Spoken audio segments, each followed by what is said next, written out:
Hi. I'm gonna lower them. Hello, everyone. I am somehow not dead yet. Sorry for the quiet hiatus, though. But hi, I'm alive. I'm totally alive. Also, hello to Natty, hello to Ashi, and hello to Kaito, as well as anyone else in chat who is lurking. I am doing okay. I am currently still exhausted. I was close to taking like a nap, in full honesty. Also, I did find the two new overlays online in Booth, so I didn't change everything yet, but for now, this is where horror games comes into play. And if you're scared of horror, do not watch this fucking stream. I will probably try to stream another time. But for now, if this would like to open game, hello? I literally just opened you before I took a nap. Game? Hello? Game, why you like this? Why are you like this, game? Why you like this? I totally forgot that that's what we voted on. Yeah, it was between Ace Attorney, Star Rail, or The Letter, which is basically something I haven't really played fully. Let's hope this opens, because I don't know why it is struggling, even though I already opened this beforehand. Could be the fact that I'm streaming. Honestly, maybe. Game, please. Fuck's sake. Theme, would you like to properly work? I literally set you up beforehand. God fucking damn it. I was so ready for Ace Attorney for some reason, even though I voted horror. I am not surprised. Honestly, we're going back to horror roots at this point, so should be able to stream it now, unless somehow the game dies by itself. So, thankfully, I don't have to read, because this is technically fully voiced. Do keep in mind there is a blood warning, so... So, just as a small heads up, there is a blood warning. I've seen people play this once, but other than that, that's all I have in mind. So just as a small heads up, there is a full blood warning. If you don't like blood, please, by all means, wait until Thursday to stream on... Probably streaming something else on Thursday. But what the heck is this? Who is this? Spirit, shut up. What model is this? Just the 3D one, just that it's an experimental one. So, don't mind. How dare you? What the fuck? Would be funny if I was. Okay. I had to change stuff earlier because it was loud as hell. May have to make this slightly higher.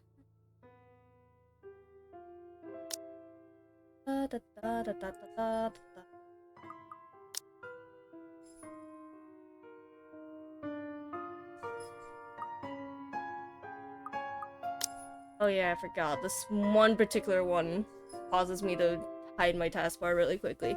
God damn it. Give me 2 seconds, chat. Give me 2 seconds. Ah! Very scuffed streamer. Very scuffed at this point. Yuma comes back and it's very scuffed.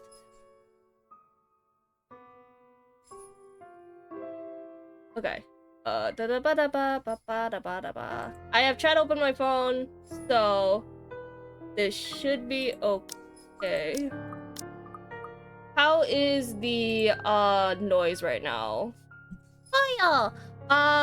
How's the volume for everyone? Because if it's too loud, I could adjust it, but other than that, it should be fine. But yeah, if the volume is terrible. Okay, so we are doing this on normal mode. There is an easy version for this. I would like to say that now. There is an easy mode. But am I going to do easy mode? The answer is no. Because I'm not a coward. I've done horror before. I could do this. I could do this. And this is fully voiced, so basically I don't have to suffer in reading. But let's do this. Instant jump! Wow! Is there a hard mode? No, I don't think so. Okay, wait. Main menu. Can I not go to settings?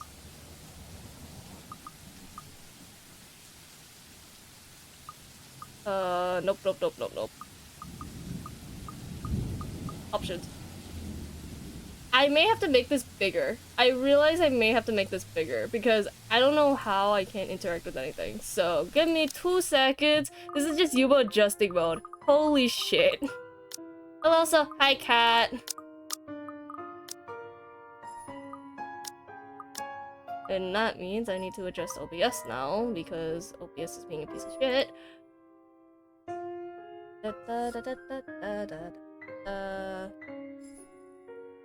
Hi cat, I know you were streaming Bird Love game. How was it?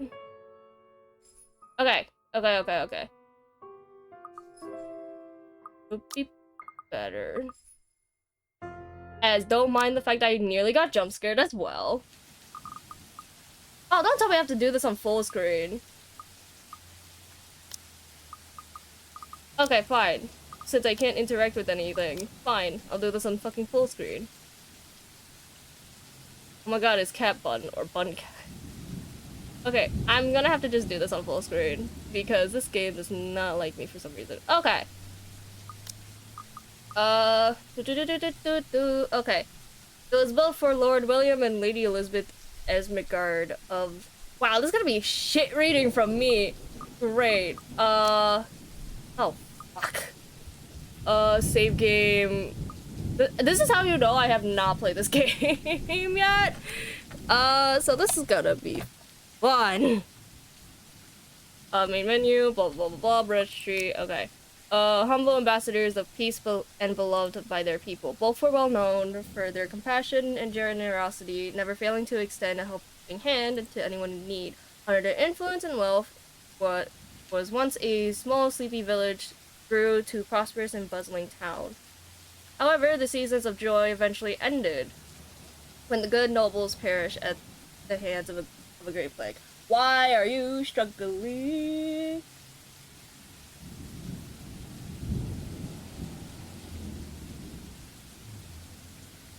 The riches and legacy there henceforth passed on to their only child, Lady Charlotte Edmigard. Mansion has stood since the 1620s. Witness that to a very long history of joy and pain. It's a horror game. Your monotone voice is fine. This is gonna be failed English. After Lady Charlotte committed suicide, the great house was eventually left uninhabited. And where it begins. Surrounding villagers spoke of seeing and hearing unearthly things, of cries and howls that filled the night, and hearsay of a mysterious woman roaming the hallowed halls aimlessly. People who dared enter its walls were simply never heard from again. Even after 400 years, lend me 2 seconds because I need to shadow cat really quickly because I'm stupid, these stories remain much like the house itself. Whispers about the once great house, its legend and its curse, still fall upon the villagers' ears. In spite of this, the current owners are convinced that these stories are nothing more than a hoax. With little regard of the truth, they had I know that's not reality. Retail corporation placed the property back on sale. Like Pandora's box, secrets that lie inside await to be discovered by brave souls. No matter what happens, take care not to be consumed by the curse. Good luck. Oh god, okay. And that's just the prologue? Hey, what's up? Hello? Isabella? Are you there? Finally, I don't have to lose my... you? I don't have to lose my mind reading. Oh my god. I don't have to lose my mind reading. Okay. I don't need to lose my mind further. Familiar jittery voice comes from the other end. Oh, nope. Hey Rose! I'm at St. Goretti High. What's the matter? I have to read the narrator? God damn it. What do you mean, what's the matter? It's a mansion, silly. I'm here and you're late. And we have something in our journal, too. Profiles? Oh, fuck. Okay. There's a letter just literally saying help repeatedly. I don't like this, but okay. Jeez, we're on shift together. You promised. Damn, Rose. Oh my god, please don't tell me you forgot. You were planning on leaving me to check this place out on my own, weren't you? You chickened out. Calm down. You know I take my promises seriously. I'd like to believe that. So hurry up and get here. This place is huge. A bit too quiet since no one's lived here since, like, forever, but beautiful nonetheless. Huh. Why are you so surprised? This isn't the first time you've been there. I know. I just wish I could live in a place like this. I'm gonna save really quickly. I'm very fucking cautious, man. It really takes my breath away. Yeah, well, I wouldn't be so sure about that. Not after the rumors that say it's haunted. Okay, wait, what did this have? Oh god, why is it so long? Maria Isabella Grace Cruz Santos. Birthday May 28th, Gemini 20... Is that 26 years old or am I stupid? Height 5'2", occupation estate agent, Filipino, Roman Catholic, education, fine arts undergraduate, like cinnamon rolls, dogs, food, police, why? Okay, Jesus. Procedural dramas and I can't read. Comedies, karaoke. It was the nope. Okay, so this is just storyline. Okay. Jeez, never mind those rumors. Ghosts aren't real after all. And even if they are, which they are not, they can't do anything. They're nothing but spirits. Ha ha ha! Spirit, you're not real. You don't know that. They might be listening or watching right now, and they might not be happy with you enough to curse you. No offense, sweetie, but that's a bit of a stretch. Believe it or not, it's better to be careful. Right. You know, not every property we sell will end up with a dead body stuffed in a sofa. And I think that mansion is where we'll likely find another one. I can feel it. That was one time, Isabella! Loosen up! Anyway, just get here ASAP, please. I'm getting bored being here on my own. Fine. Let me just finish up here. I'll be right there soon. Okay, see you. Bye. He hangs up before I can respond. Rose, still charming as ever. Who was that? Looked up from my phone to see Rebecca. Becca. Giving me a questionable Oh, look. that? It's just Rose. The one who trained you? Oh, the animations are so clean. The animations are so fucking clean. You're working together again? Just for this property. We've been scoping out that big mansion down Anselm Village after the renovations. Today's sort of its grand opening to the public. The RC wants to give it one last check before we let potential buyers tour it this afternoon. Hold on. Is this the same mansion you've been telling everyone about? Okay, audio's not the same, and I'm kind of petty about it, but other than that, so far seems like an interesting game. Didn't you keep saying how it just gave you the creeps? You actually went there? And you're going back? Well, I did promise Rose I wouldn't ditch her. And besides, a job is a job. Gotta do what you gotta do to make a living. Well, damn, I feel hurt. As soon as those words leave my mouth, Becca lets out a What's so soft funny? Nothing. It's just that I didn't expect you to say that. Coming from you, it sounds so out of character. I mean, no offense, but you've been freaking out ever since you got assigned to it. Yeah, we are currently Isabella right now. Also, thank you, Haru. Hi, thanks for the follow. I honestly thought you'd back out. I think we're, based off the journals as well as like the profiles and such, I think we change into different characters. So, potential. Not all the time. I could really use a huge amount of cash right now, and this is just How the are you, fastest way to Haru? get it.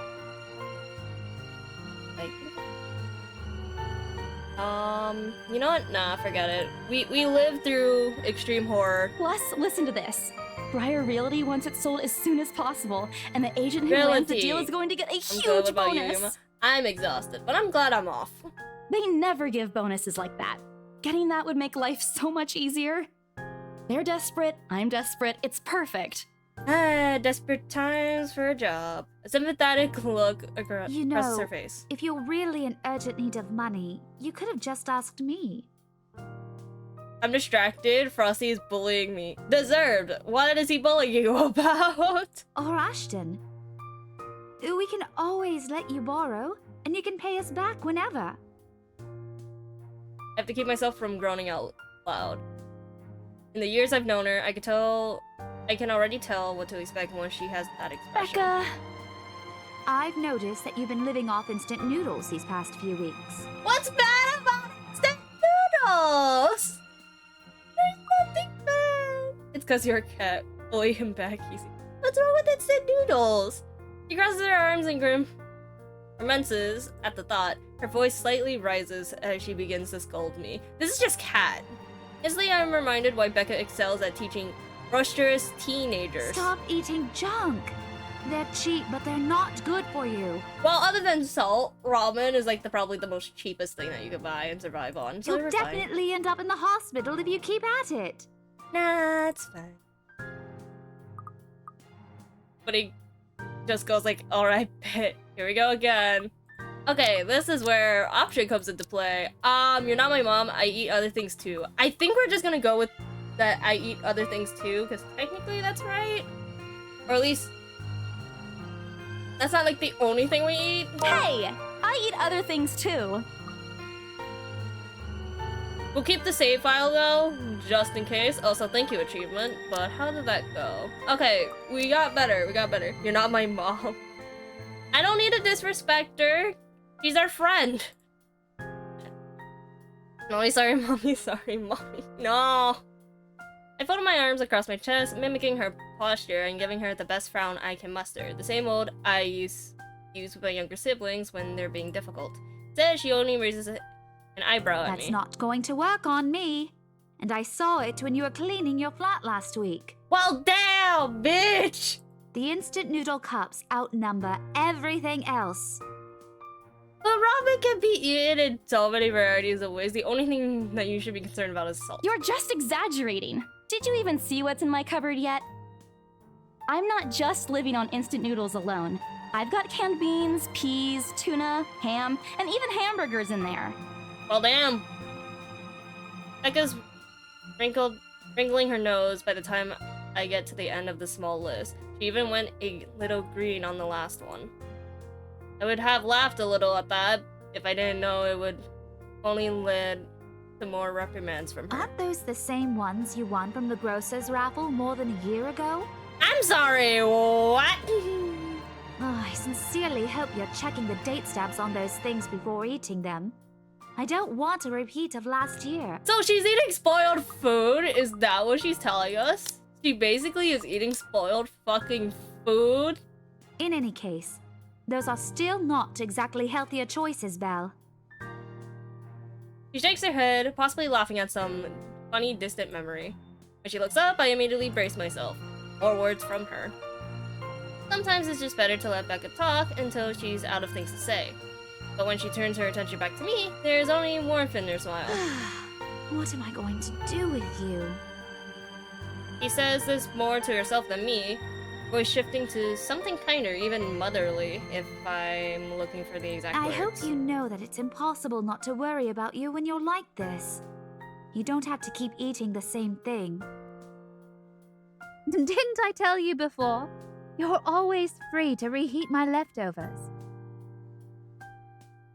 Motherly. Thanks, Becca. I really appreciate it, but you don't need to keep babying me. Oh god, this just feels like me. This just feels like me. What the You've been fuck? taking care of me since after I moved here. You have to take a break sometime. I feel called out. I extremely feel called out. And before you ask again, no. You know I'm not a fan of borrowing money. Oh my gosh! Isabella's me! Isabella's me! And I'm not going to ask you to give me what you earned hard for yourself. Isabella's literally just me. I feel bad. You and your pride. But suit yourself. The offer stays on the table, though. I nod in response, if only to get her to drop the topic. But I'm pretty certain I will not take that offer. Ever. It has nothing to do with pride. I We've seen plenty of times how friendships can turn for the worse just because of a few unpaid debts. You must start being selfish. No! I don't want something like that to happen between me and Becca. May argue about a lot of small petty things, but she's already feels like a real sister to me. I don't want to lose that friendship over something so trivial. Becca's movements, when she takes a quick glance at something behind me, snaps me out of my thoughts. Well, enough chit-chat. Lunch is ending, and my students will be back any minute. We can catch up later. Good luck with your clients. You better treat us to lunch or something if you get that sale. You bet! With a small smile, she returns to her desk and begins sifting through the paper and pages of a rather thick history book. Probably working on next week's lesson plans, or trying at least. Her eyes are distant, and she doesn't seem too attentive to whatever is on the page. As if she heard my thoughts, Becca starts coughing heavily. Her hands hastily goes to her throat to stifle the sound. This is precisely why I followed her here. Someone who makes a habit out of worrying about other people, Becca sure forgets how to take care of herself. Hey, you sure you can manage on your own? I mean, you're still a bit feverish. Hush, dear. Don't you worry about me. I'll just drink some medicine and I'll be right as rain. Lover her with a flat look. She has had a cold for a couple days now, something about the strange weather not agreeing with her lately. Despite my advice to take the week off and rest, I found her apartment empty when I dropped by this morning. She even left the medicine her doctor prescribed. Look who's stubborn now. You shouldn't even be working right now. Seriously, you big baby. I'll be fine. For now, just go to work and stop making that Rose girl wait for you. Bro, we need to get the fuck out though. I'll call you if I still feel bad, and you can come pick me up if it makes you feel any better. She offers me a reassuring smile, and I can only sigh. Why do I even bother? There's no stopping her once she has decided on something. Defeated, I reach inside my bag to pull out the same bottle of medicine she left earlier. She looks at it warily when I place it in front of her. Fortunately for her, this is one thing I'm not letting her have her way. Oh, fucking damn it. Ta-da. All right, but don't forget what the doctor said. Drink this on time. I'll see you later, okay? Kaito, really? Really? Take your ada. There's an assumed gleam in her eyes when she shifts them back to me. Look who's playing the mother hen now. Rebecca! Okay. I won't tease anymore. I'll make sure to drink it, Mom. Before I could retort, she casts another look at the clock. You ruined the pollos. Technically, I fixed them, by the way. I just have a cooldown. I take that as a sign to finally end the conversation in my short visit. With a small rave, I leave her alone into her classroom and her thoughts. Okay. I hail a passing taxi to take me to the property as soon as I leave the school grounds. The mansion is some ways outside of out in the countryside, but I don't have trouble giving the driver directions. Apparently, everyone in Luxborn City knows of it, including every bit of rumor surrounding the place. In fact, just the mention of its name is enough for locals to give you cautious, sidelong glances. I learned that the hard way for the first time I commuted here, and it only boosts my belief that there's something more to the house. Given the news of it being renovated and placed back up in the market has caused quite a stir. Hi, Frozen! Welcome to stream. Hello, how are you? As Kaito's just being salty. Thankfully, it died down a few weeks later. The place would have been a lot harder to sell otherwise. I avert my eyes from the window once the buildings shrink in the distance. We get a glimpse of the countryside soon, although a quick glance at my watch tells me we're still a few minutes away from our destination. Might as well get some work done. Rose did ask me to review the mansion documents. I already looked them over last night, but you never know when things may go wrong. Life has ways of messing things up like that. Halfway through reading the papers, my phone rings again. I picked it up without looking, neatly tucking it between my ear and shoulder. Probably just Rose anyway. Rose? Guess again. We finally get a male in this game! That voice. Ash. Bingo. Okay, I'm gonna say this now. He has a good voice. I'm sorry. This is gonna turn into Yuma what's stripping. It's gonna turn into Yuma stripping. Just checking if you're still cool later this evening. Hey, yo, Frozen. Glad to see that you're good. You mean that thing with Zach? Yeah. When are you not? Look, I said voice acting is good, okay? He even called in the middle of the night just to remind me. No, don't worry. I didn't forget. I'll be there. Cool. I'll see you later. What time do you get off? Around 6 p.m.? I don't know. It's the first day of the Ermengarde Mansion's open house, and we're expecting quite a number of potential buyers. I'll be booked the whole afternoon. Ermengarde Mansion? You know, the big Jacobean mansion at Anselm Village? I'm on my way there right now, actually. On your own? Yeah, well, Rose is already there, but yeah. I see. Looks like the scaredy cat finally toughened up. Shut up! Ash chuckles and I can't help but roll my eyes upon hearing it. I'll see you later. Drop me a call when you're done. I'll see if I can pick you up. Whatever. Bye.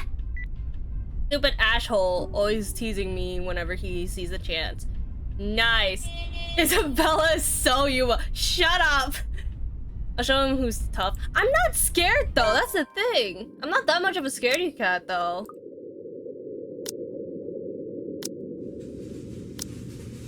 I roll on everything, but I'm not scaredy cat often. Before going to the Esmerd Mansion, Isabella Santos dropped by St. God. Okay, check on Rebecca, the former reminder to take flu medicine before leaving. On the way to the mansion, Isabella received a phone call from Ash. Ray? I can't read. Reminding her of Zachary's Dylan movie premiere that night. Takes a few more minutes until I finally reach the infamous mansion. It looks better than the first time. I have to admit, the entire property does look wonderful from the outside. Yet, despite all of this, it does nothing to hide that something is just wrong. The surrounding area is unusually silent, and only the rustling of the leaves can be heard as the occasional breeze passes. While Esmond Village is just a few miles away, everybody in there keeps their distance on purpose. Perhaps out of fear, the horror of falling under the mansion's curse. Somehow it makes me feel sad. The lack of immediate human presence just makes this place all the more eerie than it has any right to be. If it's uncanny in broad daylight, I can't imagine how this place looks at night. You planning to go inside that place, Missy? Okay, hi. Voice nearly makes me jump out of my skin. Without completely taking my eyes away from the house, I give the driver a confusing nod. Beep passes while I wait for him to say more, but his only answer is a non-committal hum. Belatedly, I can't read. It occurs to me that he must been waiting for my payment. I mentally stop myself for spacing out and promptly hand him the fare with an apologetic look. I expect him to lean as soon as I paid, but there's a hesitant expression on him, as if something hasn't been said yet. Is there something wrong? Look, Missy, I'm sure you've heard what the people are telling everyone about that place. I give so much credit to voice actors. Y'all made my life so much easier. Nobody likes to be disturbed when they're at peace, and I'm pretty sure whatever they say is in that house doesn't want to either. I admit they did a good job fixing it up, but there must have been a reason why even distant relatives of the family who used to own the house never lived in there despite inheriting it. No wonder they wanted to get rid of it. Maybe they just didn't like it? Better question, where's Rose? You never know. That's a better question. Where's Rose? He dries off after, but what he said has left a forbidden. I can't fucking read. Feeling in my gut. I breathe out a heavy sigh as I approach the house. After hearing enough of the rumors, I should have expected the conversation to take that turn. But I'm already here. Backing out is completely out of the question. It's not like I have a choice anyway. If I want to get that bonus and commission, one way or another, I've got to sell this property. Door is ajar when I get to it, however, while my own copy of the key is tangled uselessly in my hand. Rose must have left the door open when she arrived. That's weird. May be the only people here this early, but I've never known her as someone careless. Entering what greets inside leaves me gaping.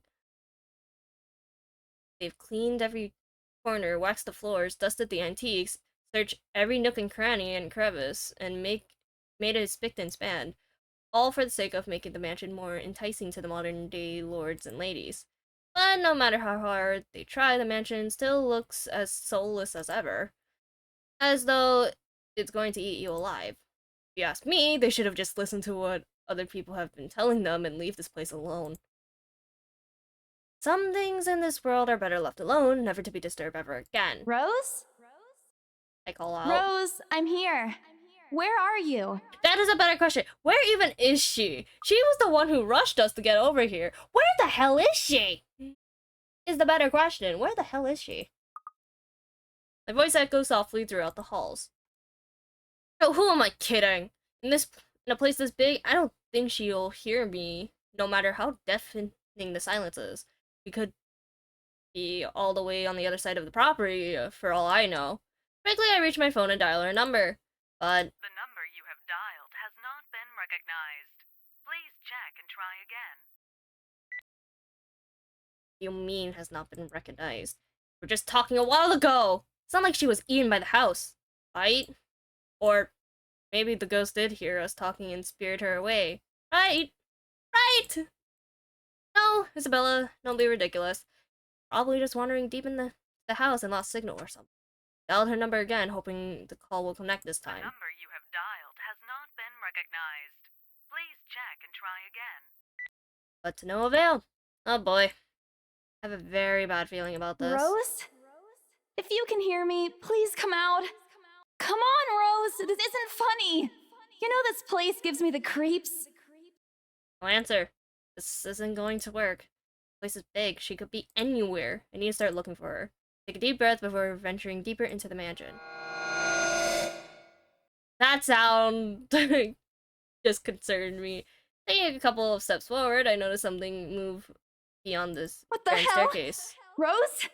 Rose, is that you? Not funny. I'm leaving you if you don't come out. I don't... Not coming out, huh? Fine, I'm going. I'm betting now the doors are locked. Okay, that's a lie. She's my friend. I can't really leave until I know she's alright. Growing desperate, I try to contact her number again. Come on, please give me something. Please? Lord? Yes, finally! Hello? Hello? Rose, I'm here at the mansion. Where the hell are you? Doesn't respond. There's also heavy static coming from her side. I sincerely hope it doesn't get cut off again before I get an answer from her. Rose, come on. Where are you? A few moments pass until the static eventually starts to quiet down. That does not sound like her! What? The attic? Why? So are we not gonna question the fact that it's some type of entity is also on the phone? Crap, it cut off. Man, do I really need to go there? With how deep inside the mansion the attic is, there's barely any signal there. No wonder I can't contact her. But why is she there? Out of all places, she just has to make me go fetch her in the creepiest room of this place. Doing this to get back at me for being late? Whatever, I'll just go. The sooner I meet up with her, the sooner I'll feel better about being here. I carefully make my way up the stairs, my legs wobbly as I mentally curse the fact that I've chosen real estate instead of picking a career that doesn't involve strange abandoned houses. Upon reaching the top, the grand hallway greets me. Why are the windows open? Why are you stupid? It branches out of the two major wings of the mansion, the east and west wing. There are two attics here, one on each side, but the east has been converted to a storage room of sorts, and somehow I find it least likely for Rose to run her off by herself. Besides, she never did like going into stuffy storage rooms. So I headed towards the west wing first, where a simple wooden door at the end of the hall opens to a small room. Inside is a set of steps leading to the second attic. Unlike the grand staircase, though, the stairs to the attic are steep and narrow. Made of old stone and covered with a thick coating of dust that kicks up into the air with every step. Thank God it's still daytime!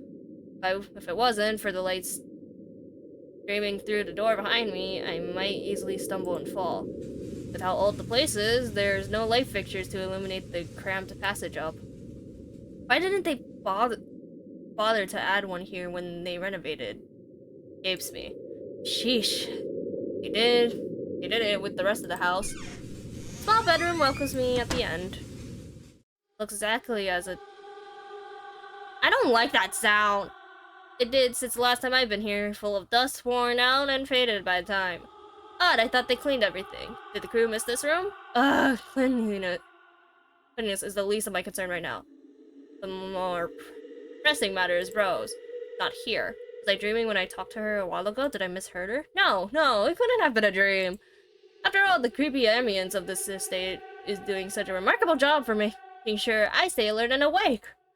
And I'm sure she says she's here. Is this a prank? Or maybe that phone call was Rose's last message to me before the curse got her. Shut up, brain, you're not helping! Don't make this scarier than it already is. But if she's not here, then where is she? Holy shit! Small jumps, but what the fuck? What the hell was that? That's it, I can't do this anymore. I'm leaving. We must have angered the spirits living here.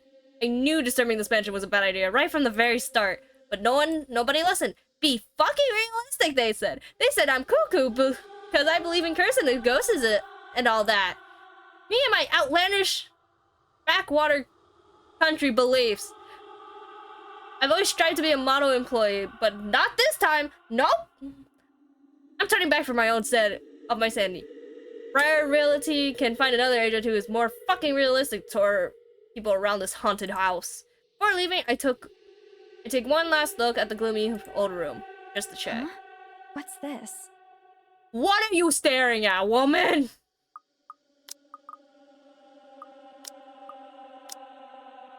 My worries about Rose's whereabouts must have caused me to miss it when I first entered the room. But there's clearly something on the floor. It looks like... lying on the ground, just a couple inches away from my feet. Out of sheer curiosity, I leaned down and picked it up. Strange. I don't recall seeing this the last time I was here. A few days back, me and a few other agents inspected the mansion to prepare for today. I had been the last to look inside the attic and leave, and this certainly hasn't been here before. Someone must have left it in this room since then. Did Rose leave it to me? Was she here a while ago? I couldn't have missed her though, could I? There's only one set of stairs leading to the attic. The letter isn't exactly in permissive condition. In fact, it looks rather ancient. The paper is so thin, I'm worried it will fall apart if I so much as touch it. But with great care, I open it, and what I read shakes me to my core. What? Oh my god. Well, another achievement found! Let's go, boys! Nothing but words. Help me fill the page. All of it seemingly written with a crimson-shaped pen. No, that's blood. Honey, that's blood. Or blood. I gulped. Same phrase just goes on until... Send this to 5 people or Send else. this to 5 people or else. Or else what? Death. Or else what? As quickly as I can, I scan the back of the paper and peek into the envelope to make sure I'm not missing out on a second page, but there's nothing. No. Oh, please, no. My hands tremble as dread creeps over me. The room is certainly getting colder. I'm gonna say before anything! I need to get out of here. Holding the paper in half, the sight that greets me next has me frozen on the spot. Hey, nice feet! As I didn't fucking read that shit.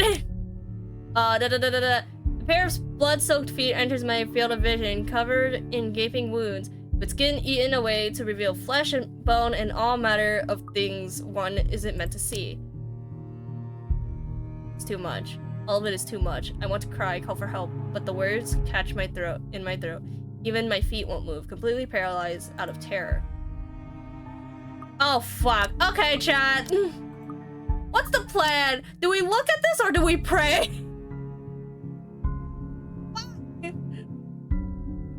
Bruh! The sound effects make it easier. Holy shit. What's the plan, chat? What's the plan? Oh no. I was not expecting this much blood in a span of like 2 minutes. I wasn't expecting this. God damn it. I was not expecting this. Oh, God. Okay, what's the plan, chat? What's the plan? Do we be brave and look up or close our eyes and pray? That's a better answer. Knowing me, I doubt. You know what? I said I was confident. I said I was confident in horror games. We might as well look up. I need to face it. Whatever these feet belong to, I need to face it. And if I'm going to die, if they're going to kill me, at least I'll know what my killer looks like. A cold comfort. So with a deep breath, I summon every ounce of courage I have left in me and shift my gaze upwards. Please don't hurt me.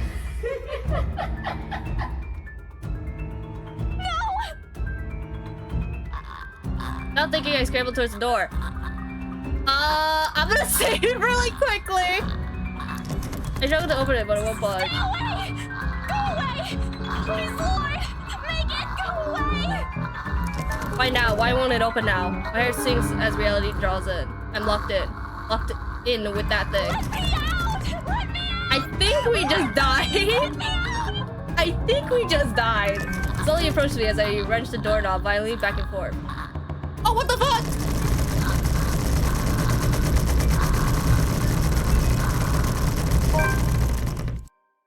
Oh my god, I was actually not expecting that. Holy shit. I was actually not expecting that for once in my life. I actually was not expecting that shit. Yes. The door finally swings open and I couldn't have been any happier. Wasting no time, I leaped out of the door and don't look back. My feet pound against the floor in rhythm with the loud, fast beating of my heart.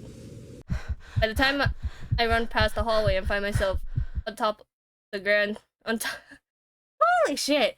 Atop the grand stairs, my chest feels so tight it's going to burst. But that's nothing compared to the feeling of hope and the sight of the exit gives me. Racing down the stairs, a bravely laugh escapes me, and my shoe slips and I find myself falling until my back hits the ground and pain racks my body. Oh, we're dead! We're so dead! My head grows fuzzy and my vision dims as I fight to stay conscious. Go away. We're dead. Oh, we're so fucking dead! The last thing I see are those feet before I know is darkness. We're dead. We're so fucking dead. A buzz breaks the silence. I start to ruse, pulled into consciousness against my own will. I have never felt this tired before. I just want to sleep, but the instant buzzing, poking, and pondering isn't letting me. My old mattress may not be the comfiest of places, but that doesn't make me any more eager to wake up. Oh my god, we're not dead! 5 more minutes, Becca. I swat away at what is nudging persistently at my side. Come on. Can't I just get a few minutes of sleep today? I promise I'll work hard once I'm up. A hand lightly taps my cheek and something cold is suddenly being pressed at the back of my head. The icy sensation slowly spreads through the area, giving me an uncomfortable feeling.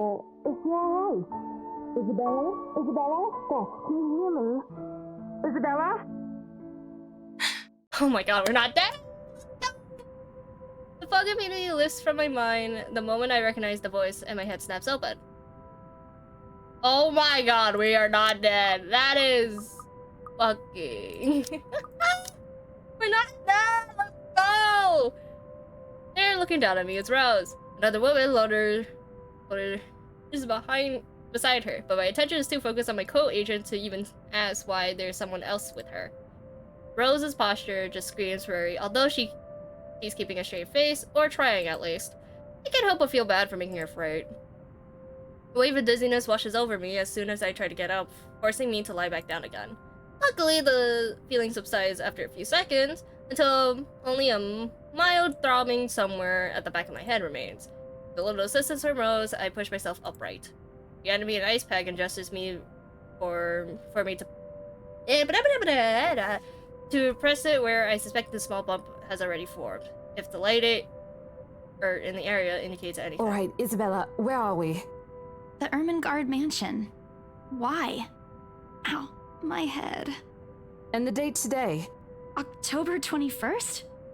Rose. Last one. Can you count to 15 in reverse order? Okay, she's just checking if we're not dizzy. 15, 14, 13, 12 teen. No, that's wrong. Just take the teen out. Why are we doing this? To make sure your damn ass's fucking brain is still processing. She's just checking if your injury is in any way serious. This time, I curiously regarded the woman standing beside Rose. Possible to overlook her, what with the way she towers over us. And here I thought Rose was already tall. Who is she anyway, one of the remaining cleaning crews? But with how primly dressed she is, I don't think anyone would want to clean in a suit, an expensive suit at that. The gloves alone must already cost a fortune. Her eyes slowly shift between me and Rose, considering us with an almost unreadable expression before finally fixing a sharp gaze at me. I can't help but fold my arms protectively over myself as she does so. She may be far from a cleaning crew, but she certainly looks like our supervisor during evaluation. Just do it, please. I hit them both rarely, but recite everything as she has asked. Rose releases a breath of relief once I'm done. You scared me for a moment there. I was about to call for an ambulance. So we're gonna ignore the fact that we would have almost died if I did not pay attention? Are you alright? Aspiration soon replaces the dull ache. Memory is a little fuzzy, but the addict and... There was someone, Rose. In the attic. Someone? You mean a client? Oh, that's unlikely. It's probably just one of the cleaning crews. No, honey! The boss sent a few of them back this morning for some last minute... No, not any of those. They're, I'm not actually sure. Ghost? Spirit? Wait, didn't I call you? You said you were in the attic when you answered. That's why I went there in the first place. Both Rose and the lady looked at me like I've grown another head. Did I say something weird? Rose quickly casts an apologetic smile at the woman before the awkward silence stretches on further. It's a saleswoman smile, the same one she taught me back when I was still her trainee. Should show this to troublesome clients or just avoid trouble in general, she advised. This is the same one she gives me when I've done something particularly absurd that may cause us to lose a potential sale. Her eyes are serious when she turns back to me. She takes both my shoulders, gently squeezes it, and with much patience she can muster. As much as I'd love to have gotten at least a heads up of your arrival, I didn't really get a call from you. You know, signal here is absolutely horrendous. I was in the garden earlier and couldn't even make a single call. Hold up, if you're in the garden, you have the best signal you have, because you're outside. Isabella, I'm going to ask again. Are you really alright? What I happened? call bullshit out of you. I don't know. It's all a bit blurry. Do we not have record? Nope. We have no form of record that we were not passed out. Okay. I remember I was looking for you, but you weren't in the attic. And there's... whoever it is. Then I must have tripped on a rug or something on the way down. Oh no. Do you think someone came in while you were out? You left the main door open. We are so going to get into big trouble if something gets stolen, Rose. Perhaps it is a concussion. Are you sure you feel fine? We could still call for an ambulance. I could cover for you. No, I'm fine. I'm okay, Rose. I can work. Wait. Hold your horses, Rose. I can't just miss an important sale because of a minor bump in the head. Extremely minor bump.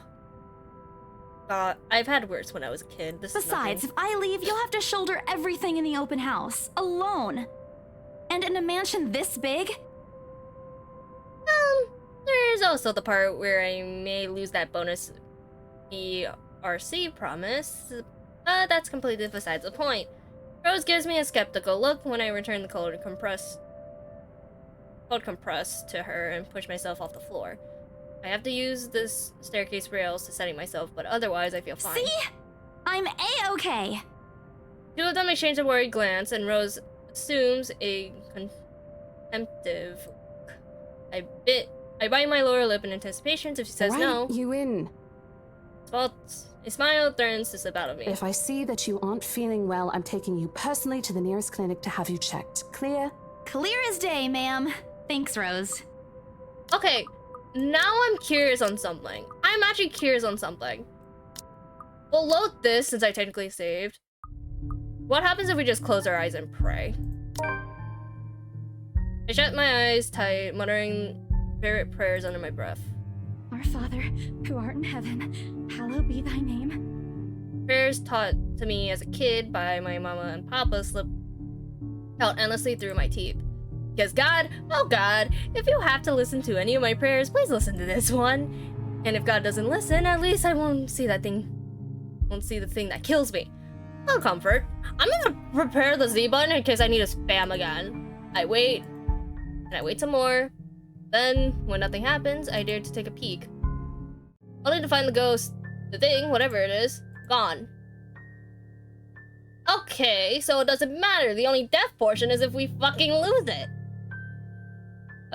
Relief flushes me as I shakily up the feet, back away towards the door. Wrenching open, I thought I said goodnight and made a run for it. Okay. Okay, so this technically doesn't matter. We'll keep this still. We'll keep all the choices still since we have like 10 of these. So we have 10 choices. That's fine. We have a chance to save. You insisted. But remember what I said. First sign of you looking not okay, and we're off. No questions asked.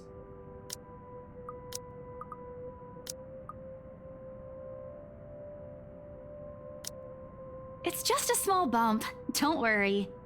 You shouldn't downplay these kinds of things. It could be a serious injury for all we know. Suddenly, a small cough sounds against the walls of the foyer, interrupting our banter. The woman is looking expectingly at the two of us. Her stare makes me shrink back a little on myself.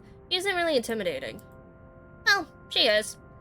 Not in the scary negative way. Far from it, actually. Her demeanor simply commands an air of significance and respect. In a different world, a younger me would have probably wished to be like her. At her like her response, she coughs again, lifting a well-trimmed eyebrow at me in question. Words get caught in my throat at the sight of it, and Rose, as usual, is swifting to catch my blunders. My sincerest apologies, Miss McCulloch. Marianne McCulloch. She hands Rose her business card. Word interior designer catches my eye before my partner flips it over.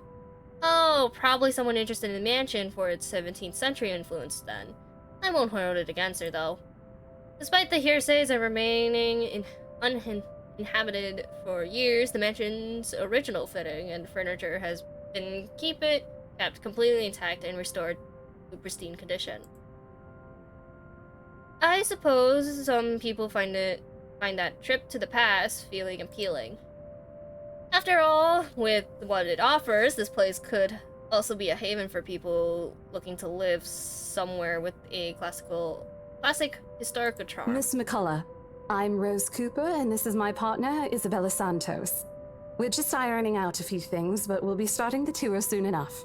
In the meantime, we've prepared some refreshments for you in the parlor while you're waiting. If you could please... Thanks. There's no need for it, though. I just dropped by for a quick survey of the place. I thought I should check the estate before I meet with the homeowners. Rose's confusion is impossible to miss when she glances at me, and I return it with an equally perplexed look. And against my better judgment, I blunt out the first question that comes to mind. I'm sorry. Homeowners? Oh, looks like someone fucking bought the house! I should have kept my mouth shut. A flash of irritation crosses her face, and it instantly disappears under a mass of professional detachment. Yes. Hannah, right? She hired me to handle the interior design for their new home. They bought the house?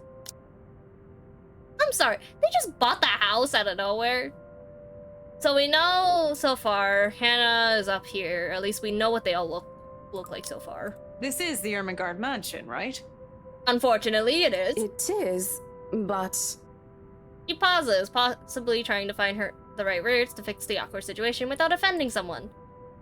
Why you want us to fucking do? Suddenly Roses nudges me with an elbow. We'll check with our supervisor. I don't know. We'll check with our supervisor. Why not? Oh, I'm so scared. Okay, we got positive. That's good. Those few moments have given me enough time to clear my head of any nervousness or confusion clouding it. It is, ma'am, but we weren't aware the mansion has already been sold. What do you mean? I almost flinch when she turns her gaze on me, but I stand my ground. Besides, it isn't like I haven't dealt with awkward situations like this before. I may screw up at times, but that doesn't mean I haven't learned a thing or two in the 5 years I've worked in the business. The mansion is indeed for sale, ma'am. Today's the open house, in fact. However, we haven't heard anything from the higher-ups that a deal has already been closed for this particular property. If you'd like, my co-agent and me can check with them right now. She nods, seemingly in deep thought after I finished. He appears to be a reasonable person anyway. Given the proper explanation, she surely understands. I thought something looked odd. Excuse me, I need to call my secretary. Well, looks like we're both calling our fucking higher-ups. Thank you for your assistance, Miss Santos. With a slight wave of her hand, she leaves us. That seems to be the end of it. Both Rose and I breathe a sigh of relief. Disaster avoided!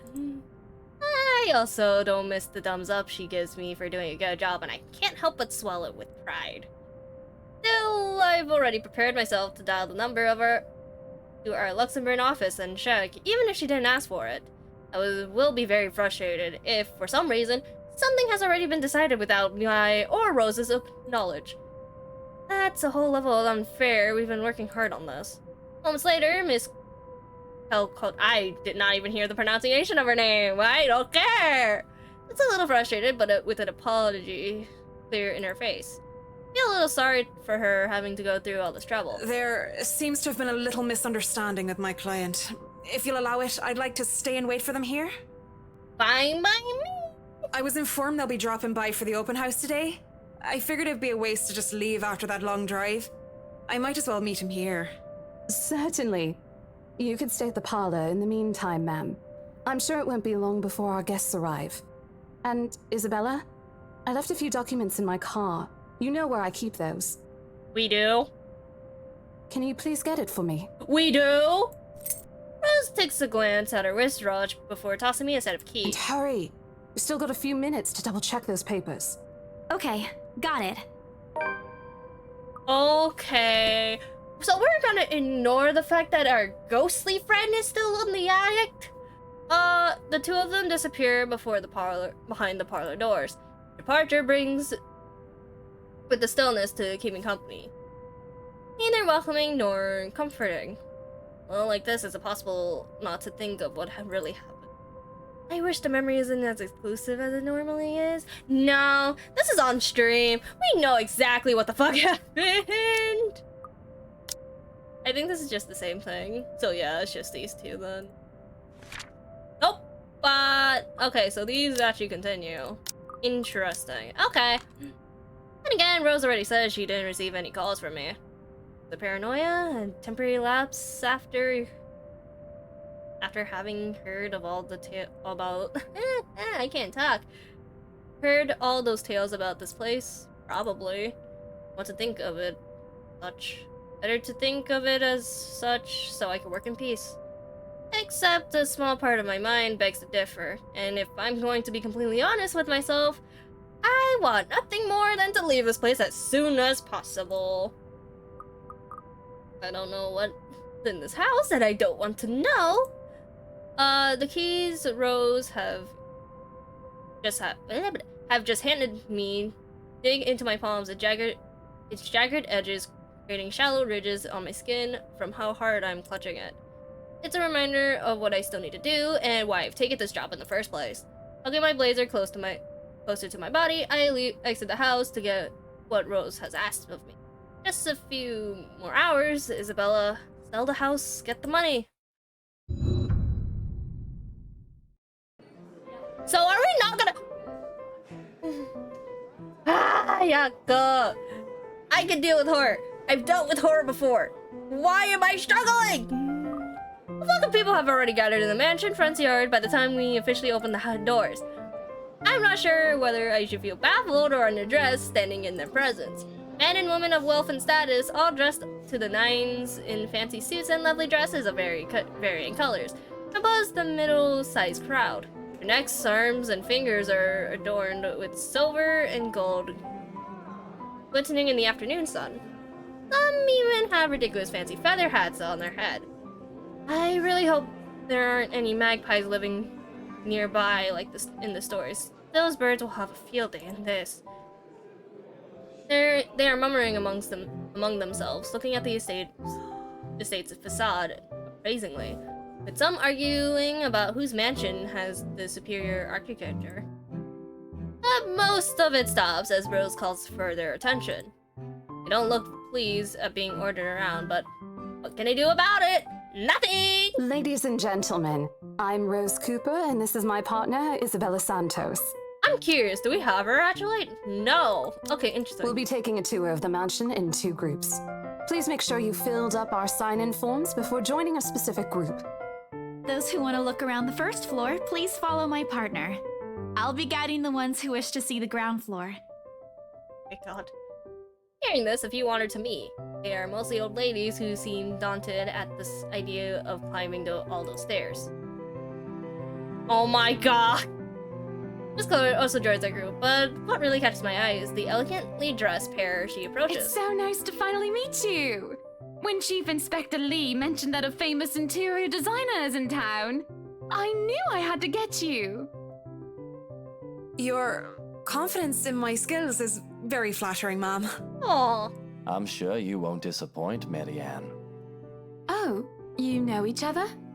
Not at all, ma'am. Why do I feel like they do know each other? You mentioned something about a Marianne on our way here, darling? Why do I feel like these two know each other? I'm sorry. Oh, yes, I think I did. They must be the client she was talking about. Might have seen their faces somewhere before, some magazines or the television. I can't quite remember. Then again, most of our guests have likely ended up on the news one way or another. I won't be surprised if these two already have. For people who are popular though, they're not dressed as loudly as the others, and in their simplicity, the couple stands out. Woman in particular is stunning enough to turn the heads of most of the people in my group, especially the men with wandering eyes.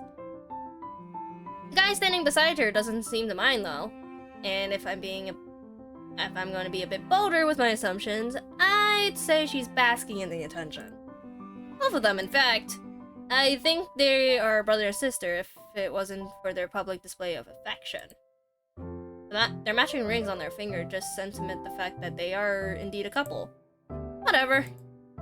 Couple or not, what's important is we get this deal closed before the current owners can even think of canceling the listing. I just hope one of the people in my or Rose's group is brave and generous enough to buy this mansion. And so, with the papers in hand, I led the way. What's with the amount that we're getting for just this particular page? Holy shit. When they aren't whispering among themselves or going ooh and ah over one thing or another, they ask questions. From how the restoration process went to the history of the place, I answer them all. More than happy to talk about the art pieces and architecture mostly. However, I'm careful not to mention anything about the urban legend. Not a good material for sales talk, even if the entire population of Luxembourg knows about it. Some of the furnishings here are actually the 17th century originals, all of which have undergone a painstaking restoration process just to return its original beauty. Even the glass thing. Colorful ones. Oh, I don't know, but you get the idea, I hope. Especially that one, ma'am. It is said to be a gift commissioned by the fiancé of Lady Charlotte Ermengarde. Why are we such a nerd? The mansion's current owners have specifically requested that the restoration crew take great care in handling it. It's a priceless work of art and the most distinctive feature of the mansion. By the time I stop talking, her attention is elsewhere. Isn't this place wonderful, darling? I told you it's not a total waste of your time. I'm not even gonna say it, but why is her necklace that big? I don't know. Isn't it a bit too small? We might have to break a wall down to have more room. Well, I think it is just right. Don't you think so, Marianne? Wrong spelling? It is splendid, ma'am. But isn't it a little too early to make plans when no deal has been signed yet? Never mind that. It isn't going to be a problem. We've got a wonderful legal team to handle everything. Start taking notes, though. I think I've got a few things I want changed before we move in. The rest of their conversations get lost in the chatter of our companions. I don't want to make any assumptions yet, but their sheer interest is enough to give me some semblance of hope. Oh, please, please, please let these guys be the one! Eventually our group reaches the kitchen. I would be paranoid in this room. Much like the rest of the house, a great deal of effort has been put in retaining the room's classical apparel. The open hearth at the end of the room in particular looks amazing, like the ones I've only seen in fairy tale books. And mad props to the cleaning crew. Seriously, after overhearing hundreds of their complaints about the soot and tar staining the bricks, how much of a pain in the arse cleaning this be, they managed to pull this off. Or make it look presentable, at least. The highlight of the room, however, is what's underneath this hatch here. Next thing you know, we open that thing, the ghost is gonna be in there, and we look like crazy fuckers. Oh, don't say anything yet. An underground wine cellar. Well, damn, hi, body, greedy ass fucking bitch. That's all I can say, greedy bitch. This is the first time the guy in gray speaks up, Mr. Luke Wright. My memories lies from the forms they signed earlier. Sudden attentiveness catches me off guard. Since the start of the tour, only his wife has shown any form of genuine interest in the place. But this time, something lights up in his eyes at the mention of the undercroft. What's so interesting about a basement? I really don't understand rich people sometimes. Right now, he's giving me an impression of a child who has seen what he absolutely wants for Christmas. I've already found it cute whenever I see children act that way, my younger siblings especially. On a grown man? It's almost funny. Yes, sir. It could house around 7,000 to 11,000 bottles of wine. Well, alcoholics, you got your wish. Truly. And the room, how was it built? The bricks that were used to build the cellar had been carefully picked for the purpose of maintaining and preserving a constant temperature and humidity in the room. It's a good place to keep your private collection in if you have one, sir. Based off his eyes, he has one. It keeps the corks in good condition. Oh, love. Didn't you say before that you wanted to make your own personal vineyard? Perhaps you could start one here. You know we're going to need space for that, darling. And this isn't big enough? If it's space you're worried about, sir, the Ermengarde mansion sits on a 46-acre lot. There's plenty of room for it. We were told that the original owners had a horse stable built here before, too. There's a contentive expression on Mr. Wright's face, but he doesn't say anything further. His wife, however, seems really pleased that he has started to show interest, if only a little. I smiled to myself. I may not completely understand how these people's minds work, but I sure as hell know how to spot a buyer with sincere interest. Score! I can't wait to tell Rose. The rest of the tour goes by without a hitch. After more than half an hour, we're able to cover almost every room in the ground floor and are heading to the parlor. Funny, the first time BRC has us serving the property, I kept complaining to Rose how big it is. Now I can't even bring myself to care, no matter how much my feet hurt. Maybe this is just my excitement over a possible sale. Reached the parlor, however, an odd feeling washes over me. Starts off as small goosebumps on my skin, feeling of being watched intently. Whispers in my ear and shadows dancing, lurking in the corner of my vision. Oh, fuck no. Black silhouettes that are gone when I turn to look. Chills settles down my spine, making me feel sick. And I start to break out in a cold sweat. I can't do this. I need to sit down for a moment. The old ladies in the group have been requesting for a break anyway. If I can just... Excuse me? Everyone? We We will be taking a 15-minute rest here before we visit the first floor. In the meantime, please help yourselves to the refreshments and snacks we prepared. If anyone has any questions, feel free to approach me. I'd be happy to help you. Next thing you know, we get another chase scene. I let them sit while I retreat to the quiet corner to recover. Not what you think. Don't think about it. Not what you think. Probably just caught Becca's cold. Don't think about it. I'm left alone for a good while, and the same words spill out of her lips in a silent. The hand taps my shoulder. Hello, you there? Okay. Yes, ma'am? Oh, look at you. Having to show a group around a mansion this big must be exhausting. Not a problem, ma'am. I'm just doing my job. She does not look happy. What a hard worker. Anyway, Isabel, right? Isabella, actually. But yes, what can I help you with, ma'am, right?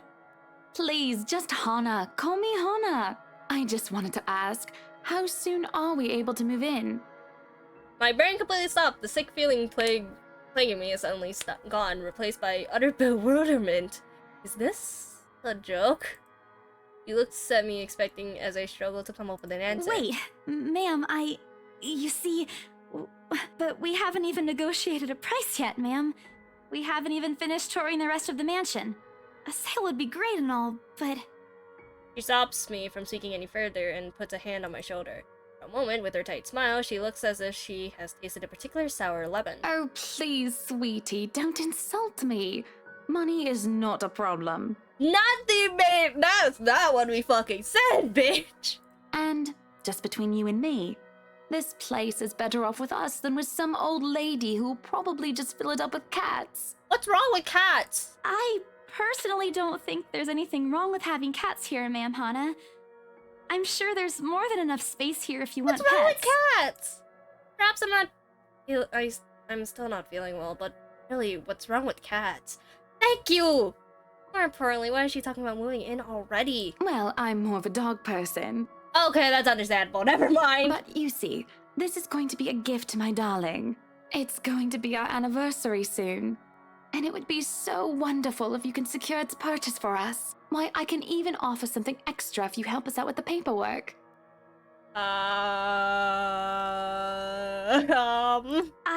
We actually have a process for this, ma'am. I don't really think that would be necessary or appropriate. I like how we're trying to, try to cover. And just what are you two lovely ladies talking about here?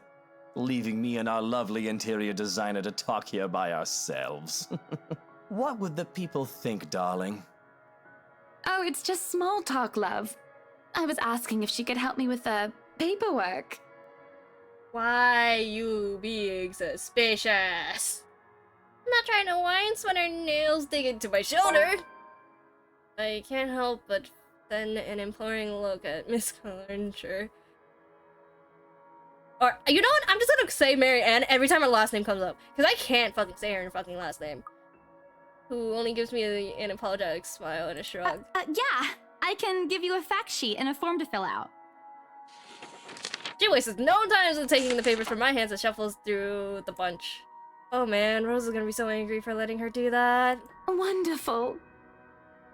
And Marianne, I'd really love to talk to you about those changes.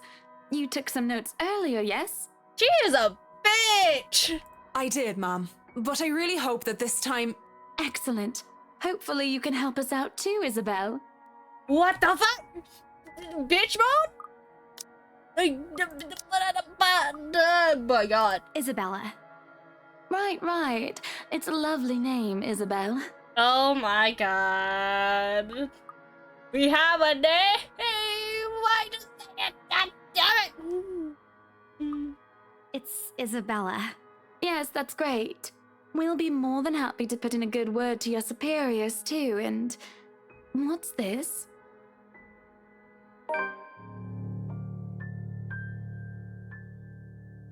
Oh no! She found the paper! A look of confusion and disgust appears on her face. Turning to her husband, he merely shrugs in reply. That's, an interesting work of art. Not to my taste, though.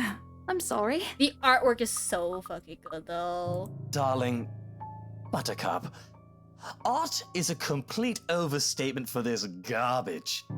It looks like a cheap prop from a D-list horror film. Shush, love. Let the girl do what she pleases with, what do Can they we call not this? explain ourselves? Is that the number? Oh, forget about it. At the very least, it's not as dreadful as the one art exhibit I was forced to attend last month.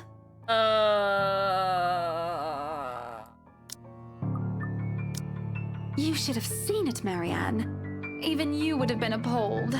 I'm so fucking paranoid. But I'm sure you'll know what to do with our walls once we get started. I highly doubt it is as bad as you say, ma'am.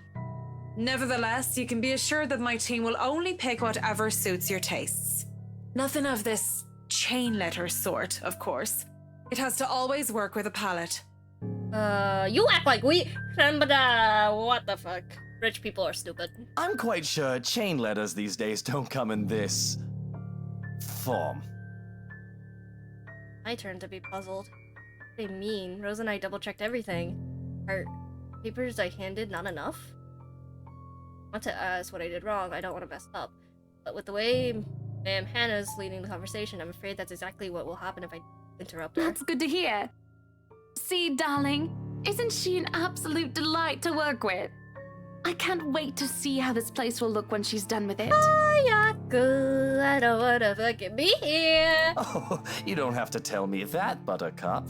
This is not even just me being scared anymore. This is just me being concerned.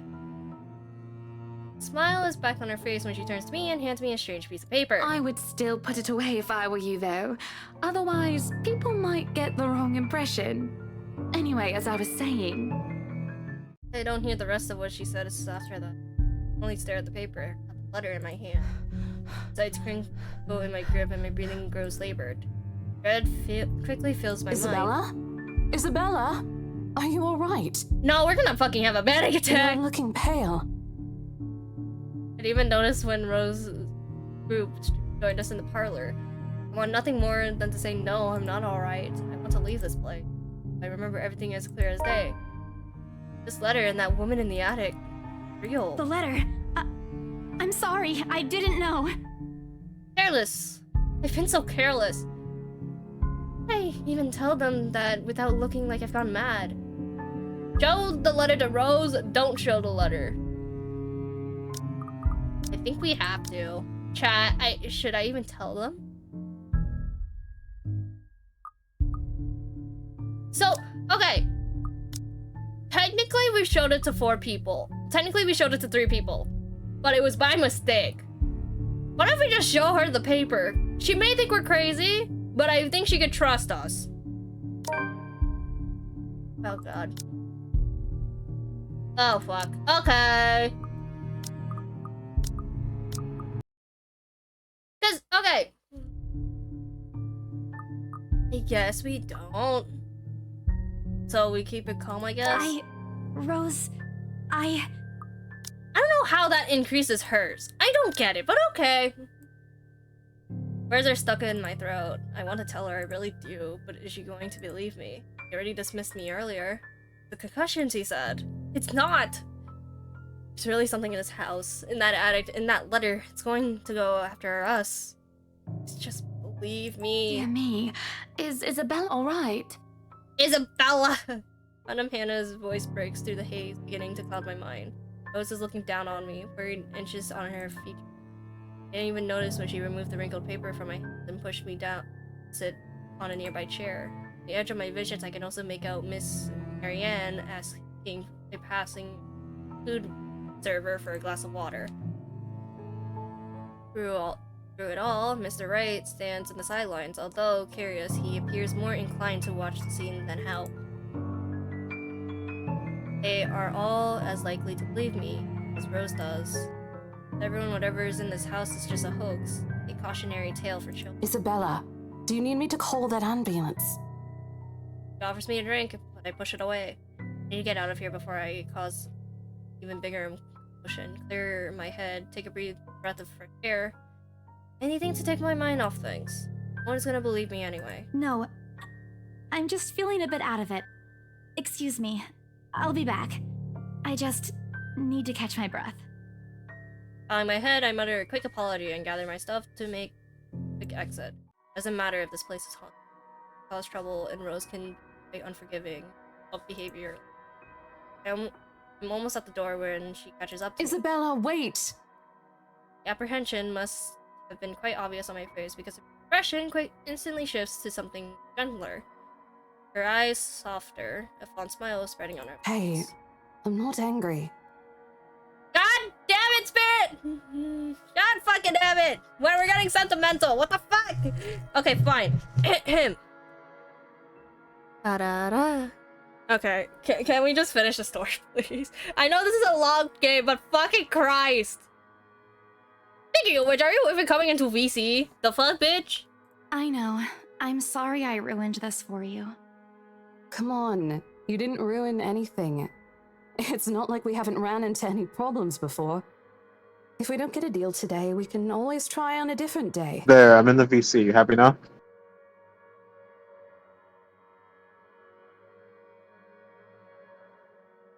Give me 2 seconds. Hello, I'm in the VC. Are you Hi. satisfied? Yes, I am. I'm gonna grab something from the kitchen and then get in my computer. Oh my god. I'm gonna just stream really quickly. Let's play the game while Bear gets his shit. Yeah, I've already got it. I'm walking back to my room. Okay. Time to do this again! Yay! Look. She hesitates, completely trailing off before shifting her gaze down to her hands, a small gesture to stall. Fingers are fiddling with the piece of folded paper. It's that stupid letter again. My hands stiffen when she gives it back, but I take it nevertheless. More like an automatic response than any desire to have it back. Throw it away if I can. But I have this nagging feeling that one way or another it'll find its way back to me regardless of what I do about it. Rose, this is... You have to let them know about... I know you want us to get this sale so badly. And we've made a lot of plans on how to go about this. I mean, who wouldn't? This is the first time I've been assigned to a property like this. I've sold plenty of houses before, but nothing like what we have here. It's a beautiful house. I'd love to get one of my own if I ever win the lottery. But Oh, this is a horse? I think... Look, Looks like you're doing here's the retail. thing, Isabella. If we are going to do this, yeah, retail. work on something, I don't know, What's this when you buy and sell big. houses? So... I need you in top shape. I'll wait until this is done and I'll And the way explain. you are now... Okay. We are a estate agent. Realtor. basically. There it is. Thank you. In which we get assigned to a house to sell, but little did we know it is haunted. And we technically saw a ghost earlier, or some form of creepy entity, and we're trying to sell off this mansion. We received a letter that says, "Help me repeatedly," Interesting. with the bottom message relating to show this to 5 people or else with no other context. Oh my god, we're doing the the copy pasta thing. Yeah, this And it's the 5 of your friends. Yeah, but I mean, so far, the characters we've seen is Becca, Rose, which is our co-worker, Hannah, Marianne, and apparently Luke, or I don't even remember his fucking name. I just know it's I just know it's right. I just know the last name's right. I don't remember his name. Wow. But Shame. Hannah and the dude are married and they want to buy the house. Mm-hmm. One other person that we've heard the voice of is Ash, in which he has a good voice. I will say that now. But so far, the closest thing we had was almost dying. Okay. But other than that, that's the closest thing we've gotten so far. AKA, yeah. So far, I'm assuming we're on chapter 1. I believe there's like 6 chapters to this game, and I'm not going to like the branching tree thing, because apparently it has spoilers. So, we're gonna do this completely blind. Let's go. Let's do this. But I'm yeah, only gonna be able to be here for maybe an hour or so, though. it's fine. Fine stops. What? Wait. No, I can still work. I just need to get myself together. That's what you said earlier. I let it go because I thought, hey, it's your own body and you should know more than anyone how you feel. But after this, I really think you should take a break. You're kicking me out? No, Yes. I'm not. Look, all I'm Oh, asking they've is got for you dual to take a physics. seat somewhere I can see you, and let me handle this for now. You're clearly not yourself, and I honestly could use some time not worrying when you'll fall over or not. Okay, this might be better if I show it. So, Oh, Anna is this your and character? Luke are a thing. Marianne is a interior designer who is apparently famous. We haven't met Zachary yet. Rebecca is our friend, but is a high school teacher, kind of. And then Ashton is a friend / person that we're going to meet for the movies. So, let's see how this works. The day's not even over, and I'm already feeling the stress. Please, humor me just this once. She clasps her hands together in front of her, eyes pleading for understanding. I do understand, to some extent. That doesn't mean I'll feel any less awful, whether I'm myself at the unlucky turn the situation has taken, or for her, I don't really know. I promise I'll give you a full report of what happens after. I'll even let you take the lead tomorrow. I want to just say no. Fine. Okay. I'll step aside for now. You're upset. A little, yeah, obviously. If it's any consolation, I won't tell the boss about today. You know how he is. Please don't. I don't want a repeat of the lecture I got during my first assignment.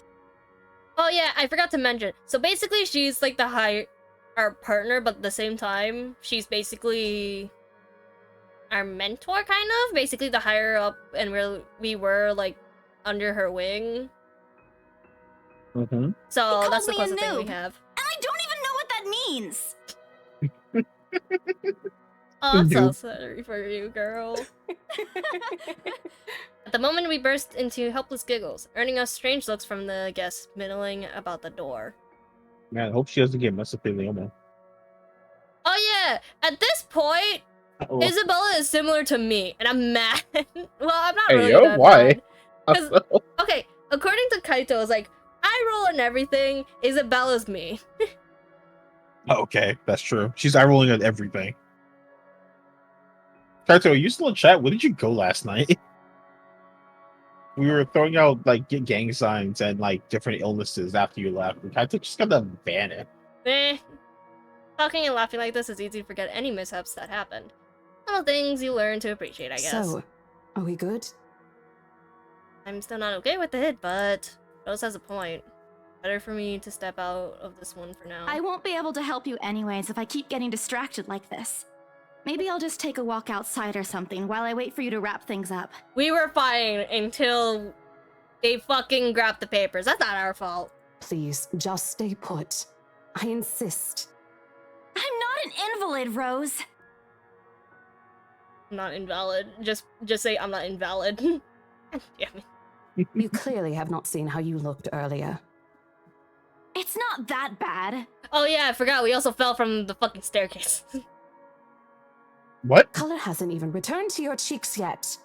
Just stay here, all right? Don't even think of going anywhere. We technically fell down a staircase, so that exists. Let me Okay. finish what I'm doing here, and then I'll take you back to Luxembourg myself to have that minor bump checked. At least wait for me to call someone who will fetch you, okay? I mean, we could just call Ash. He's gone before I can voice one word of complaint.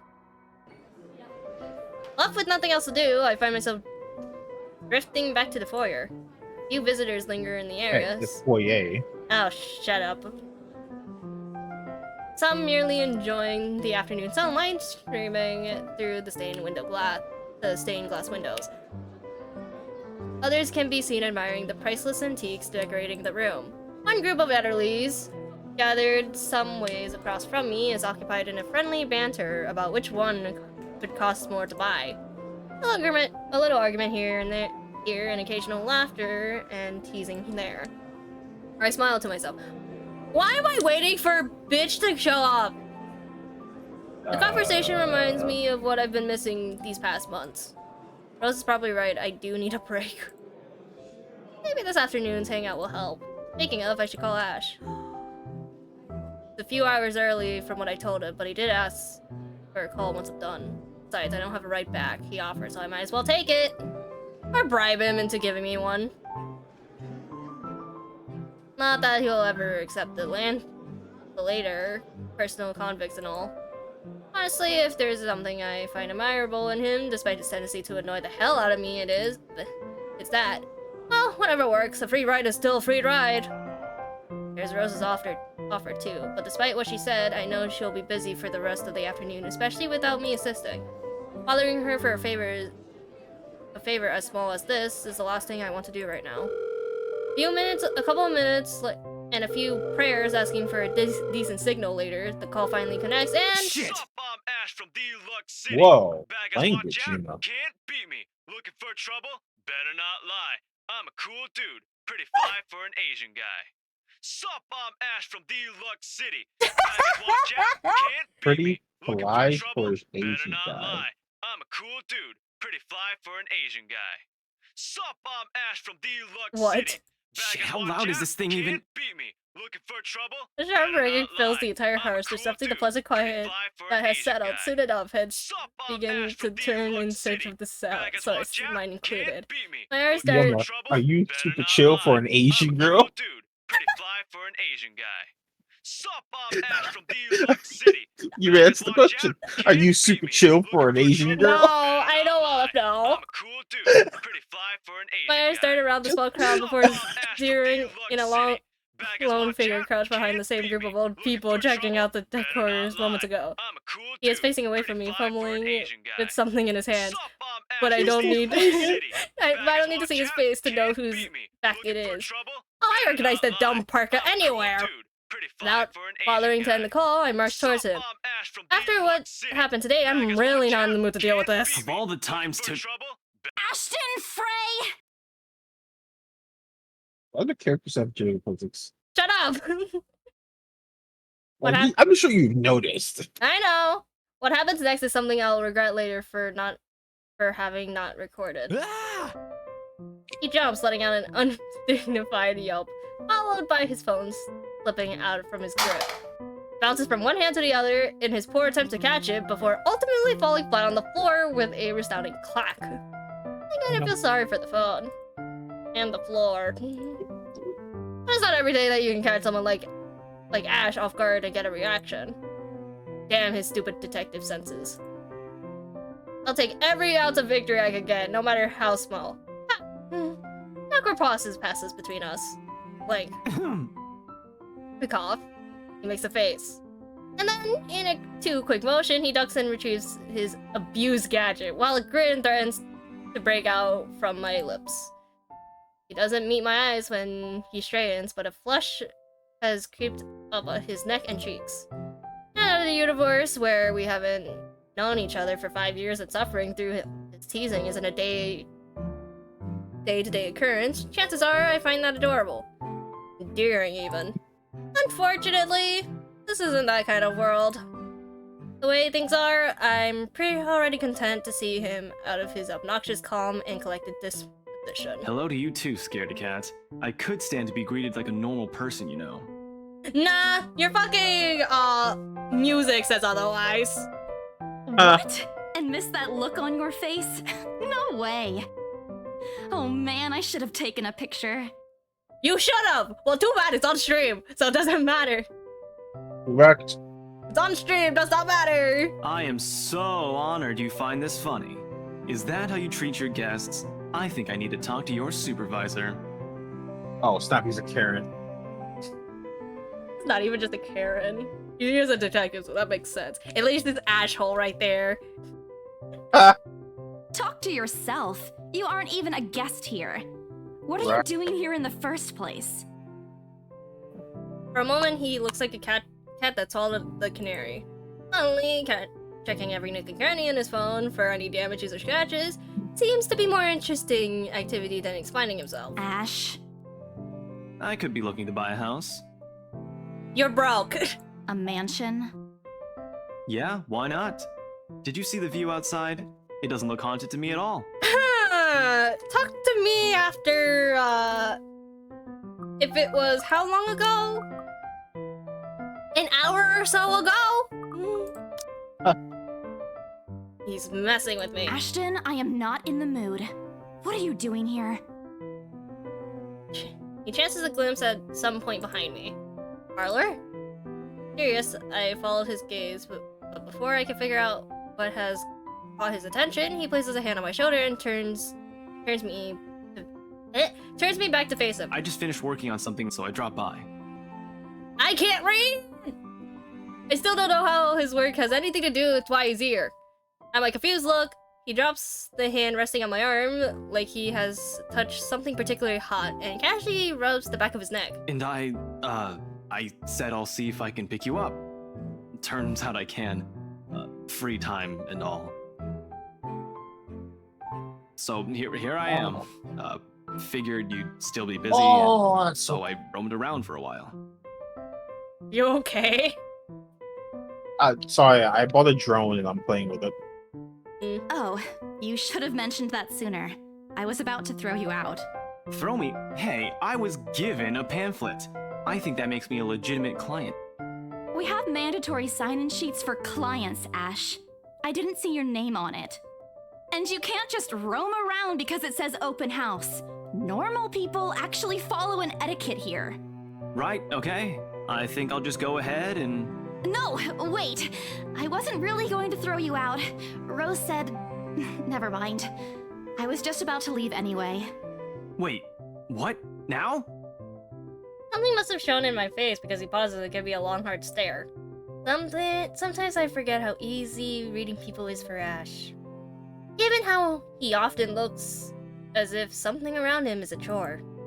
I avoid his eyes, hoping he'll drop the subject and won't ask any more questions. The last thing I want to tell him what happened, especially the part about the letter. In fact, he's the last person on Earth I'll ever think about telling it to, if I can help it. Sure, he's a dependable guy, but God knows how many times he has helped me, even without me asking for it. But stuff like ghosts and the supernatural? I'll never believe those, even if he hears it from a friend, except maybe if it's Becca. On a good day, the most heartless thing he'll do is give you an explanation why those things have no chance of ever being real. At worst, is insufferable. He'll poke fun at you every single chance he'll get. Asshole. Is this fucking Kaito? That's funny. Is this just Kaito? What did I ever do to him? He doesn't even... He never does that to Becca or Zach. I can already imagine how things will go down the moment I spill a word of what I saw. Nope! Over my dead body! Before it catches my attention, I shove the letter deep into my bag. What's wrong? Nothing. Let's just go. Doesn't look like a nothing to me. We still have Zach's movie tonight, remember? It's still early. And didn't you say your shift will end around 5 or 6? What about... Nope. Hey, Isabella, wait up. Ha! Get abandoned. A rush of air greets me as soon as the main door opens. Not the usual autumn draft, but it's still a welcome change from the stifling atmosphere inside the mansion. Ash's footsteps are quite behind me, the soles of his shoes thumping hard against the polished concrete in an awkward cadence as he rushes to catch up. He calls out once, twice. The mansion still looms in the background. Whispers calling me back, shadows beckoning.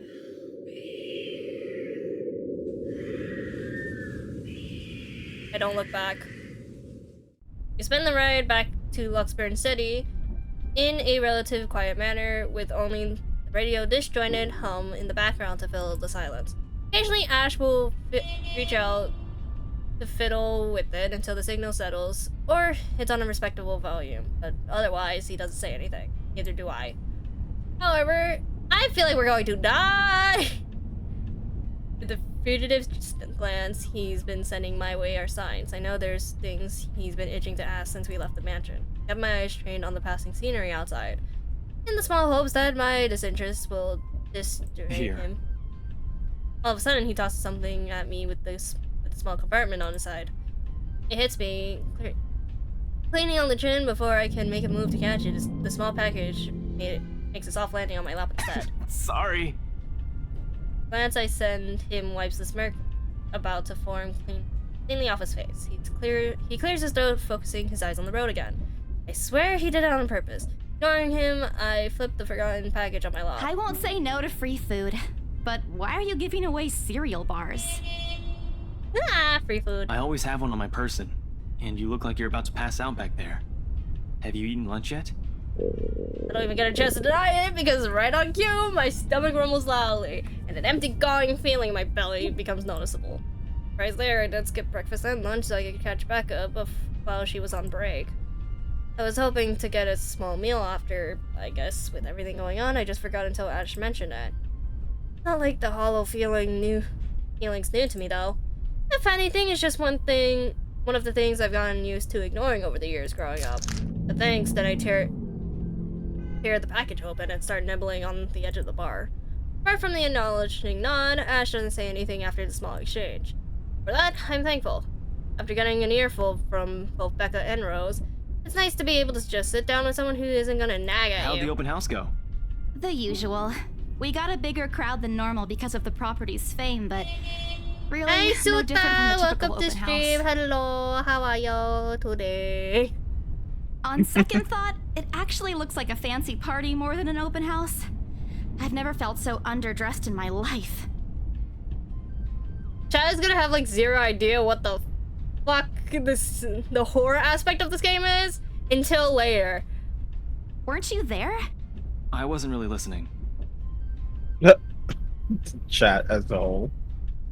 Yeah, honestly, so if Chad is coming in now, they will have no clue what the fuck the horror aspect is until like later. I should have asked someone to kick you out. No, you won't. And what makes you so sure? One, ever since you got assigned to this property, you've been freaking out about it. Rebecca's words, not mine. She's been complaining to me about how you talked your ears off, by the way. Feeling good, just woke.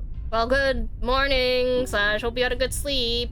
Two, despite your initial What's qualms up? about the place, you still took the job. Which brings us to 3. It's been months since you last settled a deal, and you're short on money right now since you're back to your instant noodle diet. Well, damn! How do you even know about the last one? Becca? Rebecca. Yep! I am smart! Anyhow, you're hellbent on selling the mansion. Pat. Even if Very someone smart. you know personally is in the tour group, you aren't going to just kick them out. Every single person who went on your open house is still a prospective client to you.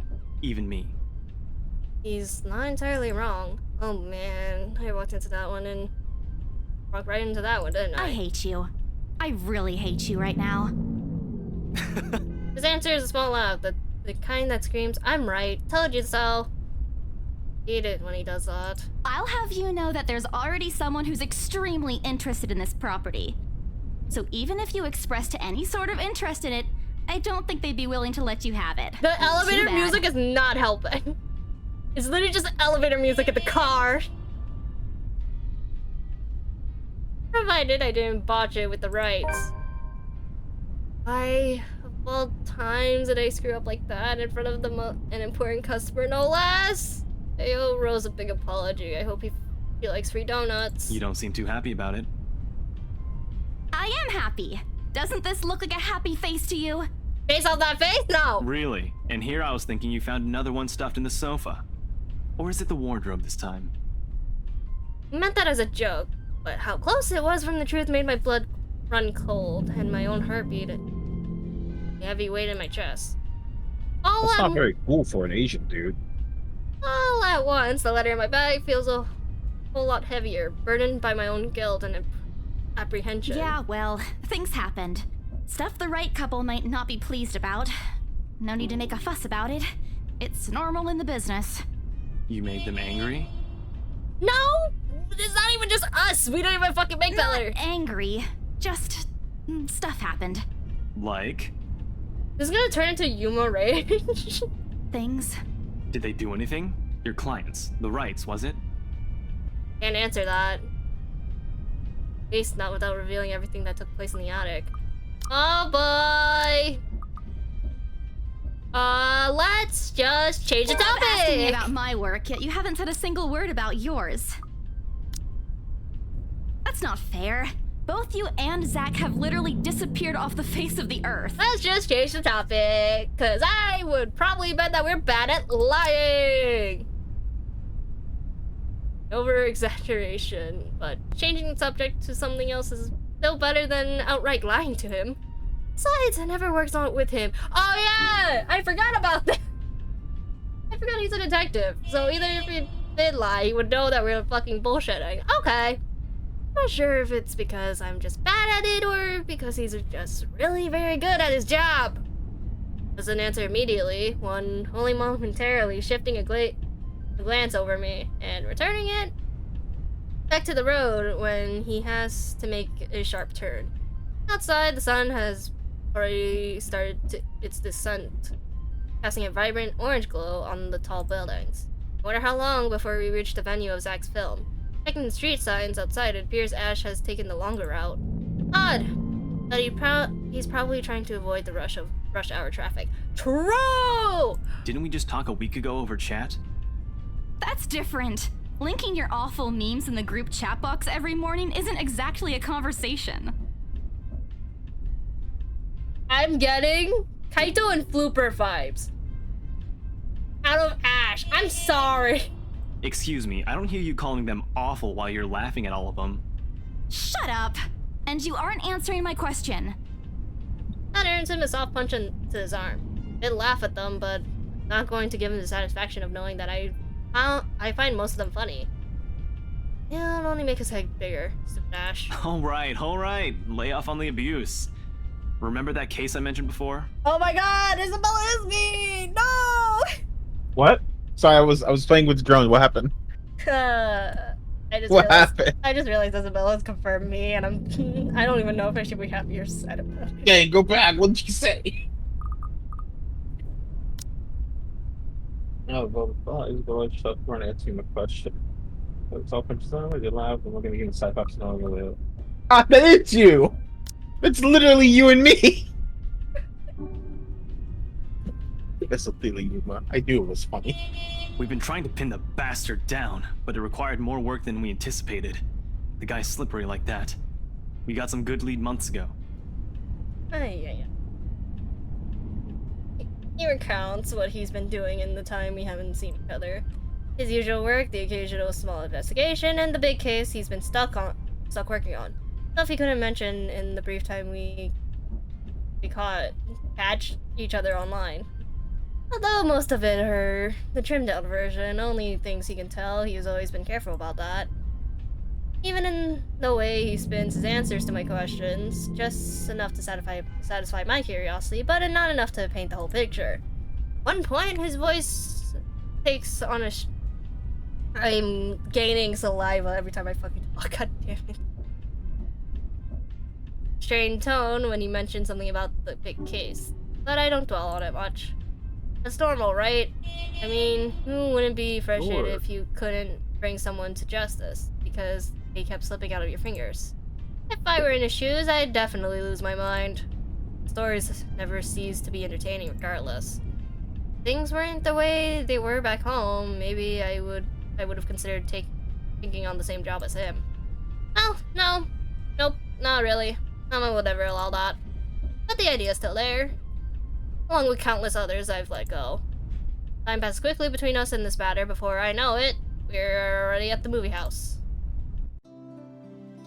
God, I don't want to talk anymore, god damn it! A small crowd has already formed in front of the theater when we arrived. The Lift Fest, short for Luxembourg Independent Film and Theater Festival. It attracts a bigger crowd annually, and this year is no different. I've only been to a few indie film screenings with Zach, so I'm not an expert on the matter. But I know that for people wanting to make a break in the industry, getting your film recognized by a local event like this is already a big deal. Especially for a newcomer like Zach. He hasn't even won an award yet, but Just getting a confirmation letter that the festival committee wants to include his movie in this year's lineup. This year's lineup already puts a grin on his face for weeks. Speaking of the guy, he's impossible to miss. At 6 feet, he appears to loom over most of the moviegoers. And with his large build and heavy voice, there's no surprise when people give him a wide berth as they pass by. I can't read! You cannot read! It's often easy to mistake him for someone intimidating at a glance. I did back then, didn't know any better. Ash did too, I heard. Here's a friend for Stowy Yuba to showy man. Stowy man. Yeah. I appreciate it, Suta. Early in their friendship. Oh, there's Zach! Hey, you guys! Long time no see! Oh my god, what does he remind me of Gonta? Gonta? He reminds me of Gonta. Zach's face lights up. Clyde, I appreciate the snowman. With a smile of his own, his face towards us with careful steps, taking a significant effort to make himself smaller so as to not bump or accidentally hit anyone. Typical Zach. As he's near, Ashley raises his hand in greeting and... Sup, Z-Man, my main man. What's crack-a-lackin', my homie? I will never see that spelling ever again.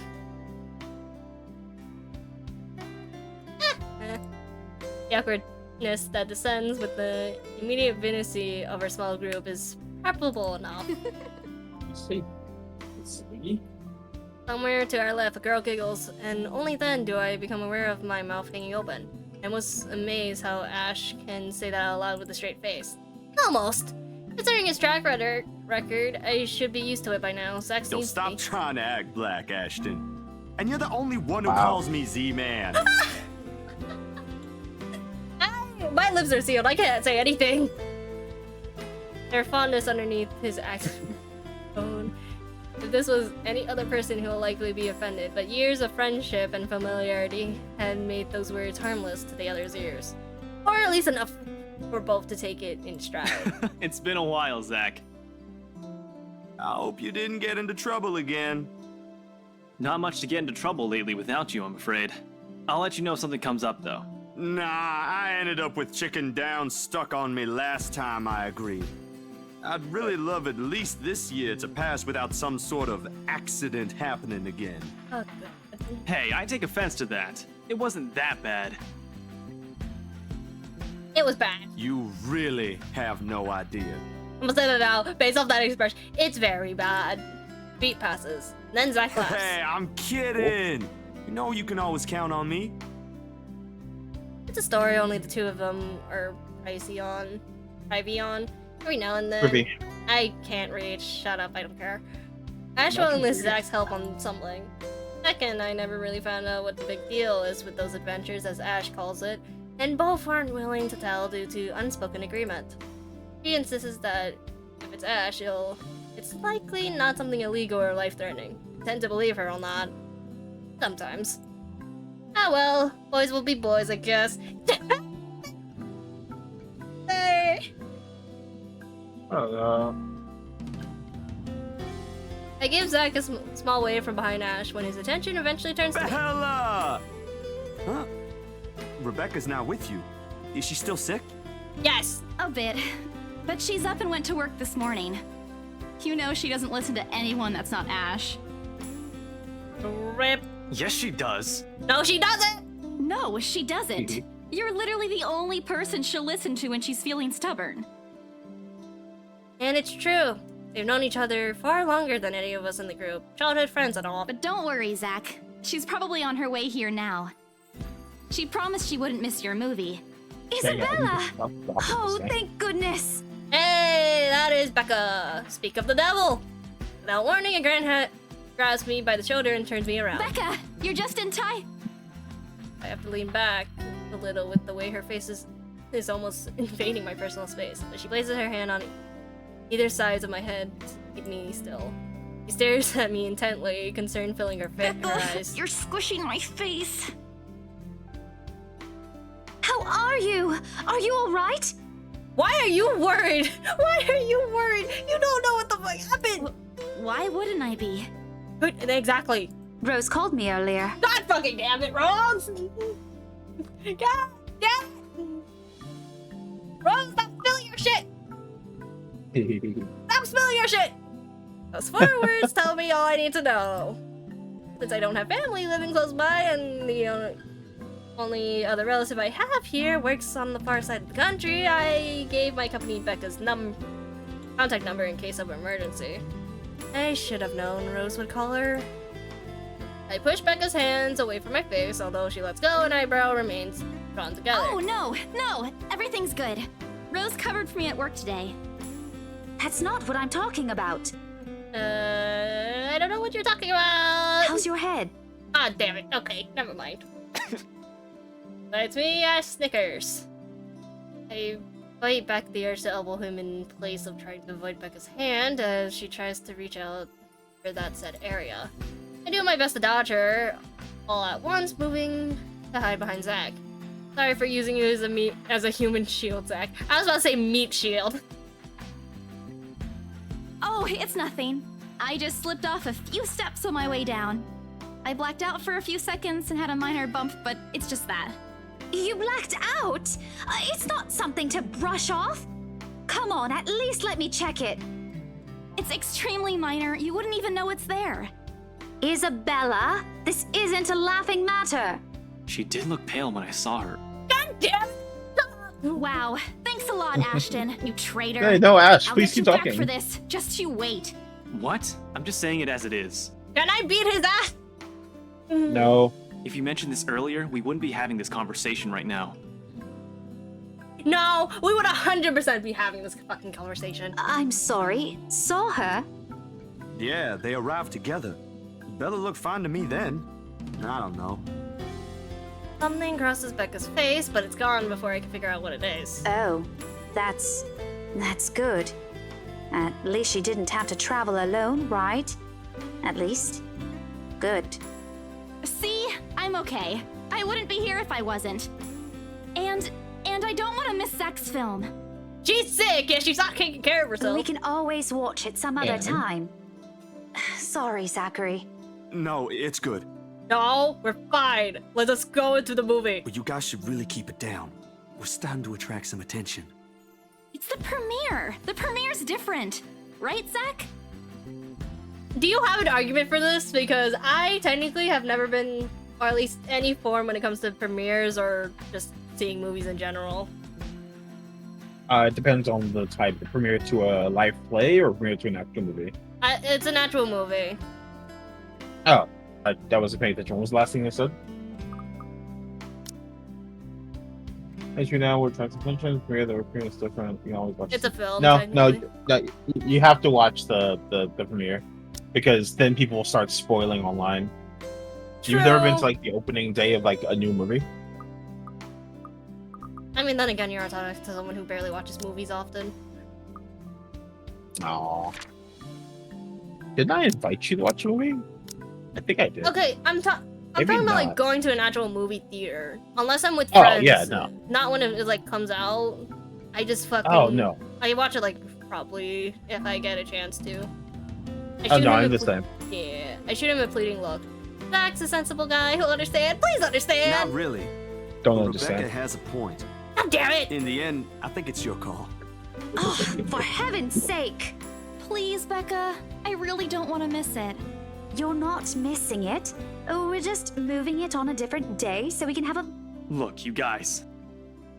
Ash's loud sigh unexpectedly cuts through the conversation. He pinches the bridge of his nose as he speaks. Something he usually does when he gets impatient. If she says she's okay, then there's nothing we can do about it. It's not like we can stop her either. Thank you! Besides, she's still acting like the same old Isabella to me, if she can still run around like that. Why are you taking her side? I'm not. But if she wants to watch Zach's movie with us, I'm not going to stop her. She's probably the one looking forward to it the most. Ash, that's... You, of all people, should know... Tell you what, if I notice something amiss with her, I'll take her to the nearest hospital myself. Why is everyone mentioning? Oh! Is that good enough for you? Sometimes the hospital is the best place to be. I know the answer before Becca voices it out.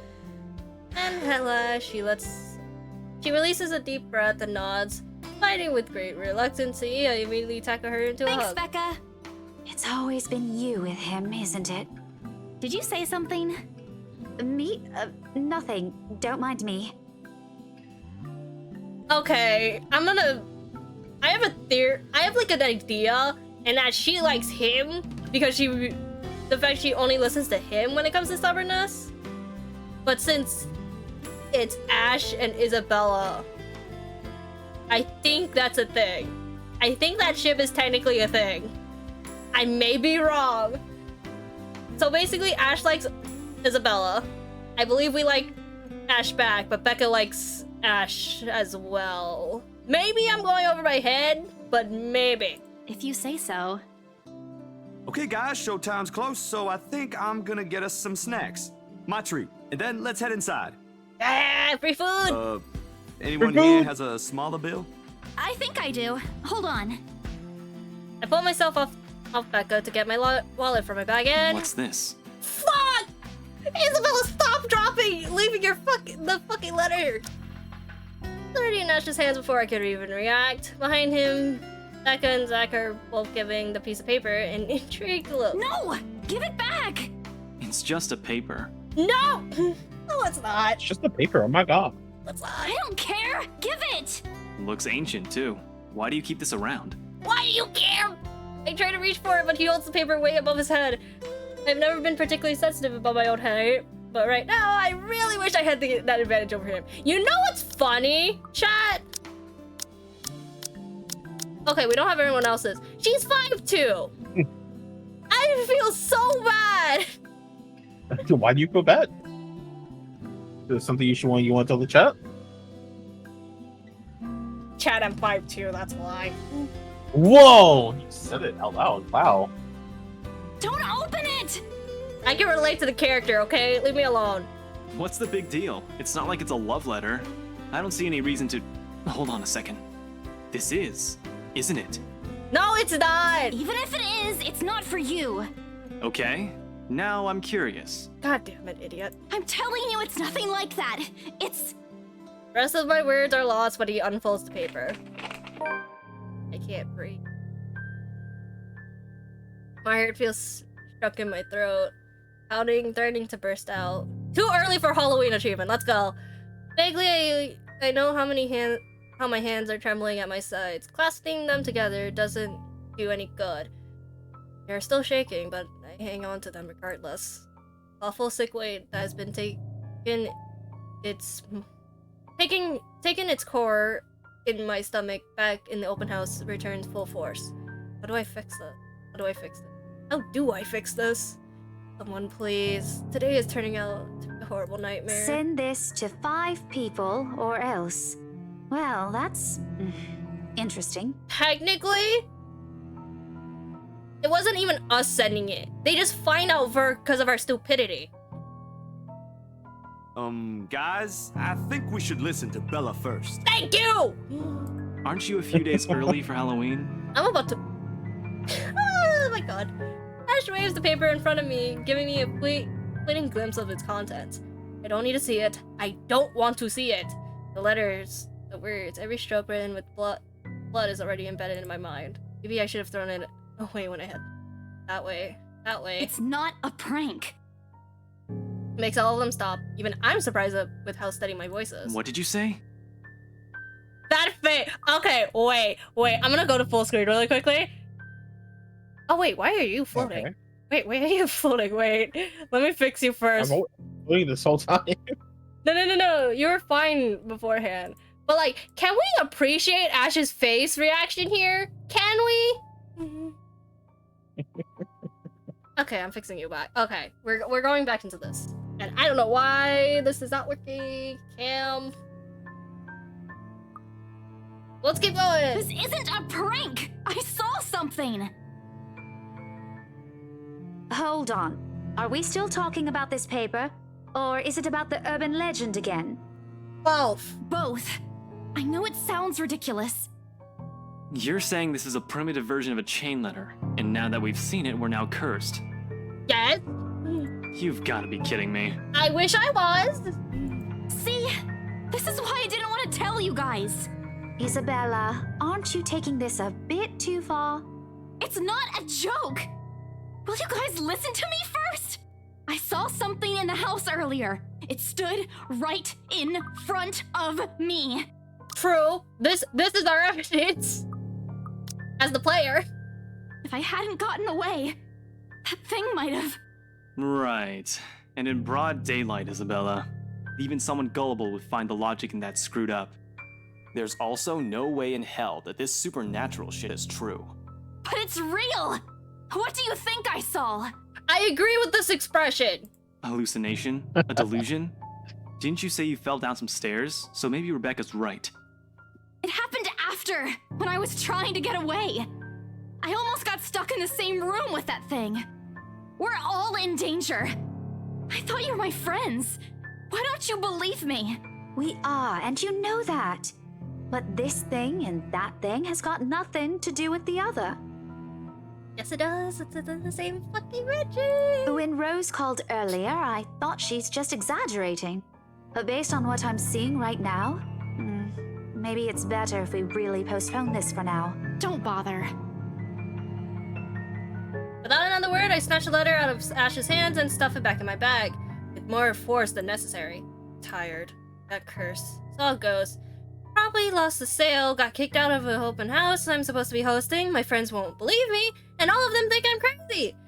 Top it all off, there's an dull ache at the back of my head, begging for a little attention I can't fucking afford to give right now. Honestly, there's only so much a person can take within a single day. I just want to go home, curl on my bed, and never think about today. But before I take a single step away from the group... Guys! Zach rarely raises his voice, even when there's a point he wants to drive home. And hearing him take on that tone completely throws me off. Even Ash and Becca. Whatever harsh words yet to come out from the argument immediately died on our tongues. Why don't we all calm down first? I'm sure Isabella has her reasons too. No need to be hard on her. Thank you! Wholesome fucker, I will hug you right now! And hey, ain't this supposed to be a happy get-together? We haven't seen each other for months. I'd really love to know what y'all have been up to. I only ever get to talk to Bella over chat. Please. He has a point. Ash, for all of his attempts to look cool and distant, has also been looking forward to this. He even took time to call this morning for a reminder. Never does that. Becca too. I'm pretty sure that's another reason why she got out of bed today. Yet despite Zach's attempts to light up things or Ash and Becca's inquisitors. I can't fucking talk, and do I care? No, fuck English. Gestures, the tightness in my chest remains. I should have just kept it to myself, or at least went with the idea that it's a prank. If I did, things might have not turned out the way they had. No sour mood, no bad vibes. Careless, so careless. Maybe leaving is the better decision for us all. You know what? We're going for the movie! Yeah. Going for the what? We're staying for the movie! Okay. Any other day, I excuse myself and go straight home. But this is something special to Zach. Something he worked so hard to bring to life. I should know better. I might be having a bad day, but being with the few people I care about far outweighs the idea of spending the rest of the day throwing a tantrum alone in my room. And what if things in the attic, the thing in the attic follows me home? I don't want to be left with thoughts either. I just want to see it whenever I close my eyes. And maybe if I stay, let our heads go down first before telling them what happened, they'll listen to me. There's nothing you can solve with a calm head. One step at a time, Isabella. That's what Mama used to tell me. Besides, I don't have the heart to ditch Zach. Friendship! Friendship! Somehow. Ay. The smile is back on my face when I look back at them. And let me open a pack of gummies because I'm slowly getting hungry. If we keep arguing here, we're going to miss the first few minutes. All right, that's the Isabella I know. Oh, good. I thought for sure you were going to cry. I'm about to get a bat. I want to bonk this dude on the head. I'm mad. How's the game going? Game so far is good. You're most basically just playing as yourself, and it's great. And our relationship so far is not bad, so. Even looks like you. Shame. This time, I really do send an elbow straight to his stomach. So, but You say Ash. shame? Yes. Being vertically Why? challenged has its perks too. What was that for? Are you asking me to elbow you too, Spirit? What? I just asked why you were saying shame. Isabella's a bitch. Stop calling me a crybaby. I'm not one. Aw, don't cry. Stop it. Okay, scaredy cat then. That too. If you repeat that, I swear I'll... Let's just go. Without another word, Becca goes inside. She doesn't even stop to wait for us when I call after her. Ash? Why? Da-da-da. God fucking Christ. I swear, y'all gonna make me put another cooldown, and it's just gonna be on Ada. The only two people that have done it was me and them. I know. Ash and I exchanged looks at that. The same question likely swimming inside our minds. Did something happen at school after I left? Is she having a bad day too? I'll ask her about it later, I guess. So, you guys go catch up with her. I'll go get us the food I promised. Just get us popcorn. But you'll miss it. Didn't you say watching a movie without food ain't fun? And it ain't like I haven't seen it. I made it, remember? True. I'll be in there soon. One friendly tap on my shoulder, and then he's gone. Few moviegoers are still milling around. Some are still waiting in line for tickets, but otherwise, most of the crowd are already inside. Something more for us to do here. Not another word of protest comes from me when Ash gestures for the both of us to head inside. And then? Are you sure it wasn't one of the cleaning crews? Absolutely sure. Why are we still talking about this? Why not? Halfway through the movie, the conversation steered towards what happened in the mansion. To be fair, Zach was the one who brought it up again. His own movie premiere! Now the film's just serving as background noise while we speak in hushed tones, carefully not disturbing anyone else inside the hall. Oh, except for Ash. I just hope we don't end up arguing about it again. We'd all get kicked, sure. No, with how loud Ash's voice is, we'll probably get thrown out way before any argument happens. Only Becca still remains engrossed in the movie, completely ignoring us. Been quiet the whole evening, speaking only when referred to. I didn't know any better. I think we did something that offended her. Did we? And then I ran. You heard what happened after. I still think it's something else. Of course you bitch. It was standing right in front of me, Ash. He's one of the smartest guys I know, but geez, he should learn to listen. Plus, he didn't say he doesn't believe in these things. Why is he in this conversation again? I heard what you said, but it's a small room. There are a lot of things someone else could have done there without your knowledge. If I could see it up close, maybe I can... I am not going back there. Ain't that a problem if you're hosting an open house? Thank you. Rose does the first floor tour. I ain't sure ghosts can be restricted to one room, Bella. Phasmophobia says otherwise. Well, technically, depends. There are no ghosts, Zach. Stop putting useless ideas in her head. Yeah, but I was thinking, maybe all the house needs is a blessing. Wasn't it left uninhabited for years? Oh, the house did change hands over the years from one distant relative of the immigrants to another. None of them bothered to live in it, though. It remains that way until its current owners decided to sell it. Why didn't I think of that? I didn't peg you as the religious type, Zach. Oh yeah, I forgot. Apparently we are of Catholic, by the way. I forgot we were Roman Catholic. Nothing like that, Ash. Who knows, though? It might bring something positive to the place. That's not a bad idea. I just don't know where I could find someone. I'm gonna bet now it's going to be Zach. You're not seriously considering his suggestion, are you? Do you have a better idea? I know where. I could contact him for you if you want. You do that? Or we can find you a psychologist instead. Fuck you, Ash. This is why I'm glad the game put you as Ashhole. It's from your character's perspective, so. There are very few times in my life when I wish my glowers can. This is one of those. Ash, that is not a very appropriate thing to say right now. No, wait, that's not what I meant. Thank you! There's the Ashhole I've been waiting on. Ethnographer. I meant ethnographer. This guy's a psychologist too, of course, if you... Ashton, if you don't stop... Rebecca knows the guy I'm talking about too. She can vouch for him. Becca tears her eyes away from the screen. Huh? What? Oh, are you talking about Professor Andrew? He used to work with my parents at the university. Can you guys keep it down? Sorry, the scaredy cat here mentioned curses. Not that I'm saying this is one, but talking to him is a better solution for me than getting a random priest to bless an old house. He'll even help you figure things out, teach you a couple things.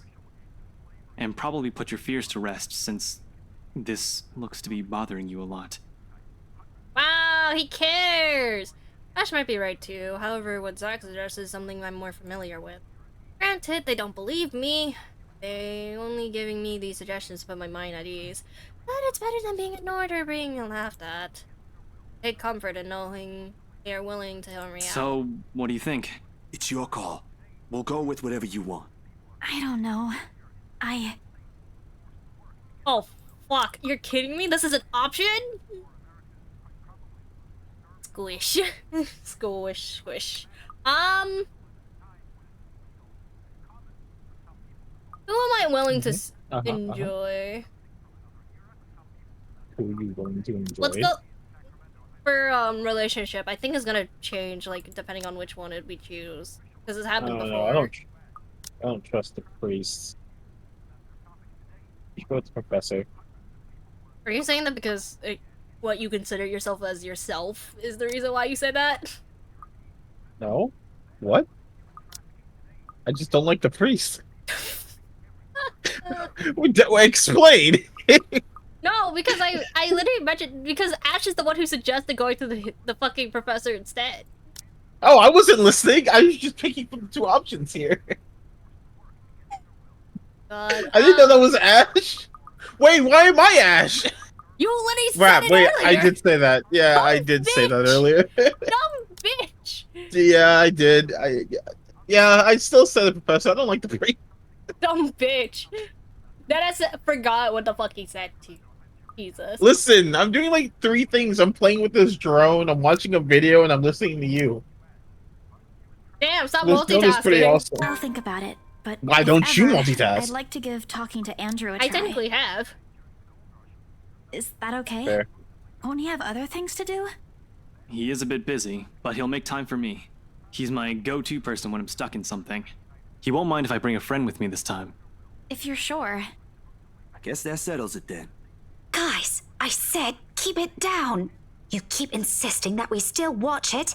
You're not even paying attention yourselves.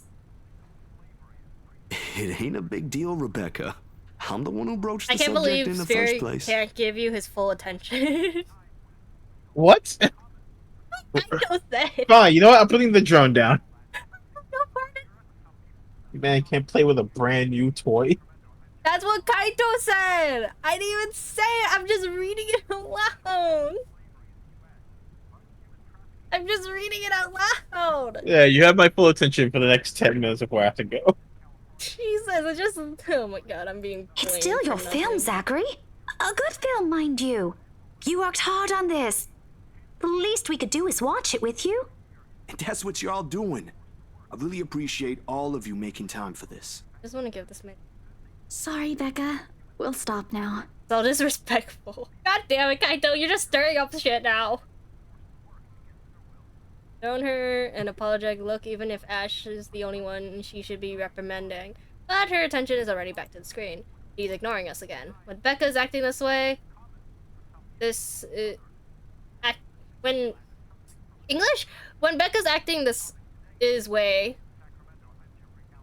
Okay, so I'm not reading it wrong. I'm reading this stupid. It should be when Becca's acting is this way.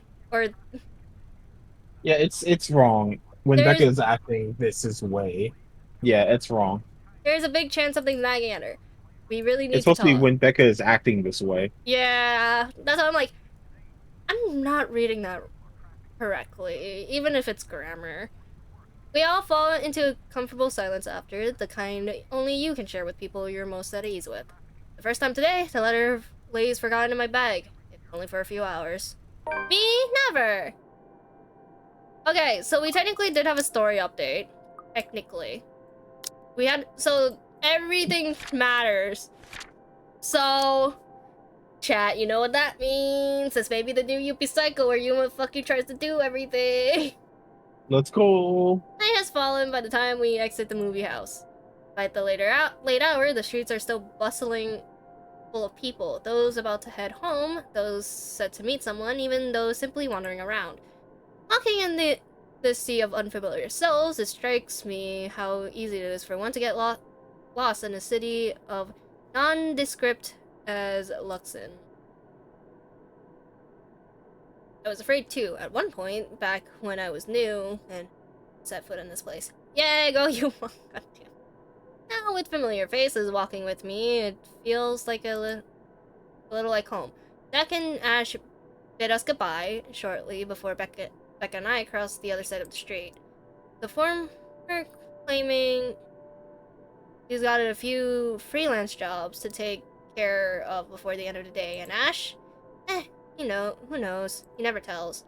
Sometimes he'll just randomly appear at his doorstep looking for a place to crash.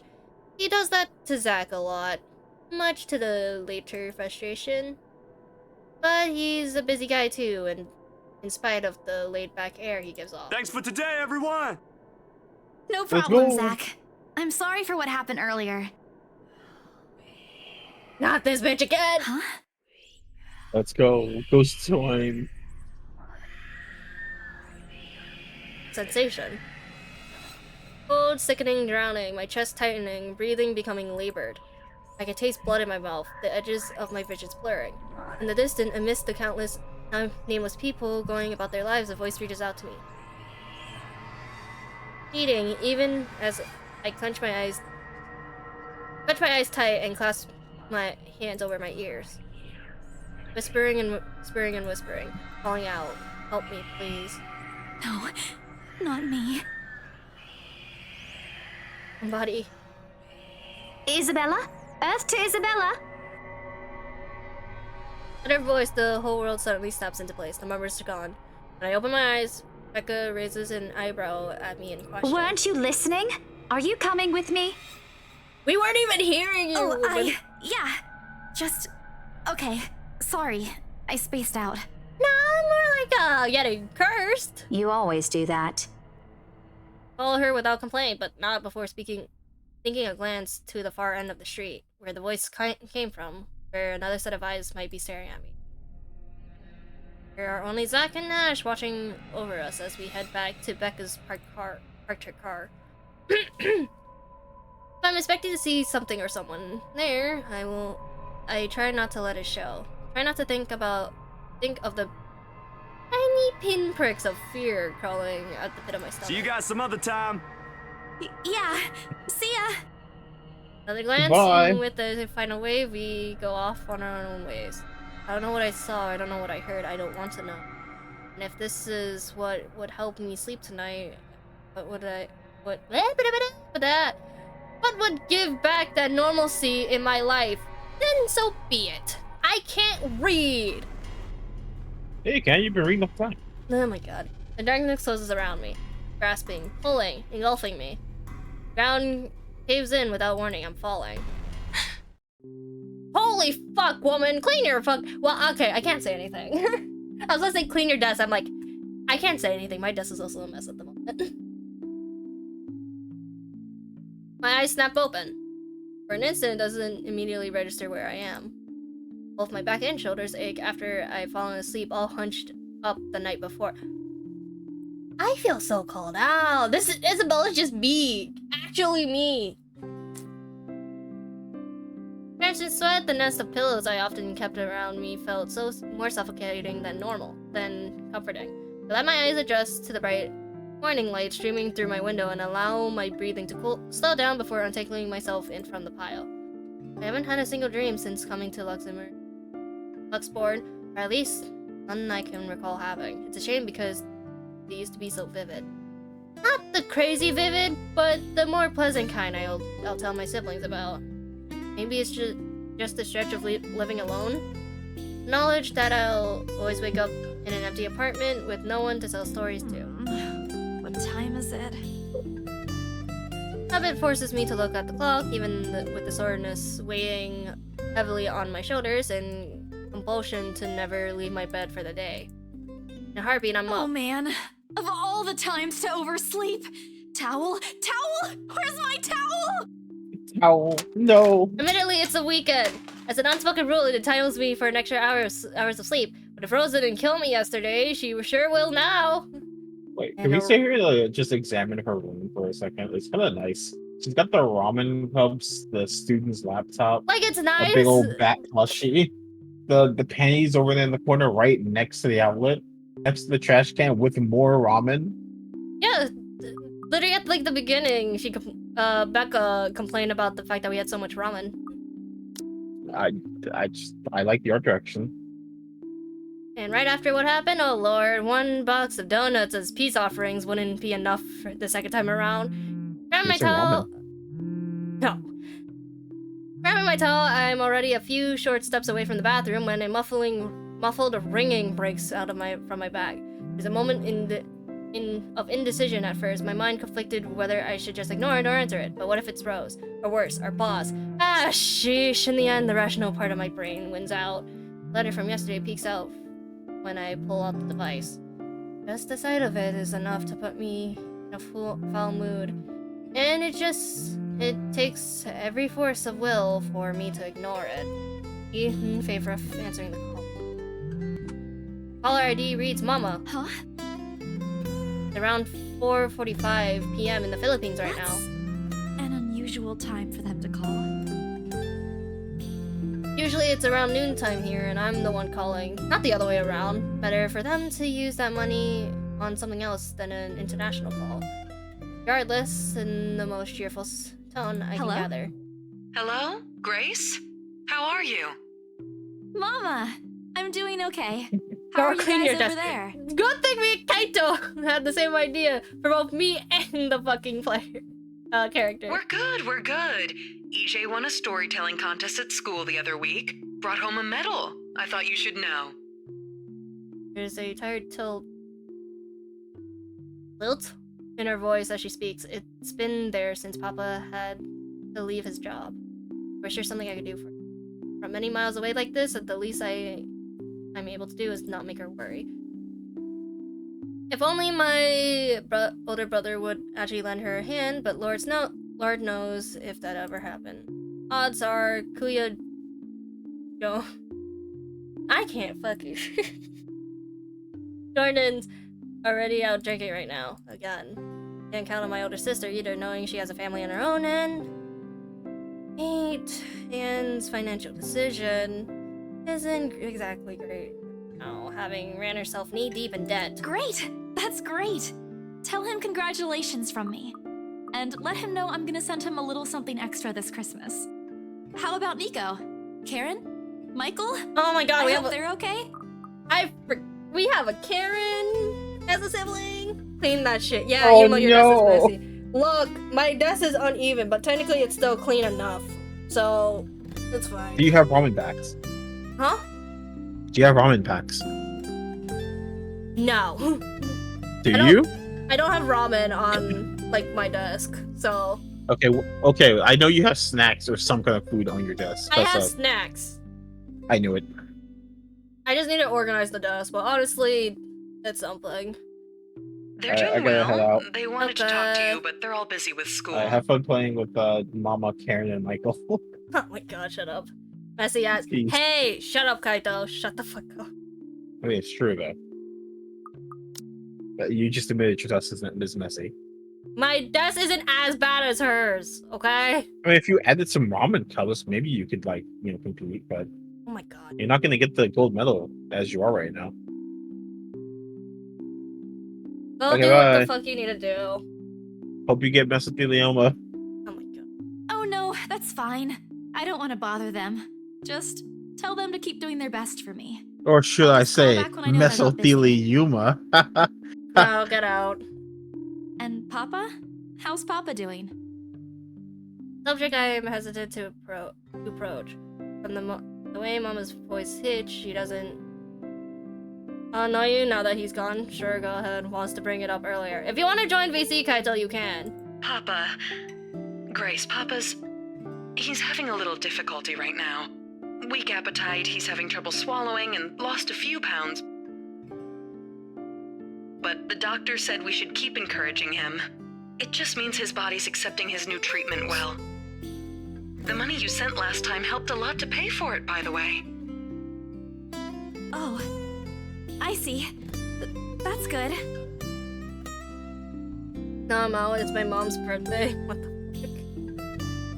Won't deny that life has gotten tougher for our family. It used to be easy back when Papa was in good shape. But ever since he was diagnosed with sickness 5 years ago, he hasn't been able to provide for us. Now the burden of feeding 8 mouths and settling Papa's bills are all resting on my shoulders. God fucking... Please stop. Can't take it. Although Mama's making a little accepting sewing and laundry jobs in our neighborhood, it's scarcely enough to cover the costs of day-to-day living, let alone the bloating hospital bills. Can't even expect help from our own government because the health insurance there barely covers anything. I'm sure he'll get better soon. Is he well enough to talk? Do you think I'll be able to speak to him, Ma? Silence. I started to think that the call got out until... Listen, Grace. Maybe it's better if we transfer Papa to a different hospital. Somewhere cheaper? What? Why? Did something happen? Is it the deposit issue again? Give me the hospital's number. I'll talk to them. No, it's nothing bad. The service here is good. Too good. Even the doctors. But I'm worried you're working yourself to the ground because of it. Mama, we've been through this before. I want the best for You Papa. love the Yuma. I feel appreciated, but at the same time I feel like I'm getting abused slowly. I mean, even though that's the point of stream at this point. So... And don't worry about the bills or the medicine, or me for that matter. You love the Yuma indeed. Abused this. I can handle myself. Everything's going well here. Huggable Yuma, thank you. In fact, we're about to close a large sale. Thank you, Suda, for being the only kind one. Thank you. Hopefully, if not, then I'll find another way. She doesn't need to know about that.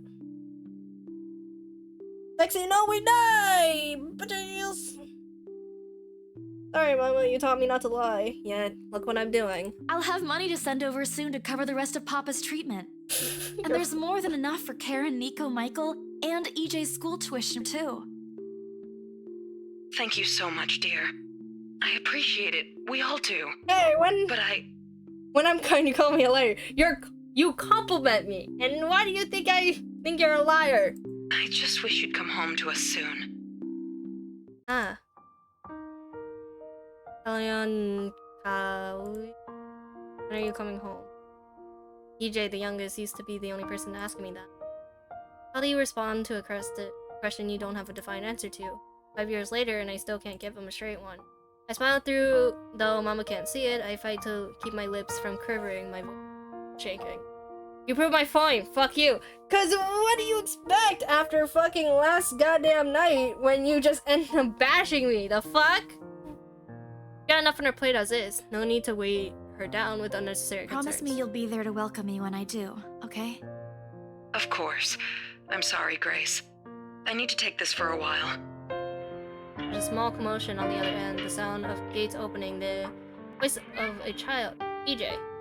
Talking excitedly about his day at school, then tapping on the feet of the floorboard as he runs. It's been years since I've been home. I can still picture the whole scene in my mind. How tall is he now? The neighbor kids bullying him now that I'm not around? Did Mama rearrange the furniture in the living room again? What are you gonna have for dinner today? Miss them. It's okay, Ma. I need to go too.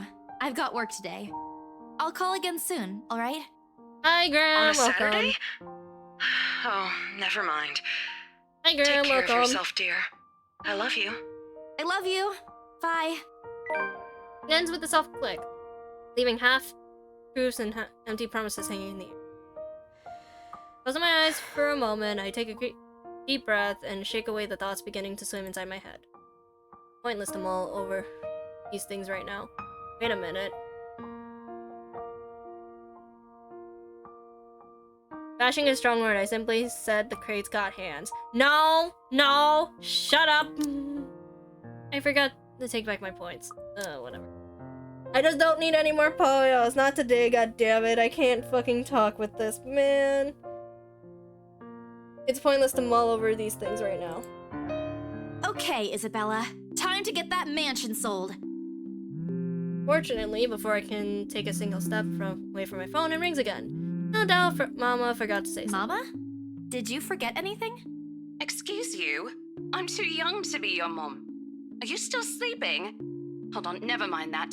Get yourself in the office. Hurry! Office? What about the open house? Oh no. Is it Sir John? Did he hear about yesterday? Am I in trouble? Oh god, oh god, oh god! I'm gonna get yelled at, aren't I? What do I do? I'll buy you an extra box of donuts if... No, it's nothing like that. Will you calm down? Get yourself here, alright? I'll tell you everything then. There's the telltale din of several feet shuffling against the wooden flooring and in-district yelling in the background before Roses cuts the connection. This isn't in any way comforting, but it's enough reason for me to hastily discard my phone and finish my shower in record time. Make it to our office within 20 minutes of leaving my apartment. Completely disheveled and out of breath. If I take account my usual travel time. Routine Claymore, common to Bear Realty Corporation, Luxmore office, greets me as soon as my foot crosses the threshold. Papers rustling, telephones ringing at cardiac value intervals, agents talking at various volumes, staff moving about Where the hell is C? Where are my employees? What the actual fuck, guys? Of all the times to disappear without notice. Okay, hi, boss! My boss wears turned muffled as someone else closes the door to his office. Likely the work of our HR manager! Well, throughout the past weeks, he's been in a bad mood over a few employees who have failed to report work. I heard they're trying to get a hold of them, but to no avail. The result is half their workload have been shifted to all available staff, so as to not lose clients. Not that I mind the extra work. If anything, it means I'll have more to send my family back home.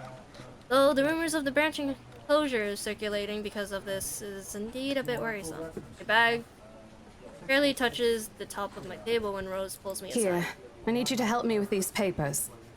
If you could also get these signed and photocopied before lunch today, that would be great. One after another, she thrusts a bunch of paperwork without explanation.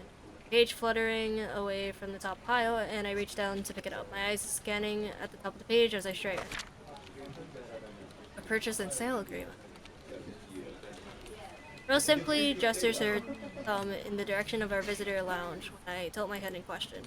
There, seated on the sofa and looking completely out of place in my humbly decorated room, is the same couple from the day before. Right. Something bubbles up in my throat. Their presence in the office can only mean one thing. They're buying it? We got a deal?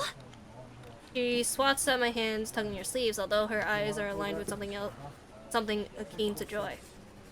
She wanted this sale to happen as much as I do, and now that it's here, the deal needs to be closed, yet documents need to be signed still. But the relation is there. Along with the foreboding feeling I had to do a little damage control, but they're already interested in acquiring the property, even before they attended the open house. Give me 2 seconds because I have to respond to something really quickly. I mean, isn't it obvious? They already hired an interior designer. I've never seen a buyer as aggressive as Madam Wright. She didn't even try to negotiate a lower rate. One at a time, Rose. I can't process everything you're saying at once. What do you mean? They're paying 15% higher than the listing price, as long as we get the paperwork done as soon as possible. Damn. I think if we allow it, they'll be paying up front, too. Even with that urban legend?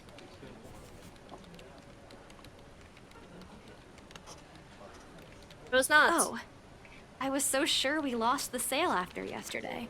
Don't look so surprised. We still have to conduct some last few checks before we completely hand it over to them. Please. I'll happily do the paperwork duty, Rose. I'll even go to the land registry myself and make sure the property changes hands with every single legal blessing. Don't they have better things to spend money on? I'd haggle it down to the lowest possible price if I were in their place. Especially with the stories attached to it. Not that my opinion matters one bit here. Just their agents who are going to receive the hefty commission, after all. Nothing more. Rose gives me a pat on the shoulder, signaling me that she's heading back to them, and an unspoken instruction for me to follow after I'm done.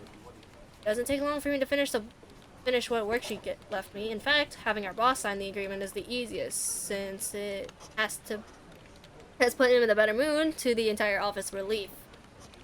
Madam Hannah calls me over the moment she notices my presence in the lounge room.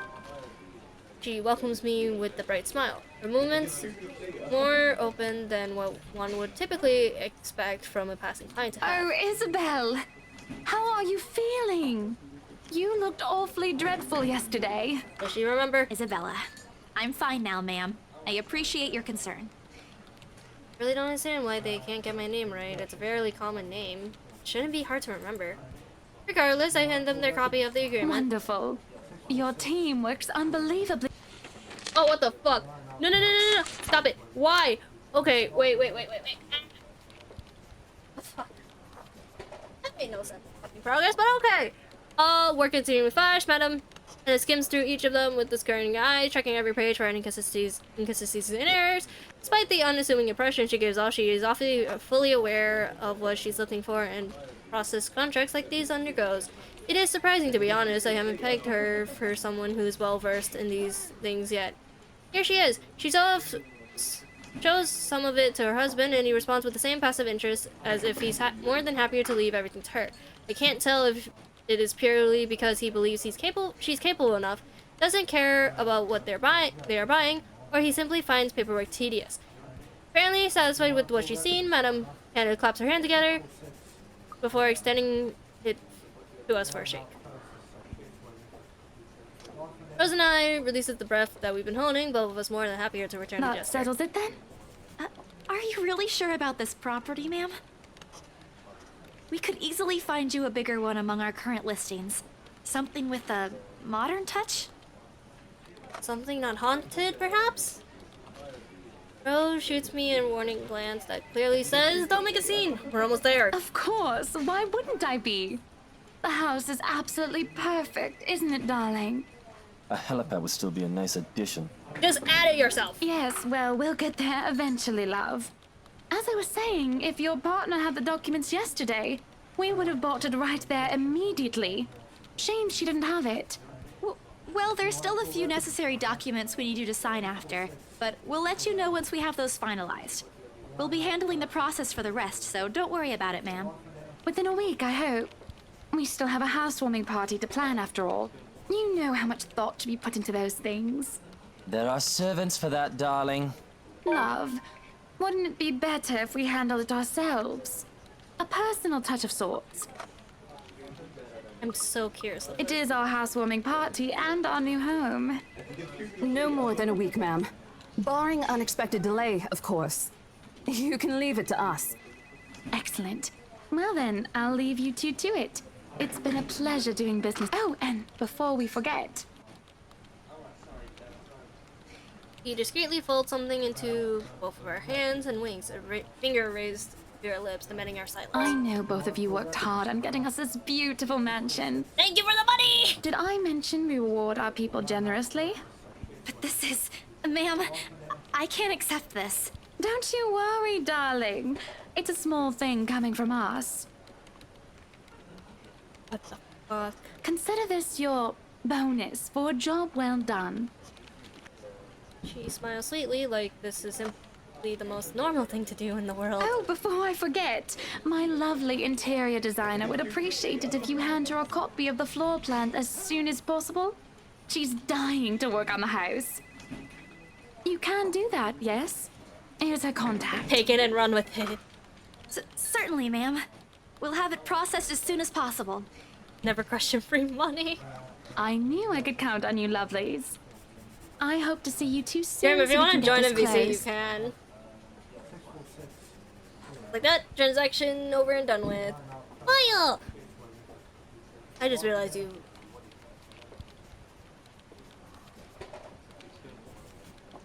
Done with. My mind's still reeling even after they left.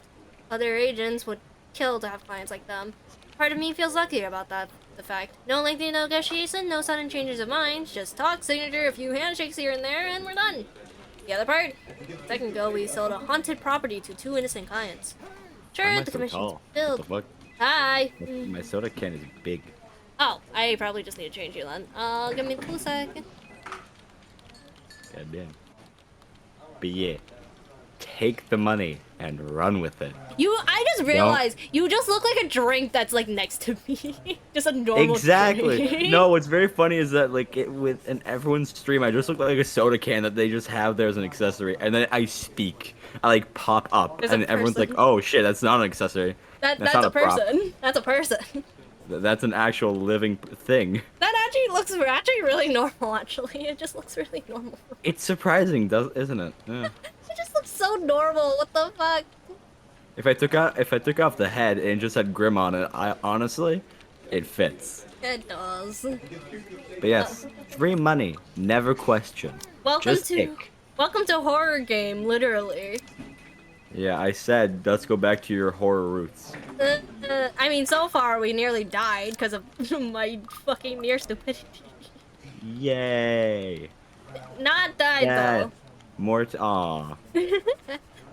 You're telling me I can't do Yuma death anymore? Oh, come on. No. I Well, haven't done technically that. you can, but I haven't done that in so long. yeah, it's been so long. God Heck, it damn, keeps you me haven't away played from a instant new. game where you could die in a while. Well, no, technically I kind of have. Yeah, but you don't die. It's not fun. I don't have to go back to the mansion as well once the deal is closed, much to my sanity's relief. But no. But knowing that something is in there, we gave it to the good couple despite of that. Oh, Isabella, the things you do to sell a house and get money, Papa wouldn't be happy with that. At least I have good news to tell next time I go home. Little lie I told Mama this morning isn't a lie Well, anymore. there's something. So how does it feel? How does what feel? Your first big multi-million-pound sale, silly. I know you've been with us for years, but this has got to be memorable for you. Oh yeah, I forgot we're in the UK. You forgot? You didn't or Europe listen to the specifically. accents? Specifically, no, because I was like, oh, it's probably because all of them have accents.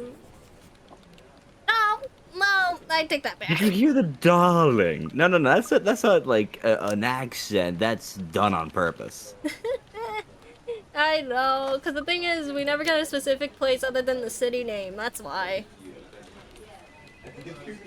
Fun. Memorable is an understatement, Come Rose. on, show some enthusiasm.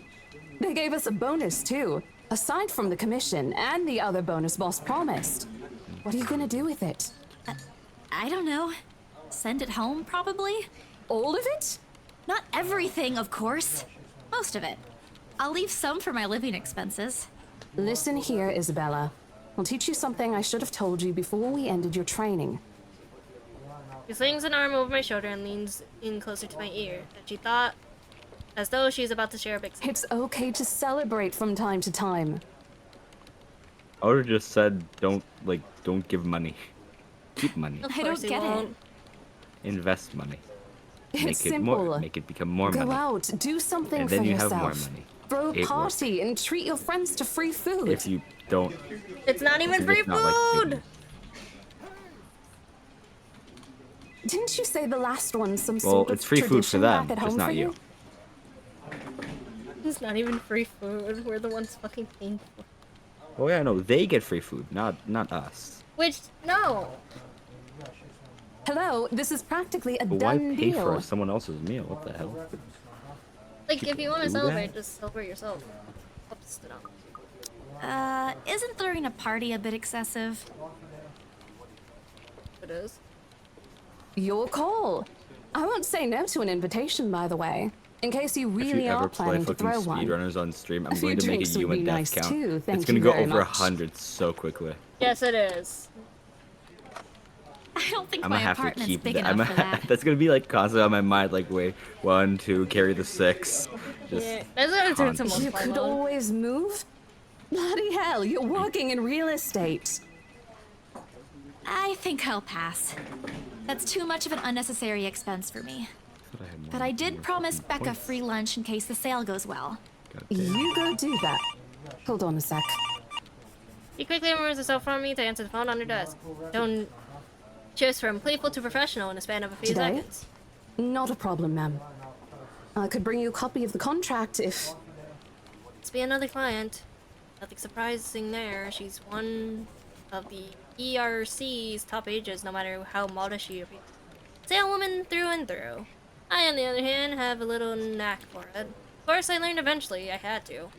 But someone else will, without a doubt, do a better job. One stone, a drunken partner.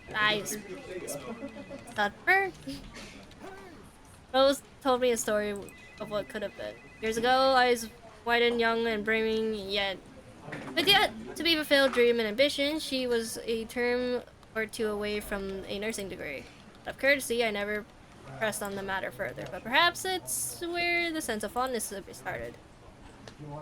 A small connection due to one experience in our respective lives of goals we both let pass by because of the circumstances we're in. I'd be happy to discuss this over tea, ma'am. All right, I'll be there. Thank you. I just realized I have no idea what's going on. Okay, so we are a real estate agent, technically, Oh, in yeah. which the mansion that we sold is haunted based off urban legends centuries ago.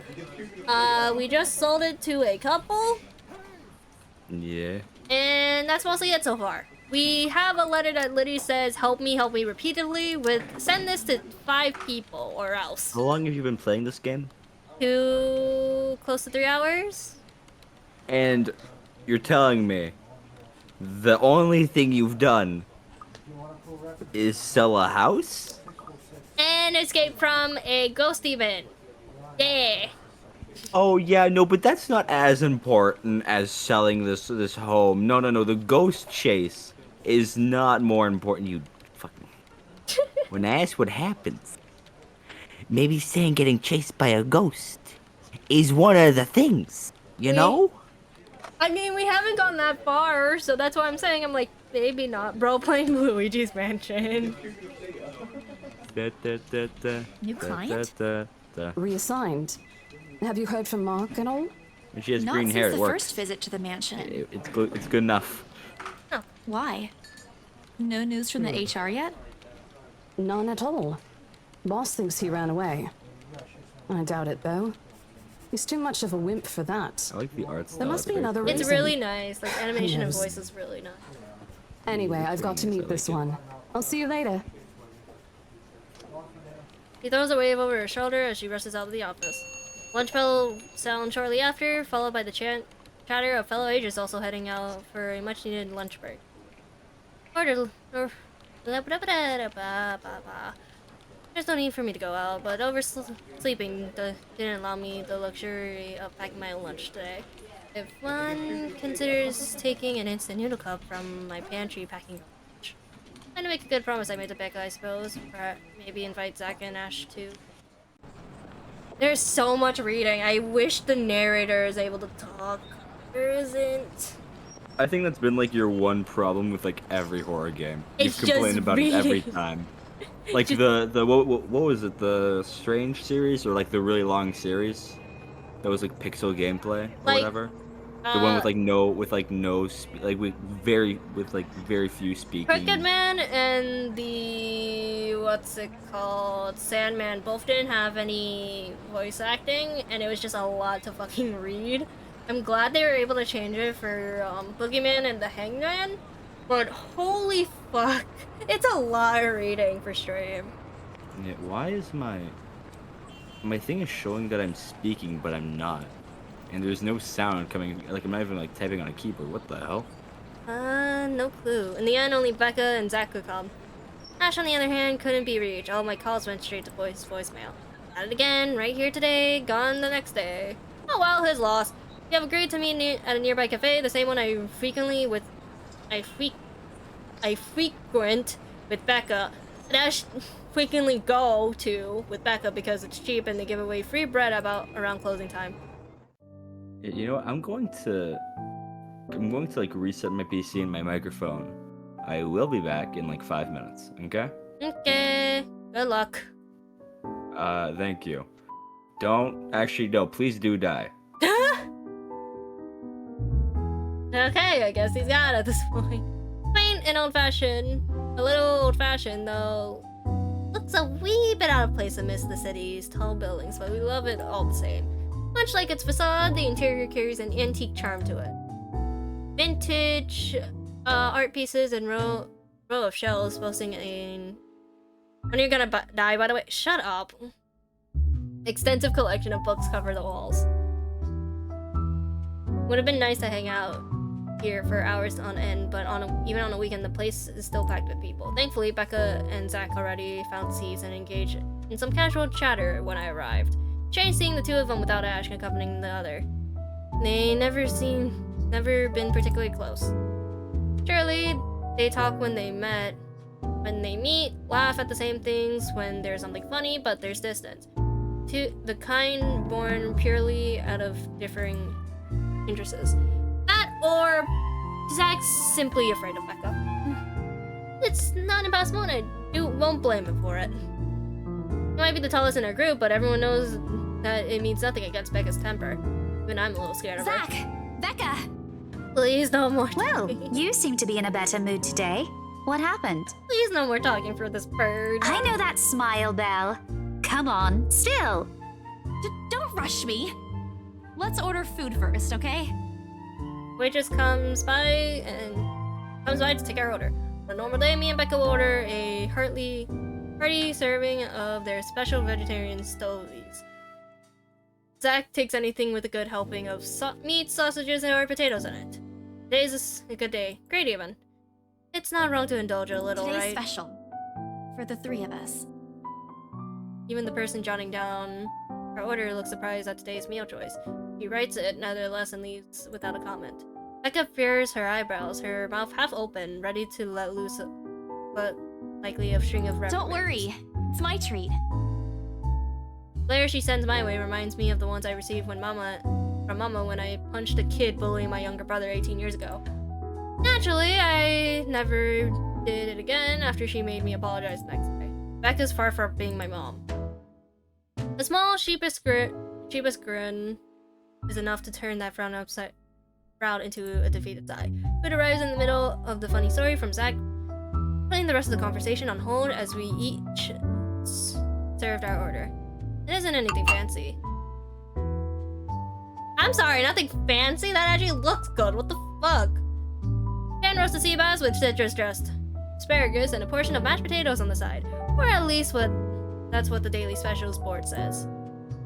I never paid any attention to it whenever I come here since they price whatever written way above what I'm willing to spend on food on a single day. Oh good.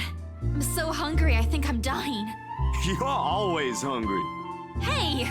Not all the time. Let me guess. You skipped breakfast again. Not on purpose. I may have overslept by a few seconds today. Right then. Stop stalling, Isabella. What's this about? Let us say, Rebecca. She wouldn't be inviting us out if it wasn't worth hearing out. Well, we're waiting. I'm treating you guys to a once-in-a-century thing.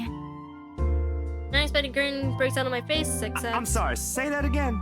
And this is important because... we got paid. Becca only raises an eyebrow at me while Zach appears like he didn't get the punchline to another lame joke Ash made. And it's desperately searching for someone to explain.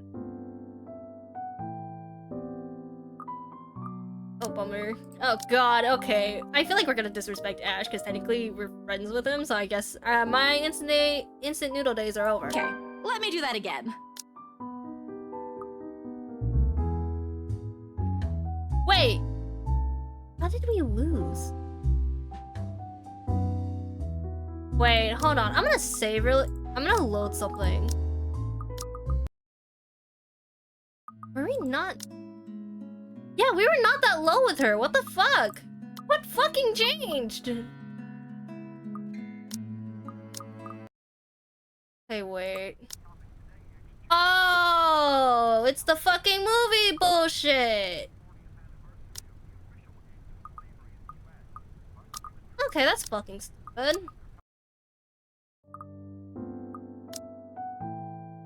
I didn't realize we were that low with her. Damn.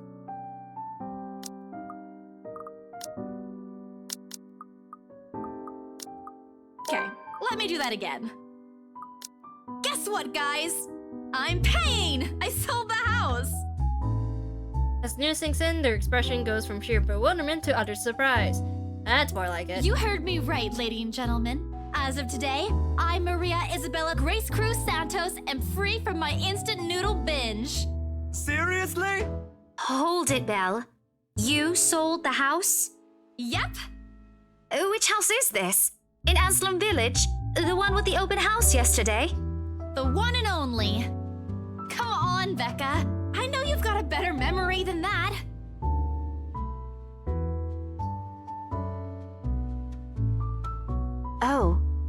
Oh, wow. That's... She lets out a hum, although she's nodding. She gives an impression of someone who has heard something unbelievable and is still forcing her brain to absorb it. Well, god fucking damn it, this is gonna be you doing this all day. Did you think that we wouldn't be able to sell it? Have faith in me, Becca. Am I not your best friend or you what? don't believe me? Words come out of my mouth before I can stop them. I've been trying to avoid bringing up yesterday's little spat, and judging from the looks on their face, it seems they are too. When is it not my dumb friend? Yes, you put a 3 in friend. Okay, buddy. Me and my stupid I'm mouth. sure it ain't the way you're thinking, Bella. No, I do believe you. But don't you think the sale happened a bit too fast? The open house only started yesterday, and now you already have a buyer? It happens from time to time. I misclick OK. Shake my head. Yeah, but look, I'm happy for you. Just yesterday, you've been really worried where to get money for your dad's new treatment. And now, all of a sudden, you have something. What if the sale doesn't push through, or I don't know, they're a fraud, or they suddenly back out? Isn't it a little too early to celebrate? Rebecca does have a point, Bella. If you haven't closed the deal yet, there's still a chance they'll go back on it. I don't even want to go back on it, damn. They don't seem like it to me. The lady appeared to really want it, and she approached me without even finishing the tour. Pressure me into it, like, more like it. I'm not going to tell Becca about that, knowing her, she only wants... And she already hired someone to handle the house's interior design. You're joking. Who would do that? Rich people. The Wrights, apparently. It's actually pretty funny. She's a bit too excited to get the property, she forgot to buy it. At any rate, they've already signed the agreement today, so it's just a matter of time. And don't tell anyone about this, but Ma'am Hannah also gave us something extra. Something as in... As in, it's why I can treat you two to a free meal. I'm more surprised you accepted it. She didn't really give us a choice in the matter. So don't lose sleep over this, okay? The couple really want the house. If Rose didn't stop them, they'd likely have paid up front for it yesterday. Is it possible to just increase the speed? That's despite the legends, too. I even tried to show them the letter. But nope. I want this house, darling. Go take all our money. Sorry. Okay, never mind. You don't really think they believe that, do you? I'm pretty sure for them, those are just rumors as well. No one is that superstitious in this day and age, Belle. Well, there's you. Right. You know what? I'll just eat all of these by myself. I begin to gather their plates to my side, the food in each still untouched. The laugh almost escapes my mouth with the way his exact expression quickly changes to disappointment. Becca's hand interrupts me just as I'm about to pull her plate closer. I'm kidding! Don't go all pouty on me again. I'm just concerned you'll get hurt if this doesn't happen. I know how badly you want to close this deal for your papa. I'm sure he's gonna be fine now, though, with the money. They don't know yet. I think I'll call them tomorrow. Let them know things will be easier. Mama said this morning he's showing progress with the new treatment, too. It's just a matter of time. I allowed myself to smile genuine and uninhibited. Strange talking about this with other people, even those who have known you long enough. But today's things simply feel a whole lot lighter with them. Lunch passes in an enjoyable fashion, a laugh here, a painful job there, but most of it is spent catching up and telling stories about whatever's keeping us busy these days. Something we can't afford to do the day, taking into account what happened. Even Becca's surprisingly chatty. There's something in the sea bass we ate. Zach, though, appears less energetic. While he's far from being the life of the party, he's definitely not the type to keep quiet in a conversation with his friends. Apart from a few inputs, he's been silent the entire time. Becca Are you notices. sure you're not feeling under the weather, Zachary? Huh? No, I'm okay. No worries, Rebecca. Doesn't sound okay to me. I'm gonna switch to my chibi really quickly because holy shit, I'm so tired of saying. So, say goodbye to the 3D model because this thing has been holding up a lot already.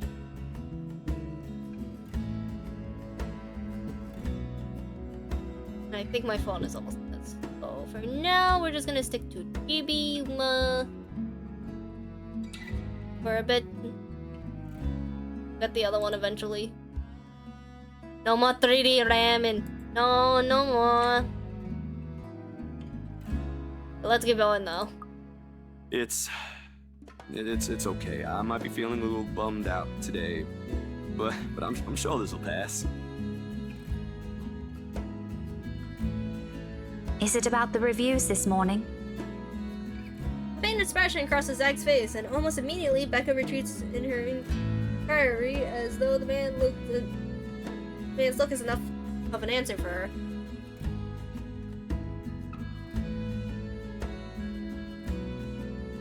I look between the both of them. The two of them. Did I miss something? What happened this morning? Did I stumble on a big secret?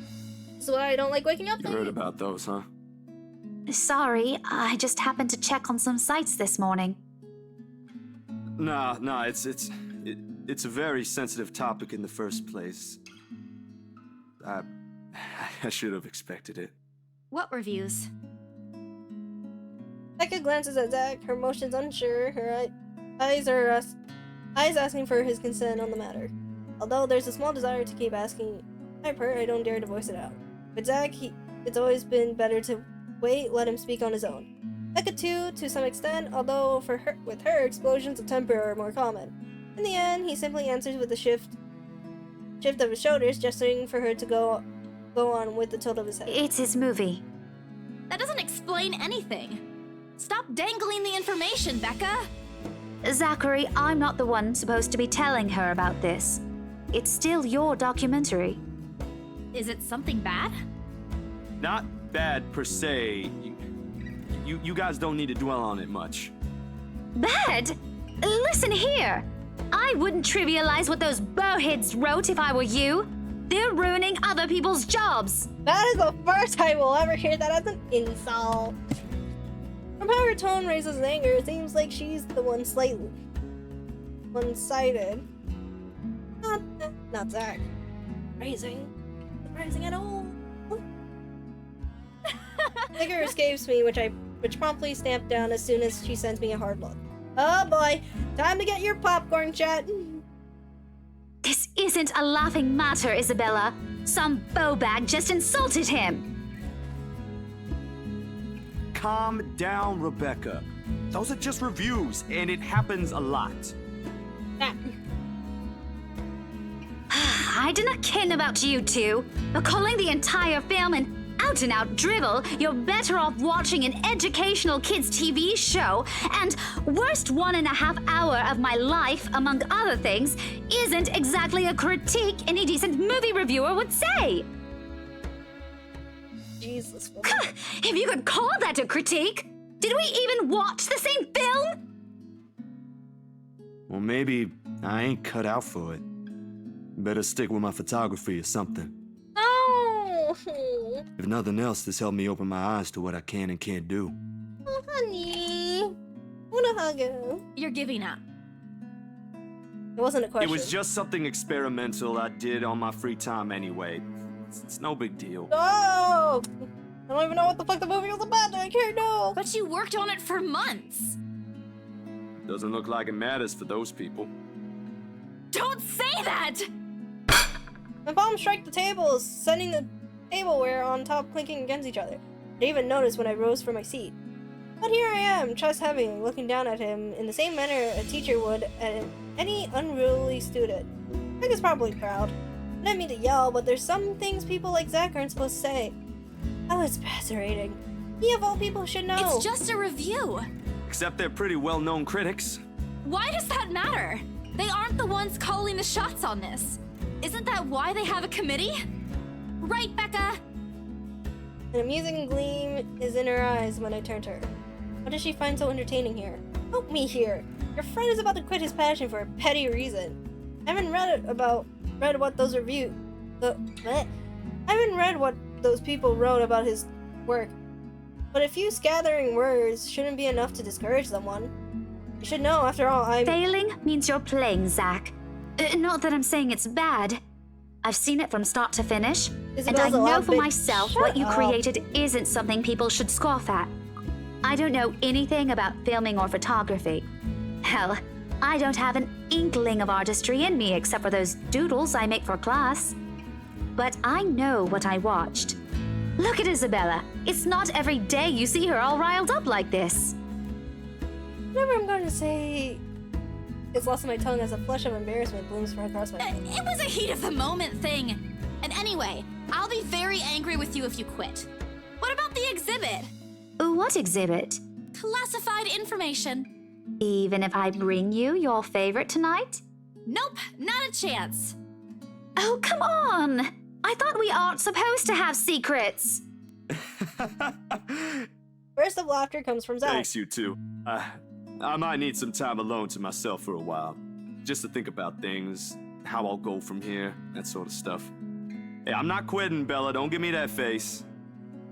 There's no face at all. Only a poor intimidation of a puppy dog eyes, if you can call this one. Promise. I'll be damned if I break any promise I make to you guys. I want to hug him so bad. Besides, you're right. It's too early to say anything right now. What's night ain't for another week? And that's all the answer I need from him. As sentimental as it sounds, there's a fulfillment in knowing another person you know won't take the same path you walked. Not like it's over for me, though. Still have time. I could still come back. Do my own thing. Do what I really want to do. Really only once Papa recovers, once I'm done with everything. Inside my bag, my phone buzzes unexpectedly, breaking the pleasant afternoon loop. The screen shows Rose. Hey, Isabel. You at the office? Ha ha. Very funny, Rose. I'm hanging up. Don't, I'm kidding. BRC says the floor plan copies are ready for Miss McCullough to pick up. She states that as if it already explains everything. Then out of the blue, she launches a long rant about the awful state of the Luxembourg Street. All of which she's... Oh, hi, welcome back. She states in a single breath that I can barely keep up and make a single word. I stay quiet only to avoid becoming a nice object of her frustration. She's similar to Becca in the. I'm stuck in horrendous traffic right now. Still fucking up. stupid I'm hating my drivers. life. I hate this mech. Is it just probably just noise I'm cancellation? figuring it out. No, noise cancellation is on. Is it like give me on 2 Chris seconds. right now? Is it on what? Chris? Like noise suppression?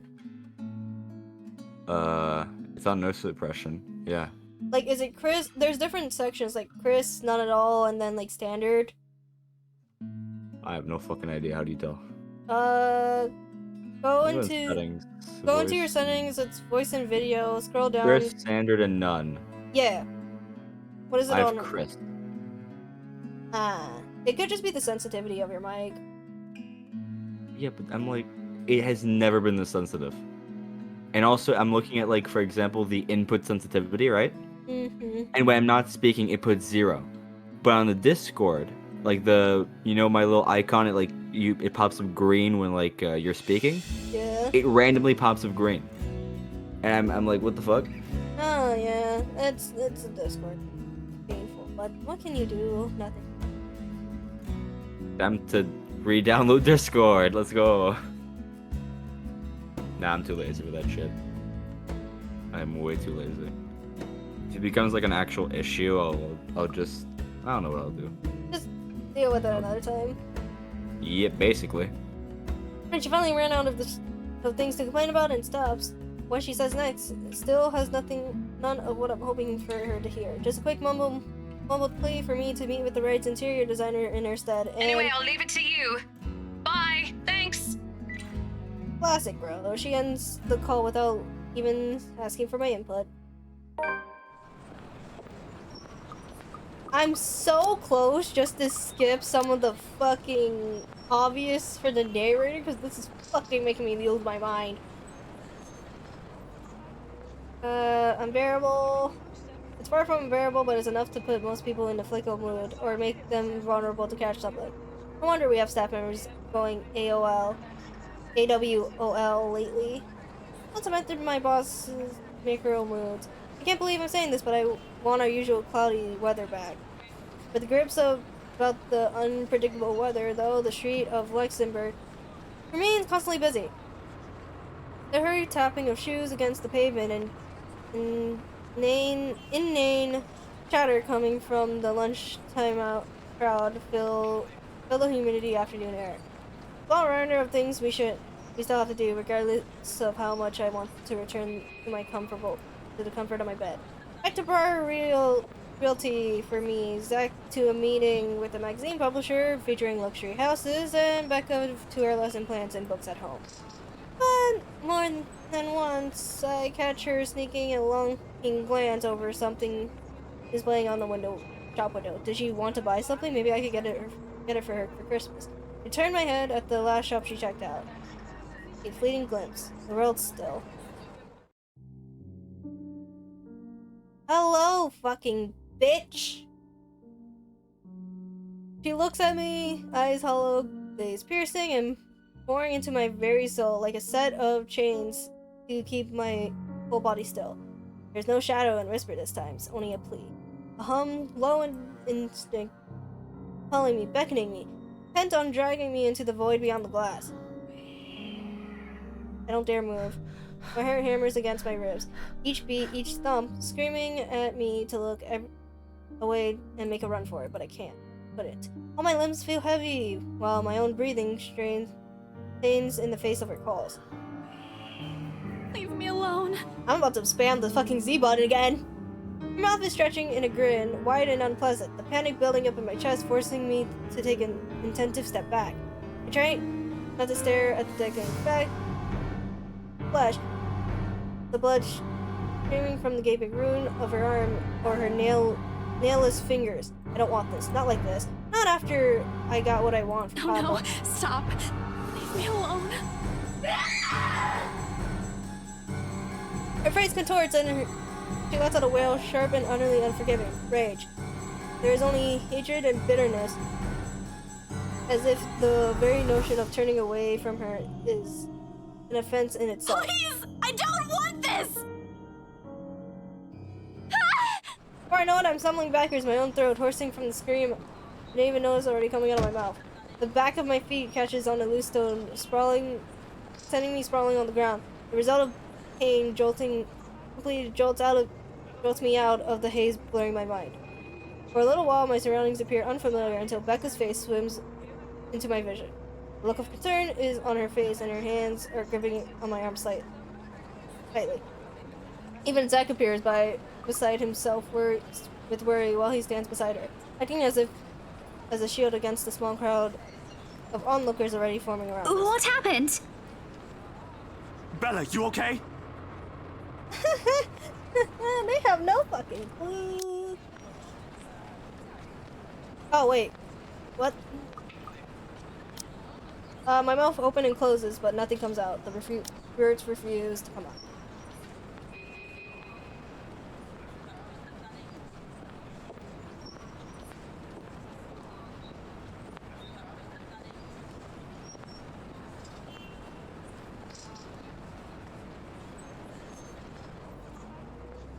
On impulse, I sneak a swift glance at the display window. She's gone.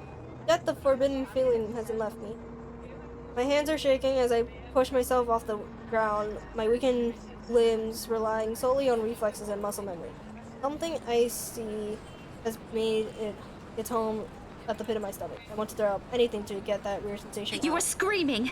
Zach, call someone! No, don't. I'm good. I'm good. I need to get to the office. Rose, the floor plans. Someone's going to pick it up. I'll see you later. Careful! Don't stand up yet. Stay put, Isabella. Zach, you watch over her for me. I'll call for someone. I attempt a smile to put her at ease, but it's most likely off as a grimace. Finally, I push her hands off my shoulders. My knees are still trembling, but I can stand. Leave me. Stay away. Away. The humidity is stifling, everyone's stares are unnerving, and Becca's and Zach's concerns are suffocating. I don't want to be here. No more. I break into a run. I wish I hadn't left my bed this morning. Here was the occasional drips of water on the sink and whirling of the fan blades to keep me company. It's easy to fall into a cycle of negative thinking. Even with the clutter to keep me company, the room still feels a whole lot bigger than usual. I hug my knees closer as a group passes by outside. Loud. So loud. If only there was a way to tune everything out, to keep my head from replaying every image, every sound of her. Her screams, her awkward gait as she reaches for me, her bone-chilling smile, her pleas for enough. It's enough.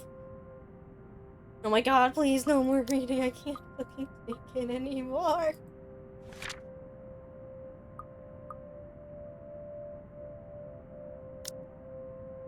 Oh my god, I just want to stop reading. God damn it! The shiver passes over me, though it's not from the hair still hanging damp against my back, nor the draft that enters the room from the window I left wide open. I gaze over the letter sitting on the coffee table, its edges fluttering incubulously as the wind touches it. You see the letter now? Or am I by myself? Nope, Grim is still here. Grim? Grim, you okay? Oh god, Maud is dead. Maud is dead. No! Maud is dead.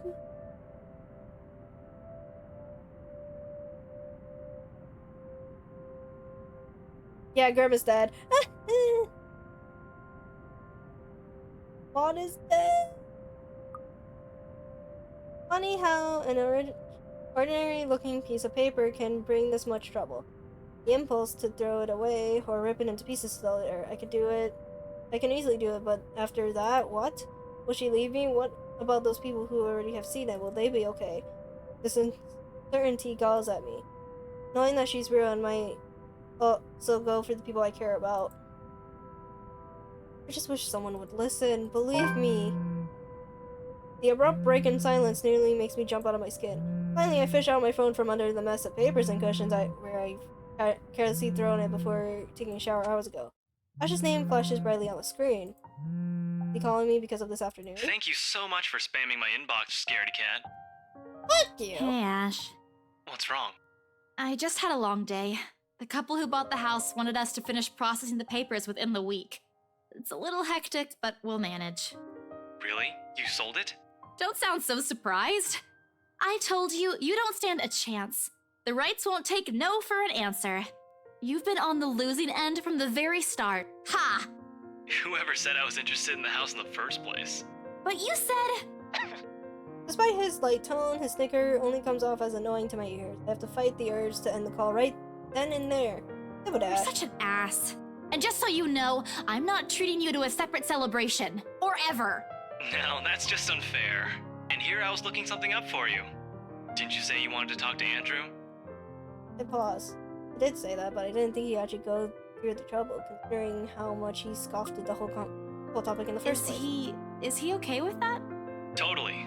Besides, I need to ask him about something. I might as well do it soon. What do you say you come with me tomorrow morning?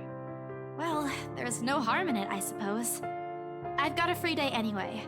Great, I'll just pick you up. Don't oversleep. Don't compare me to you. I'm not the one who sleeps like a rock. Technically, we did oversleep, so... Another round of chuckles come out from him. Oh, I lived for the day he'll stop making fun of me. Just you wait. You asshole. As I'm about to end the call, he clears his throat. And, Isabella? The sudden differentiating tone sends my eyebrows shooting up into my hairline. The world ending today? Yeah? Did you forget something? Do you think we... Never mind. Good night. He likes it!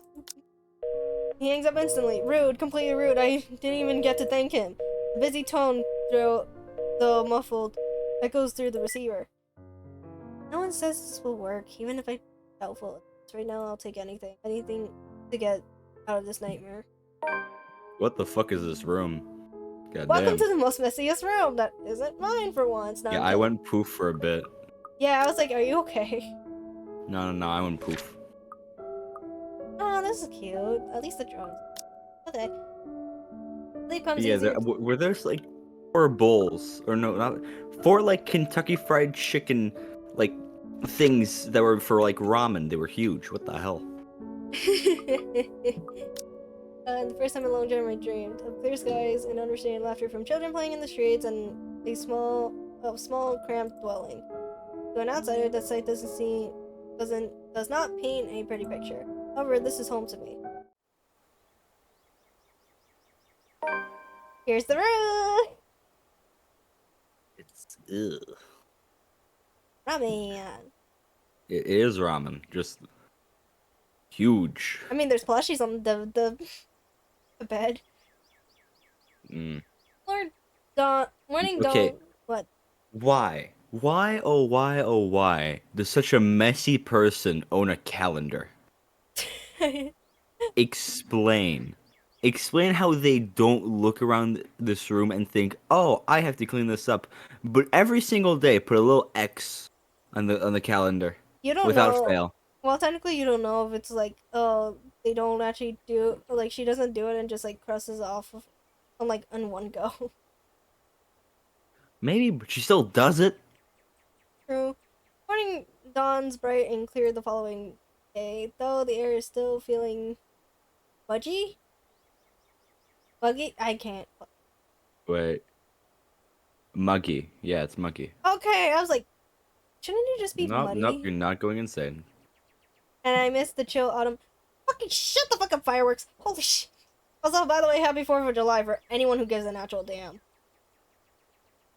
Aha, we have Canada. We had Canada Day, and that was it.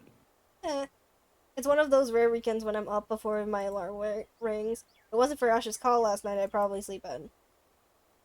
Oh wow, we finally see the outside of this place. When 9 a.m. rolls around, I'm already heading downstairs where Ash is waiting for me in his car. His hair is a disheveled mess. Eyes drowsy and overall looking like he hurried to get out of bed. His hair is fun. Yeah, why is his hair? Or Why both. does it look like he dipped, like he showered in gel? It does. No, you know what it looks like? You know those like Lego sets where they have the hair that you can click on? No, I'm not wrong, right? You're not. He looks adorably rumpled this way, but I'm not gonna tell him that. It only bloat his unbearable ego. Good morning, Ash. I'm gonna be honest, I know Isabella acts like me anyway, but I would never be this morning person. I would never. Yeah, we know. You yesterday, like, came in and said, I just woke up at 6:44 p.m. After a nap. I technically napped. No, yeah, but no morning person does that, you know? Exactly. He makes a motion with his fingers around his ear, tone it down. Can you even drive? He answers me with a slight raise of his hand, a yawn, and nothing more. He has never been particularly fond of mornings, and for that I'm thankful to every god in the universe. Less mental capacity for him to make fun of me. So does he just, like, not speak willingly? No, he does speak. If you want to hear his voice, I can let it die. That's like showing. No, it's fine. I just want to know, because he's very much like me, as in the morning, just speaking is annoying. Can you just do random signs, it works. Kaito, can you, like, shut the fuck up, my dude? There's a reason why mornings are my favorite. By the power of timing out, just saying. I know. Doesn't take us long to reach our destination, the small cafe situated in Luxembourg's busiest street. The same one I visit with Becca for food. Now I'm curious if you can die in this game. You can. I will show you right now.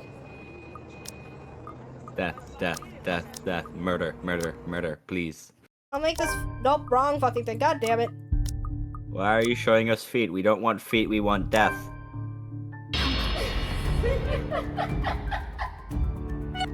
Yo, she had a bad hair day. God damn. Okay, Chad. I'm just gonna let this happen. Yuma, I want you to live, will have you know. Well, that makes one of you, and one of me who wants her death. So, you know. Oh, what the fuck? Quality. Oh. Damn. No. I just got so confused with the fuck happened. I was like, what? Yeah, I was like, wait, so you can't die?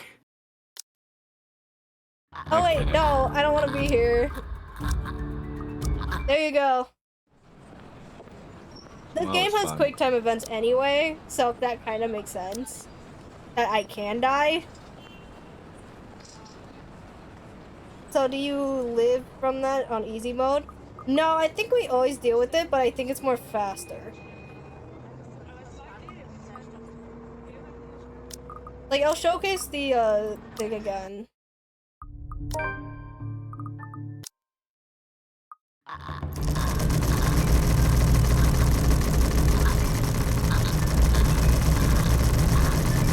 Like, it's more faster. I think it's more faster on easy mode. Maybe. Probably, actually. Yeah, it feels that way.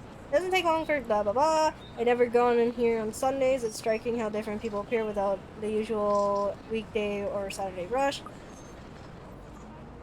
The atmosphere especially reminds me of something we also have back at home near the university I used to attend. I wonder what happened to it. I think that is done. Man, it was being renovated before I left, so I never got to finish it.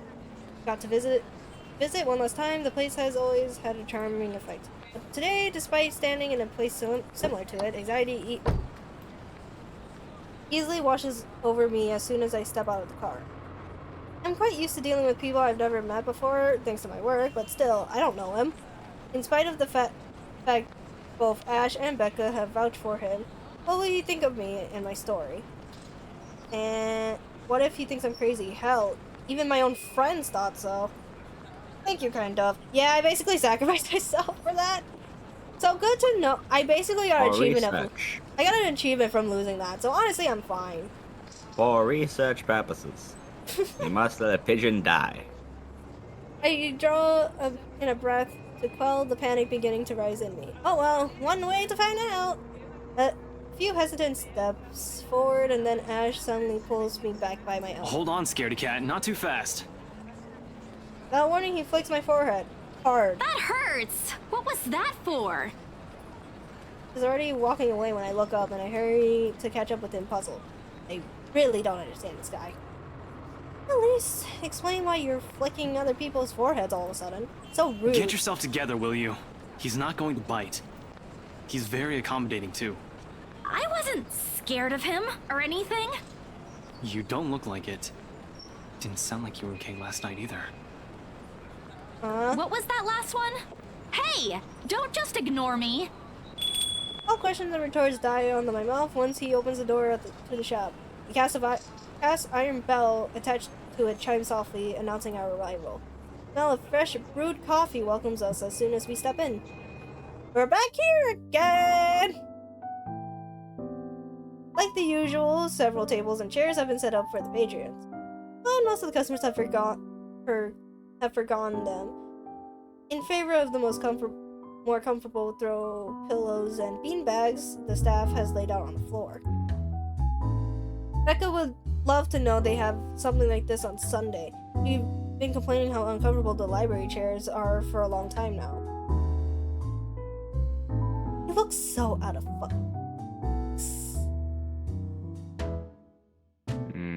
I'm sorry. That's like the main thing I have. It's just he looks so out of place. Like his hair looks so out of place. Like if you look at the both of the comparison of hair, this looks too realistic. One looks like a Lego, the other one.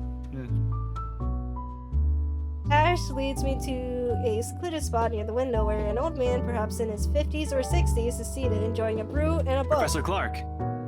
It's just Andrew now. I'm no longer your professor, Detective Inspector Frey. Guy Andrew looks up from his book and gives him a smile. Jeebus look crosses Ash's face at the older man's astonishment.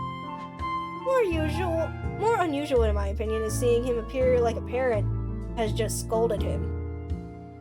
But it suggests a familiarity between them, one that goes beyond when someone expects from a simple student and mentor. With another warm smile, he gestures to us to take the empty seat opposite Have you been waiting long? opposite him. Quite some time. But I come here early on weekends. Best time to get their first serving of bear claws. They're the only place that serves it here. I don't know why I feel like it's an alcohol drink, but knowing well enough, the fact that it's a cafe, no. I took the liberty of ordering for you two. I hope you don't mind. I thought it'd be best to talk over a decent helping of coffee. You think, like, if you ask for like vodka from like the special menu or some shit. Like the secret menu. The secret menu is just every single type of like hard hitting alcohols there are. Would be funny. Soon enough, the waiter brings us 2 more cups and sets down a basket of pastries. Aren't you going to introduce the lady? That smile's so fucking. Yeah, wait. Let me get a closer look on that smile. Wait. I need to look at it. You know what? No, you know what makes it bad? He looks too realistic. The nose makes it look the smile is already like but the nose makes it so much creepier. So realistic for no reason. Yeah, one is Lego anime boy. The other one is the other one is like the dad you never thought you had. Oh my god, it looks too realistic for this. He looks like a stereotypical dad. Yes, he does. And like I don't blame him for it, but at the same time I'm like, hey, maybe become a bit more anime. You're in a video game, buddy. Oh god. Take it Isabella, down a this is notch. Prof. Andrew. He's one of my professors back at the university. Andrew, this is Isabella Santos. Her name is like fucking so many for multiple middle names, I guess. Santos. Portuguese? Spanish? Brazilian? Mexican? He just immediately went to. So what are you? Since your last name was Santos.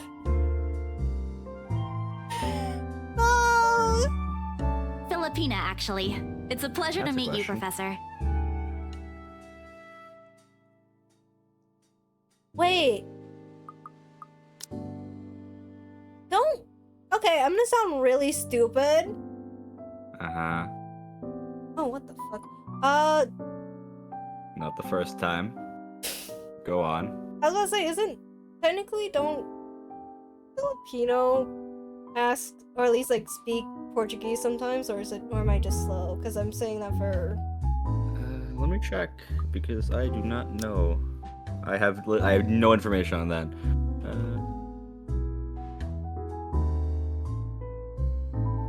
What was your question? Speak Portuguese. Or am I? Oh wait, I'm probably thinking of the wrong one. Never mind.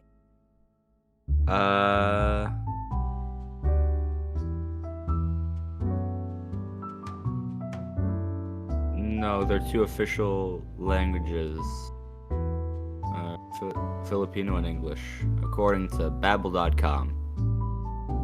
So,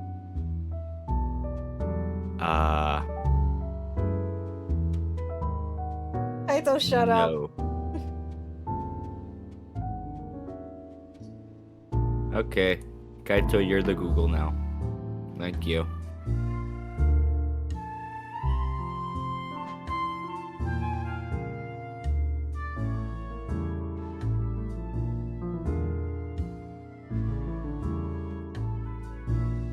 Okay, never. Okay, yeah. Thank you. We take from Spanish a bit because we were colonized by the Spaniards. Okay. I at least called myself out thinking that. I'm like, yeah.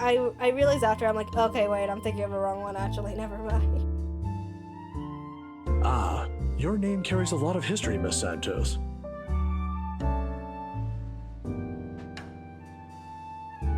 Just Andrew was fine.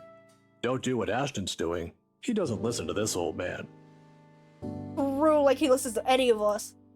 He doesn't listen to anyone. More like the awkward tension typically present in first meetings. That's period after that. I expected someone strict and to an extent, someone severe. But Professor Andrew Clark is definitely the opposite of what I have in mind. The more personable kind, similar to a grandfather who dotes on you at family gatherings. It's obvious why Ash has taken a liking to him. Ashton tells me there's something you wish to discuss that I could help with. Let's hear it then. Oh, she's not gonna believe us, is he? I give Ash a hesitant glance, but he nods and gestures towards Andrew with his head. He leaves this to me. It's my story to tell after all. I keep it short and concise. I found a letter in the old mansion and now I'm cursed. Exactly as I told Ash and Zach when they asked about it. I don't mention the name of the place. No use saying it now that someone else legally owns it. No use dragging other people into my problem. I'm sure it's that letter I found. But I don't know anymore. I just want to know how to escape this nightmare. Of course. We're talking about the one in Anslem Village, aren't we? He fucking knew! He fucking knew. There's no way we're hiding from that. Also, we need to get Rebecca's thing up. I feel bad. She's our best friend. I feel bad. How did you... Don't look so surprised. There's only one place popular enough here if we're going to talk about hauntings. I once had a colleague who wrote about it and the urban legends surrounding the place. Years worth of study, but fascinating. It's a shame he passed away at such a young age. He would have done a much better job at explaining topics like this one compared to me. Ashton here might disagree, but it's an interesting topic in sociology, if you care to have an open mind. Close-minded bitch! Studying the science and theory behind it is completely different from outright believing in it. Yeah, I have the right to say close-minded bitch. You don't believe in those stories, sir? Why? Oh my god, he thought we were crazy. And with the letter, if I can find the date that we have, like basically this, but instead like it has like oh, send like poppy pasta shit. Oh, I see. Okay. Like he and our two other friends literally thought we were crazy, and he mentioned, "Isn't it too early for Halloween?" Damn. That's why we went into argument mode, and he didn't believe us. But Zach, the very tall, wholesome dude, who's a filmer as well as some like other stuff in creativity, what? Basically in the film industry, Something what? Film industry, technically. Okay. Yeah. God, Slightly I was like, believes what the us, or like is willing to hear us out. So, closed-minded motherfucker. Now, this isn't a question of belief. All I'm saying is things like these speak a lot about a place's culture and history. Fuck you, bitch. And it's not just limited to ghosts. Monsters, gods, you name it. Even you, Miss Santos. What about me? How you respond to these stories. It tells a lot about you and your upbringing. In the same way it tells me why our detective inspector here finds such topics absurd. Interesting, isn't it? I hate this so fucking much. My head is starting to spin from all this. I'm not the smartest person around, but I understand what he's trying to get at, I think. It's still too much to take in at once. I look to Ash for help, but his eyebrows are drawn in a frown. If he keeps staring like that at his cup, I'm pretty sure he'll crack soon. There's still something you're not telling. Didn't I tell you everything the other day? Yeah, but you mentioned the rights. Then you proceeded to drop the topic right after. Yeah, because it's our house now. What's with that? They don't have anything to do with this. Rights. Luke and Hannah, right? They bought the house. Yeah, they're the ones who got the place. Okay, damn, mister, I like to steal everything. I'm What's not wrong with surprised. stealing? They're the kind who gets what they want once they set their eyes on it. Like, stealing's fine if you are cautious about it, like, don't actually... Okay, this is gonna get me, like... Don't actually steal unless you're, like, jokingly stealing from, like, your friends. No, steal. No. From what I've heard. Look, word gets it is around. not stealing. It is not their car keys. It is our car keys, No, okay? it's not. Communism works perfectly. Please, take whatever you want. Let me say, my lips. Hopefully or not, there's just my clients. A bit pushy, a little pushy, but they're just clients. End of story. We're saving a lot of the choices because honestly, there's like so many to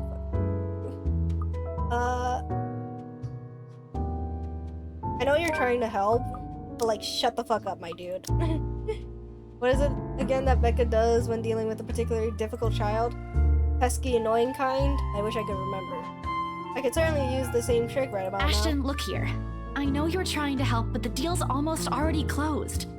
The papers are being prepared. Once it's done, it's over. I'm just their agent. And when is that happening? When what? Is there even a purpose to this line of questioning? Your working relationship with them. When's it going to end? About a week from now. It depends on how long the approval process would take, but they wanted us to rush in. Really? You're absolutely sure about that? Yes, really. Unless they want to buy a house again and want me and Rose to be their agent. If yes, then I don't see a problem with it. Now stop annoying me about it. Don't accept it. What? Why? It's my job. Oh lord, even my younger siblings aren't this difficult to deal with. And again, Ash is far from a younger sibling to me. If only he spelled it out. Early I understand. I don't even have to talk about it right now. That's how it is, right? Find the even ground, talk about it like adults we are. Wasn't like this before. But somewhere How old along... are they? Along the way, something has changed between us, as people, as friends. I wish there was a way I could tell when or why. Instead, I left searching blindly for reasons. Next thing we know, we'll be drifting further and further apart. Now, kids, settle down. We're not going to solve anything by shouting. What did you say, Grim? Wait, can you not hear me well? No, I can. It's just I had the game audio too. How old are these people again? Just As of now, the only one that we know of is Maria, which is like 20, I'm assuming, based off this. okay. I can believe that. But this, I can't believe that Asher is anything above like 19.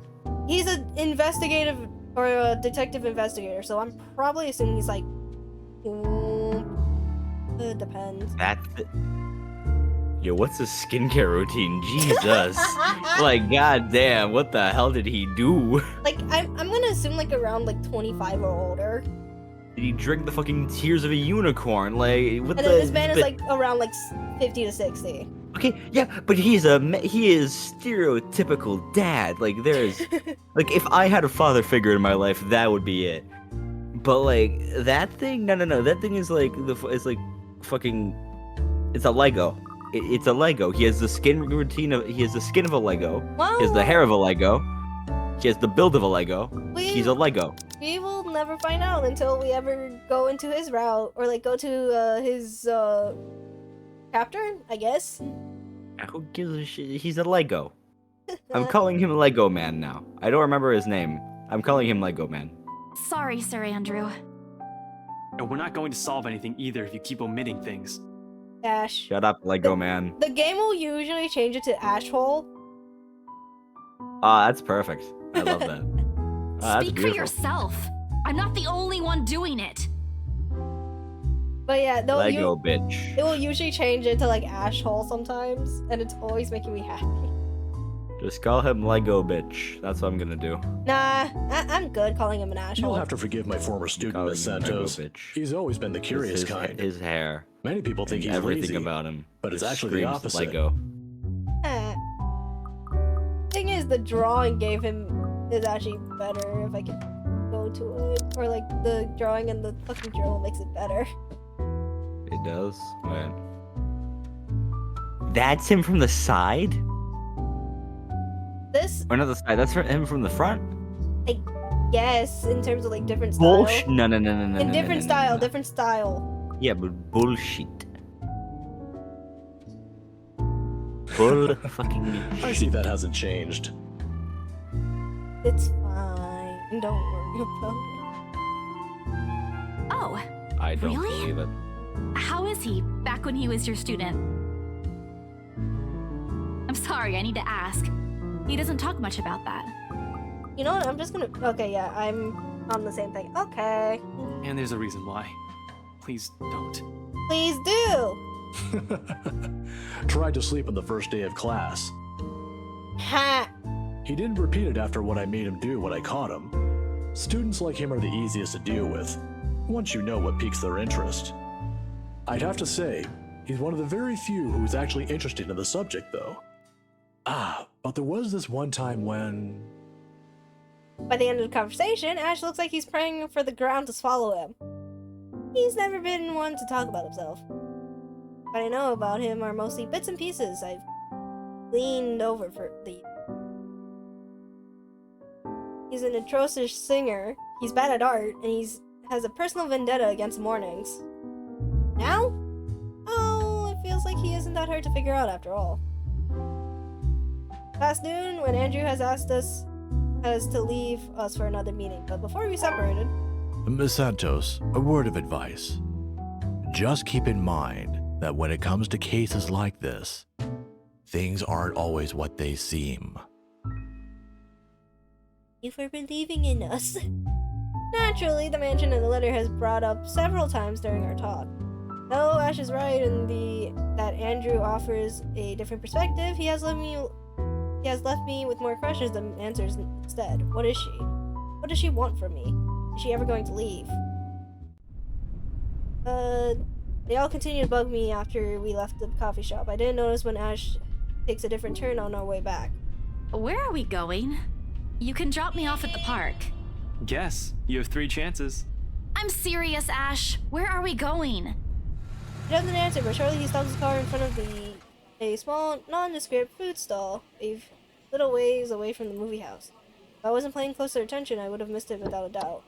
He motions me to wait, as he gets off at the car and walks towards its direction. Geesh, if you want to buy something, just say it. No need to make yourself look mysterious. It makes you more of a dork than cool. The wait isn't long, however. Soon he comes back holding 2 fish stick cones in both hands. Ice cream, parfait, across the 2. The time he comes back inside the car, I have given up any effort to figure out what he bought. Not that it looks bad, it actually looks Here, cute. take it. I have to move my head back a little when he thrusts at me to avoid the ice cream and fruit toppings from ending up my What's this for? Oh my god! This is so fucking cute. What the hell? My arm's getting tired. This looks cute. Ugh. Okay. 5, 4, 3, 2. Yeah. Yeah, don't talk to me about food. Yeah, that's why I'm trying to shut up. Just, no. At the very It's not. glance, It's not productive. I take it off of his hands. I still don't understand why there was a need for ice cream today. Nevertheless, I take a small bite. It's actually pretty good.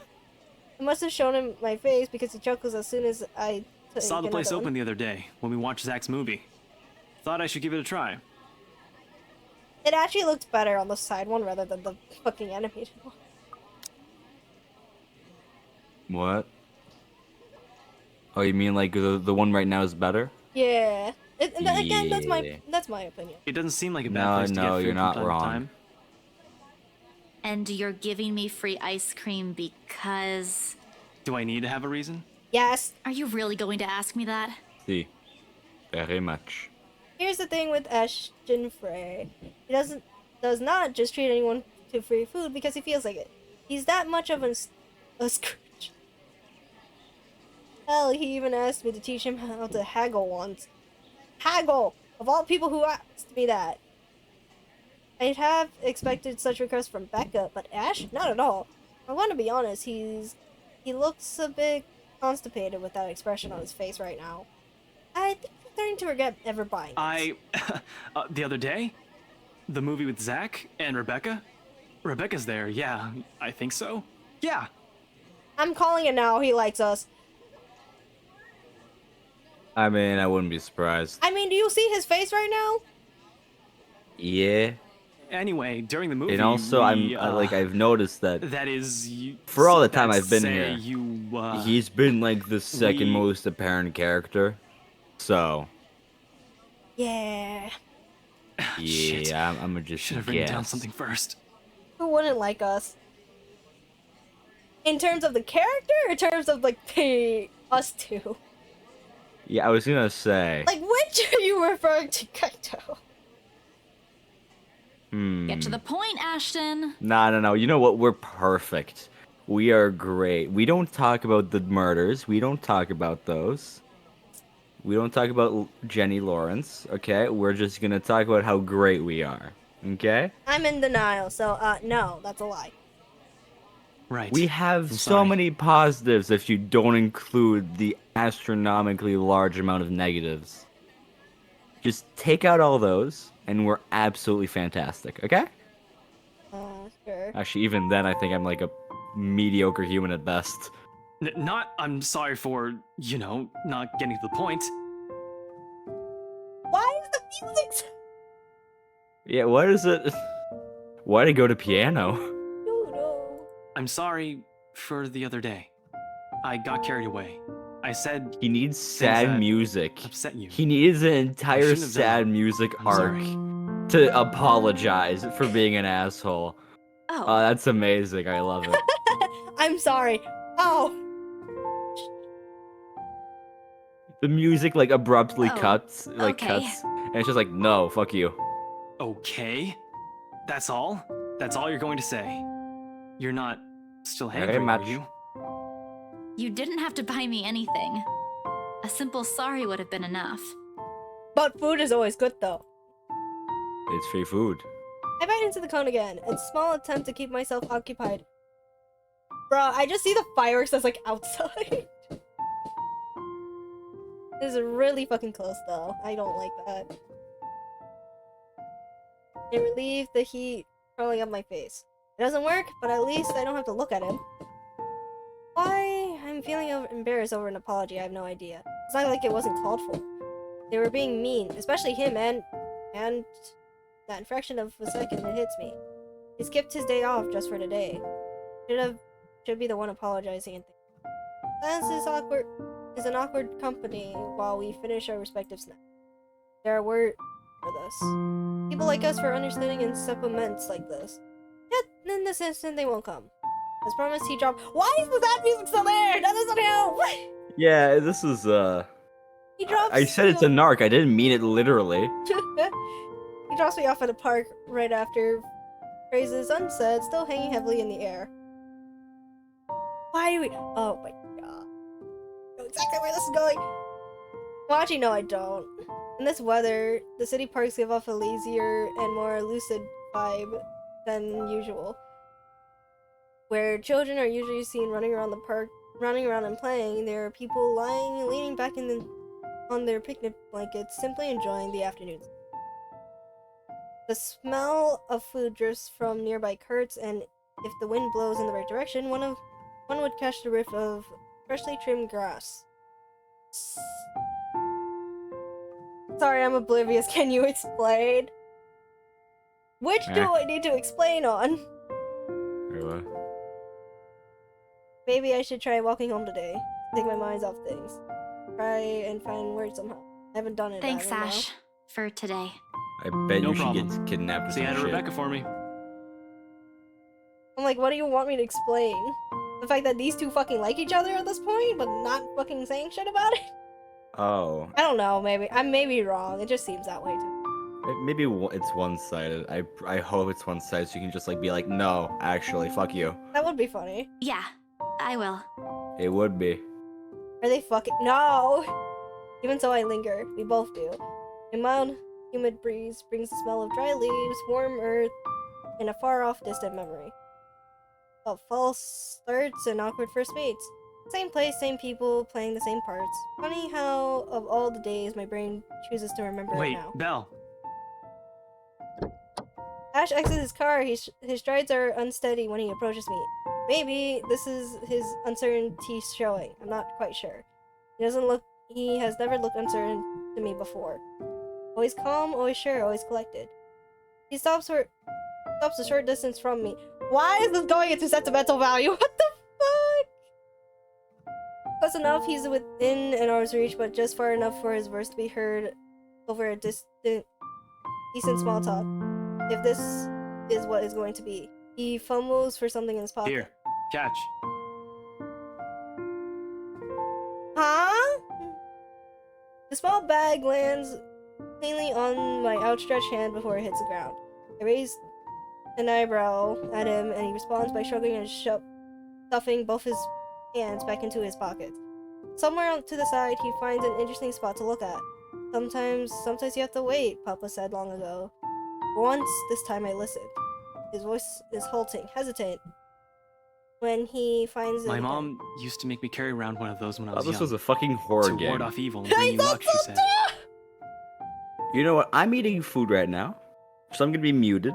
If I do need to say something, I will unmute. But just letting you know, there's not gonna be much commentary. You're fine, don't worry. I'm just gonna be struggling reading as usual. Bitch, I said in announcements. Let's go back to your horror roots. This ain't horror. I thought— No! This isn't a this is an automated like dating game. I will literally show you what the fuck the Steam page had for this thing. It literally Okay. says horror. The only reason this could ever be redeemed is if they get together and one of them immediately fucking die. Like immediately. No, this is horror. Like because the I am hoping. Why are I you am like- hoping that what happens is that the letter. they get Horror together. Horror visual novel as the Yeah, main title. I have nothing. I'm hoping that they get together, then Isabella immediately fucking dies, and Ash becomes the new main character, and then we do a horror thing. Would be That's funny. the only reason this could be redeemed. I mean, I don't even know how many chapters this is. This is probably like a lot. I haven't gone through the branching tree yet, which showcase like all the other stuff. So I haven't gone through that yet because I want to go in blind, and this showcases spoilers. I see. Well, I'm gonna eat my food. Go enjoy So we'll your be there. food. I'll be here. I will enjoy my normal plain food. Thank you very much. Meh. Look, what else are you supposed to have with eggs? Come on. Bacon. Ew. I mean, sausages exist. You can have an omelet instead. I don't like. I only like hard boiled. God, you just. Yay! Story of my Pancakes? life. Yeah, I love pancakes. Jesus, just have eggs and bacon, or like not eggs and bacon, eggs and pancakes, or like something. Oh my god, it's 9 p.m. That is true. Jesus. That is true. But honestly, why are you having eggs for dinner? Isn't this supper? Not really. I don't know. My sense of food is like fucked up. My sense of like dinner and supper and all that shit, it's all fucked up because Obviously. I don't believe in this kind of I thing eat when I now. eat. But I don't what if know. it makes you feel I'm safe? gonna go mute. Go Since you're a ahead. total scaredy Is that cat, the real Grim? Yes, then- it is Grim then I horror. guess it's okay to give you one. Oh my god, is that the Man, literally said, "Oh my god, is that the real?" And then immediately muted. Man's god. You immediately deafened too. That's fucking. Nah, that's just the club. I mean, which one are we referring to? Are we referring to this as Grim or the other one as Grim? Perhaps at the moment there aren't any words for it. I've been good with those. Why do we have so many choices at this game? You're not bad after all. You can be nice when you're trying. You're not bad after all. Why are we so good with it? What the fuck? I close it. This is separating us. And lightly in place of phrases one couldn't spin together or answer too early to sneak out. I lean over.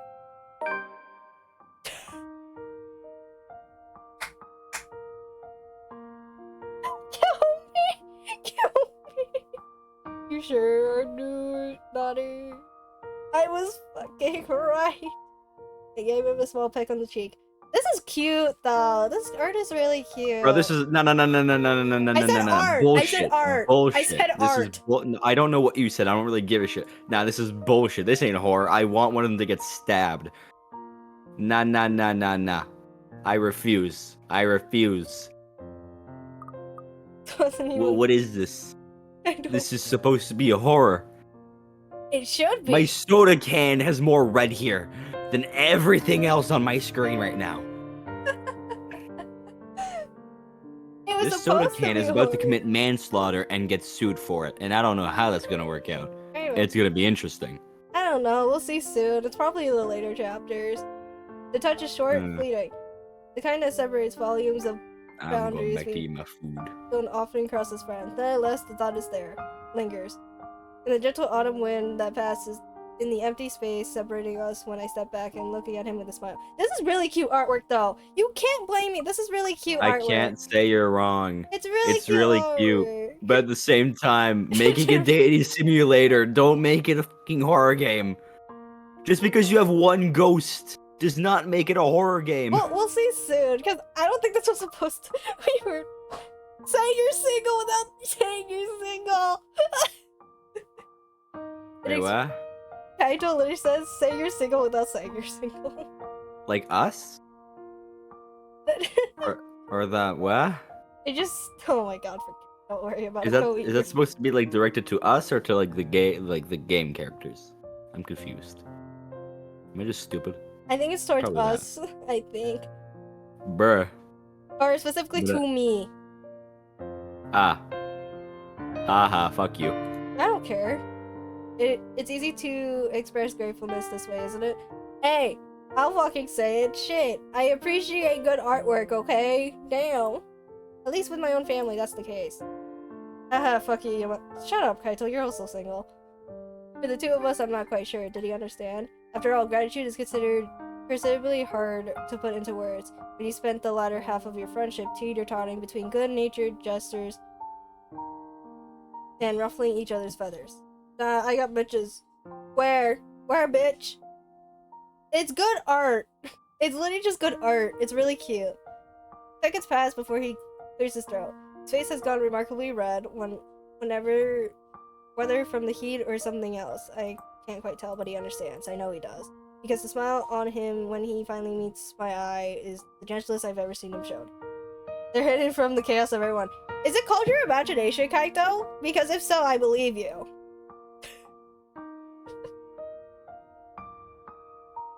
Is it called your imagination, Kaito?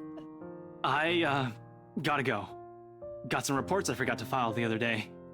Yeah, see you around. Thanks for the ice cream and the charm. Hey, now watch a friend. Don't lose it. You won't find one here again if you do. I won't.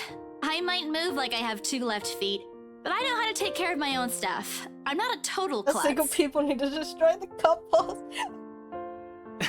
I know. Not turn on each other. And Belle, remember that one time Devlin Court? Oh, I do know, with all the clarity in the world. You... At the time, when we... What I'm trying to say is that you can rely on me if something... anything happens. Not the exact same thing, of course, but you get the idea. I'll keep that in mind. You're not that bad after all. Before leaving, he waves one last time. The next time we talk, we'll be back to the way we are. You can lean on me, baby. No! I mean, honestly, true, he's saying it that way. Because at the end of the day, that's how things have always moved between. What we are familiar with, what we're comfortable with. But for all that, it's always easy to put my faith in. I just hope. Just hope I can keep them safe. Yep. Okay, it's just about the food, okay. A light wind blows again, sending dry leaves swirling and the district smell of earth into the air. Yuck, where's the horror? I hope they include this so the death scene hits harder. For the first time, the sunlight feels less harsh. Maybe a walk is good. I need to visit groceries too. Come to think of it, wasn't there an art store that opened recently near the park?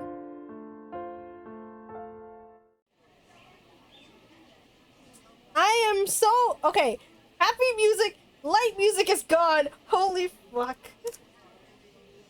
Or at least that's what the color says. Oh, wait.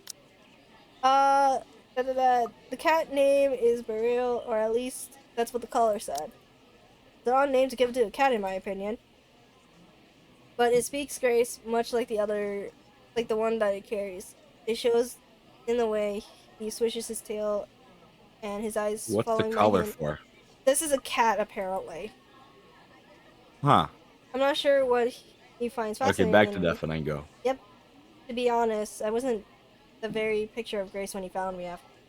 Color for— No! Kaito, shut up! It was a bad idea carrying 2 heavy bags of newly bought art material and groceries without help or a sure ride home. In hindsight, perhaps I shouldn't have bought all these stuff at the same time. I didn't even make it past the park. And now I'm suffering underneath the glaring afternoon sun, hunched up on a park bench and drenched in sweat, in the company of a cat curiously watching my every movement. I hope it stays where it is. It's just a black cat, but back at home, they're considered little omens. Don't look at me like that! I can act graceful as well if I want to. Not that I ever acted graceful in my life, of course. Growing up with rowdy younger brothers and a sister does that. Or maybe it's the opposite. Mama used to call me a little troublemaker before. Well, graceful or not, there's no use moping. A short breather and then I'm off home. Besides, it isn't like the company's bad, even if it's a cat, as long as it doesn't bite or crosses my path. Where's your owner, anyway? He has one, doesn't he? An owner? That's what the collar is for, isn't it? Bandage is wrapped on one of the paws, though. I wonder what happened to him. Well, if you don't have one, I won't be able to take you in. My apartment doesn't allow pets. I tried to bring one home before, a cat. Not black, of course. And Rebecca threw a fit before the landlady could. Take a small packet of sweets from one of the bags beside me and pop it open.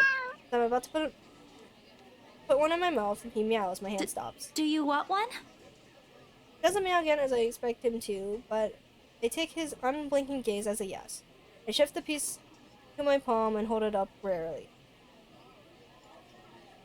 No, I don't think it's what it meant. I'm thinking it's like not a black cat specifically, but a different kind of cat. Since it once or twice. Peruthia! A good, properly trained cat, Berthero responds as soon as he's called. Recognition comes as soon as my head spins towards the direction of his voice. Miss Marianne's hard to miss with her height. I'm sorry. Did my cat hurt you? Miss Santos, was it? I'm surprised to see you here. He's really nice to meet you again, Miss McCullough. Oh my god, the artwork is so fucking good at this game. Were you harmed in any way? I'm sorry. Beruthiel's not exactly fond of other people. Even run away from the veterinarian right now. Oh no, he was just sniffing my hand earlier. My Beruthiel's a she. Gee, all this time I thought, pause in conversation, if this can be one, it's nope. It is uncomfortable. We're merely 2 people working different jobs for the same company. Frankly, meeting like this doesn't happen a lot, and because a simple nodding of heads is enough. Talk about her cat, talk about the job. I think we should just talk about the cat. I think it's too much if we talk about it. Still trying to be friendly more. Right? Talk about the cat. No! God damn it, we actually have to talk about her job. Fucking Christ. I'm just curious about your work. Fine. We'll ask about the job. Whatever. What about it? I just want to talk about the cat because the cat is cute. There's something guarded in her expression at the mention of work, but I pushed through with my question. I just want to know how it is to work on a house like the Ermengarde Mansion. Is it hard? I guess she wasn't expecting a question like that. If the way her eyebrows shot up tells Because of its age? I wouldn't say it is. It is a challenge, considering the factors me and my team have to sort out. Oh, she looks so happy. But it's a good project. A breath of fresh air from what I usually work on. And I have a good team. Those original fittings, though. It might be old, but the architecture is magnificent. I'm sure you've seen the stained glass windows in the foyer.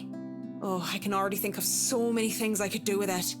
But of course, my team will have to double check for necessary repairs here and there. That's probably for the best.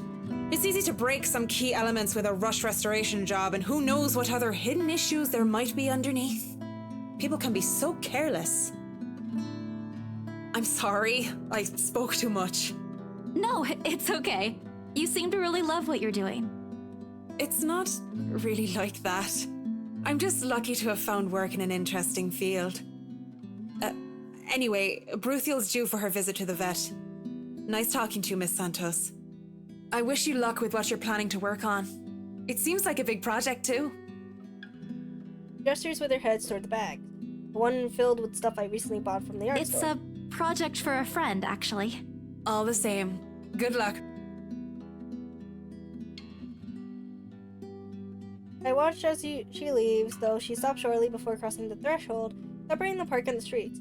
She faced me again, looking like there was something she'd forgotten to say. By the way, about the Ermengarde Mansion, with my clients, it's the rights. I mean, I hope you don't mind me asking, but has the deal been finalized? There's still a few papers they need, but the house is more or less theirs now. Ah, thank you. That's all I needed to know. Wait, about the mansion. The letter, the same one they saw. Whoever she is, she's asking for help. Someone. I want to ask Miss Marianne that the urban legends anymore. He isn't going to leave. Don't mind me. I need to go too. Have a good day, Miss McCullough.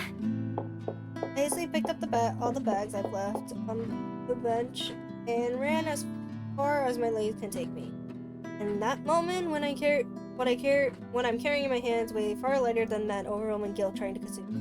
Home. I want to go home. Anywhere where I won't be reminded of my own cowardness. Oh, why the fuck can we hear the TV? Oh, what the fuck? That is an ugly cat compared to the other one. Food tastes less appetizing tonight. What a pity. One would think that someone who has been on a continuous binge of instant noodles would find a home-cooked meal enjoyable, but it isn't. And there isn't one is galling me tonight, neither are my sore muscles. The TV ran loud in the background, but what it said barely registers in my brain. It's hard when things you're trying to forget keep returning to the forefront of your mind. Distracts you, eats you, devours you. I wish this would stop. I wish I wasn't the one who picked it up. I wish it was someone else. In other local news, a woman was found dead in her home. Luxbourne police officials are currently investigating the crime scene, but has classified the case as homicide. Oh, what the fuck? Huh? The victim, identified as Rose Pamela Cooper, 33 years old, working as a real estate agent. Rose is dead? Well, if y'all want murder, here you are. Rose? Discovered lying in a pool of blood in her two-bedroom flat with the words "Help me" repeatedly written on the walls. Oh, this isn't what I want. This is supposed to happen. None of this was supposed to happen. No one's supposed to die. Those are just stories, right? Legends. That's what people has been telling me, so why? And immediately I rushed to my study table in search of my phone. My hands cold from dread, clings tightly to it as soon as I touch its edges. A piece of folded paper, the letter, lying unassumingly beside it, slides to the floor when I pick up the device. but I paid no mind to it. There's more important things right now. Right now, I need to call her. I need to call her. I was with her. I was just with her not too long ago, and she was okay. No. No, no, no, no. It isn't Rose, I'm sure of it. I was just talking to her, and the sob escapes me, and hot tears begin to blur my vision. One after another, they trickle down. Weight by the same guilt I refuse to admit. I've been carrying from the start. The same one I've been hiding from. The same one that has put the people I care about in danger. My hands shake as I navigate to Rose's number on my contact list. She'll answer, right? That's what she always does. She'll pick up, tell me to turn down the waterworks, and call me a Rose after. Please answer, Rose. And again I died, whispering, praying. Come on, Rose! Don't do this to me! Please pick up! I know you're there, Rose. You're not dead. Please tell me you're not. This adds to the series of deaths and disappearances that has plagued Luxborn in the recent years. The authorities are currently looking at a possible link with the notorious Anselm Butcher case. The TV runs on in the background, a deafening static sounds from my phone speaker. In my ear, I can only hear the screams. Her pleas, her whispers. Help me. Not safe.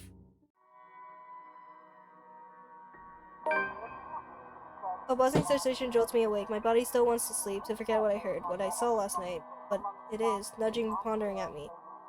Finally, no more lovey-dovey and only stabby. Oh god, why did it have to be Rose first, though? Slowly I become aware of how awkward my position is, and the arch that accompanies sleeping in a curled-up position the night before. If I even slept at all. Memories are impossible to forget now that Rose is gone. You say it's easier when you say it out loud. Instead, the words weigh heavier on me each time. She's gone. Gone because of me. Gone because of the one letter I was too curious to look at. I should have been more careful. I should have kept my mouth shut. I should have destroyed it before anyone else had gotten involved. I should have... Notification light on my laptop blinks incidentally, mockingly, when I look at it, as if it's called me back to my senses of normalcy. I check... Oh no... Nevertheless, out of habit more than anything. To all BRC employees, in light of the recent event, there will be an all-staff emergency meeting from 1 p.m. to 2 p.m. Attendance is a must. Company changes, new hierarchy, and policy will be discussed during the meeting.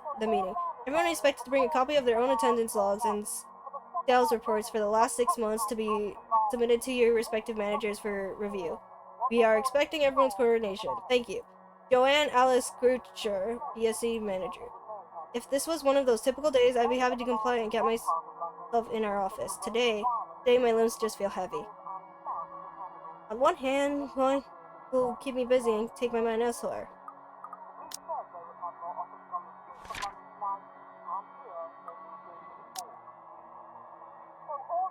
On the other, the place in itself is a stark reminder of what my own fear has cost me. I should!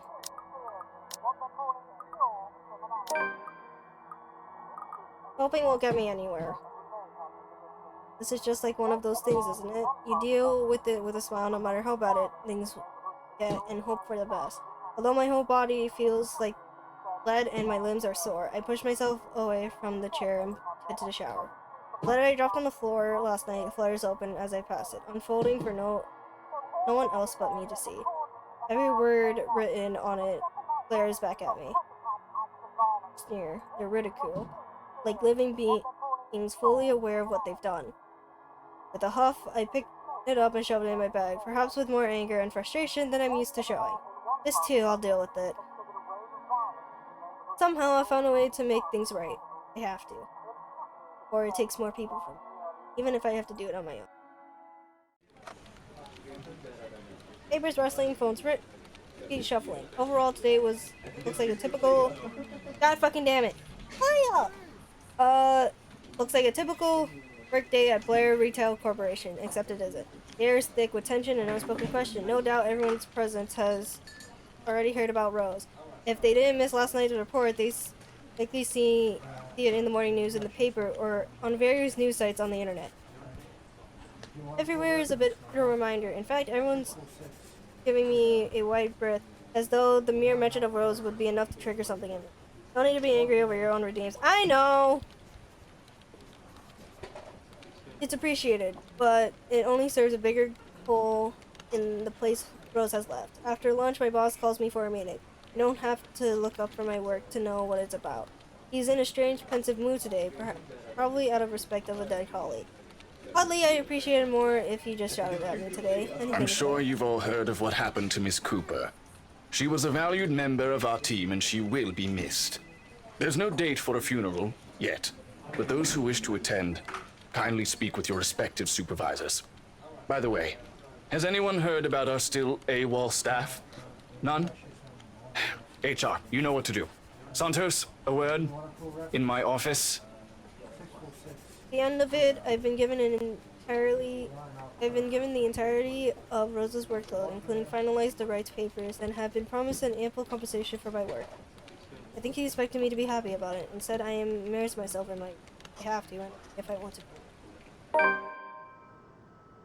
Employee of the month, be a good employee and go to work. Time flies when you do, and by the time I give notice, it's already late. Everyone's already gone, leaving me in the company of a radio and a member of our janitorial staff.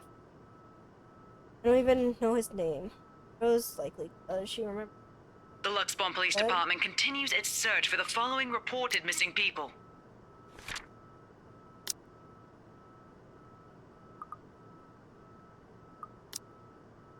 Radio blares one name after another. Hold on a sec. Missing. Aren't they? Oh, I have to check. Mentally, I put back to my desktop. The loud tapping of my fingers against the key filled the office for the better part of my shift as I looked through everything. The background about the place, its history from its current owners, and list of employees hired under BRC. I'm right. Of course I'm right. BRC may have a lot of staff, they may have a lot of agents hired, but I remember those names anywhere. After all, they're also part of the crew who worked with us in preparing the mansion in the open house. And the letters. No. That can't be. I hope it's not what I'm thinking. But Rose is...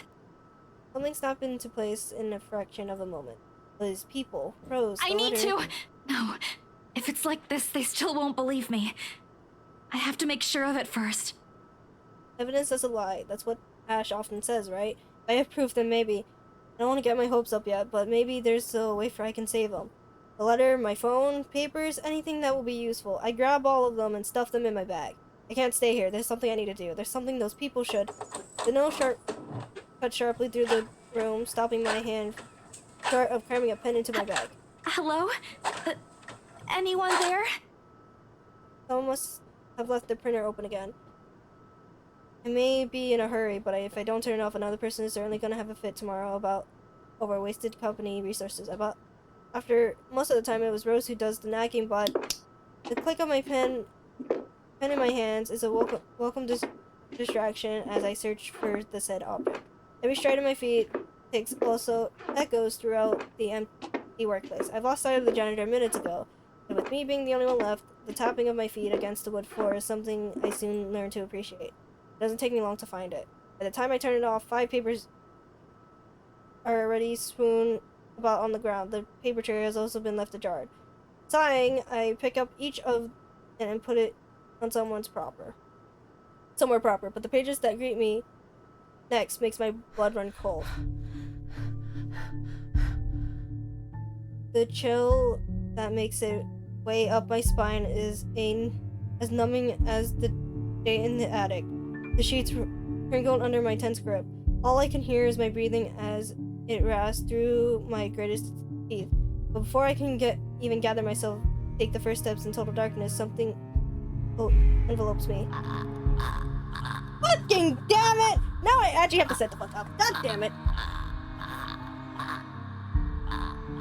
As soon as I hear every horrid thought running inside my head right now, something snaps. A soft creaking grating through the tiny thin veil of stillness that has descended through the room. Every muscle, every bone in my body goes rigid at a sound. Familiar. So familiar right now. Yet my own traitorous curiosity still presses me to take a careful peek over the cubicle wall. It's her. Standing in the only exit in the office. Oh fuck. I'm gonna save really quickly.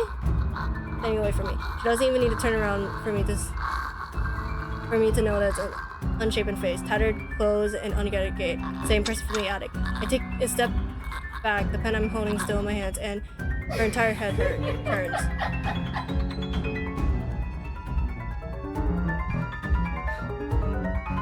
The scream almost escapes my mouth and I duck under my table as soon as I can. My hand is pounding against my chest. I hear bone-chilling sounds of her walk, the weird thing that follows her, and the I don't like this! Weird clicking that follows her. The tail scratching of something wet as she walks towards me, nearer and nearer. The sounds are slowly getting louder. The only thing that's keeping me whimpering from escaping me is my hand covering my mouth. Someone please save me. Anyone. I close my eyes, murmuring a endearing stream of prayers, all while attempting to steady my own breath. Please, please don't let her hear me.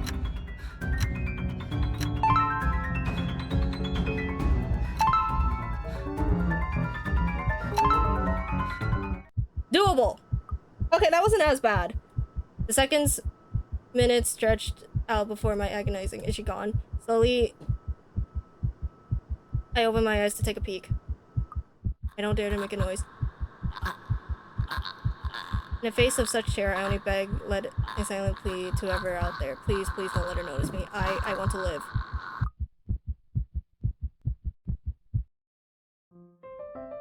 Oh!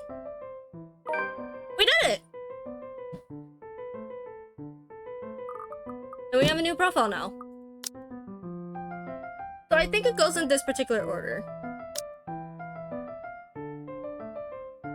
Hannah, 31, 5'7", heiress, former finance manager, British. Angelican?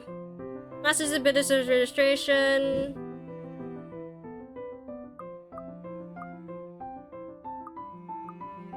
Okay, interesting.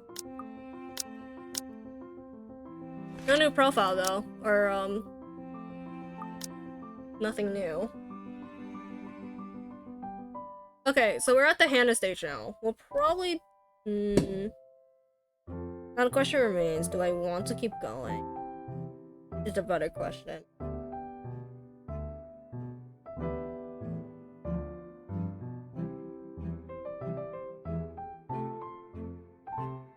It's far too easy to get them to pay attention.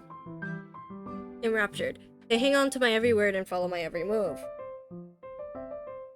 All of it would have been stifled had I not grown used to such stares.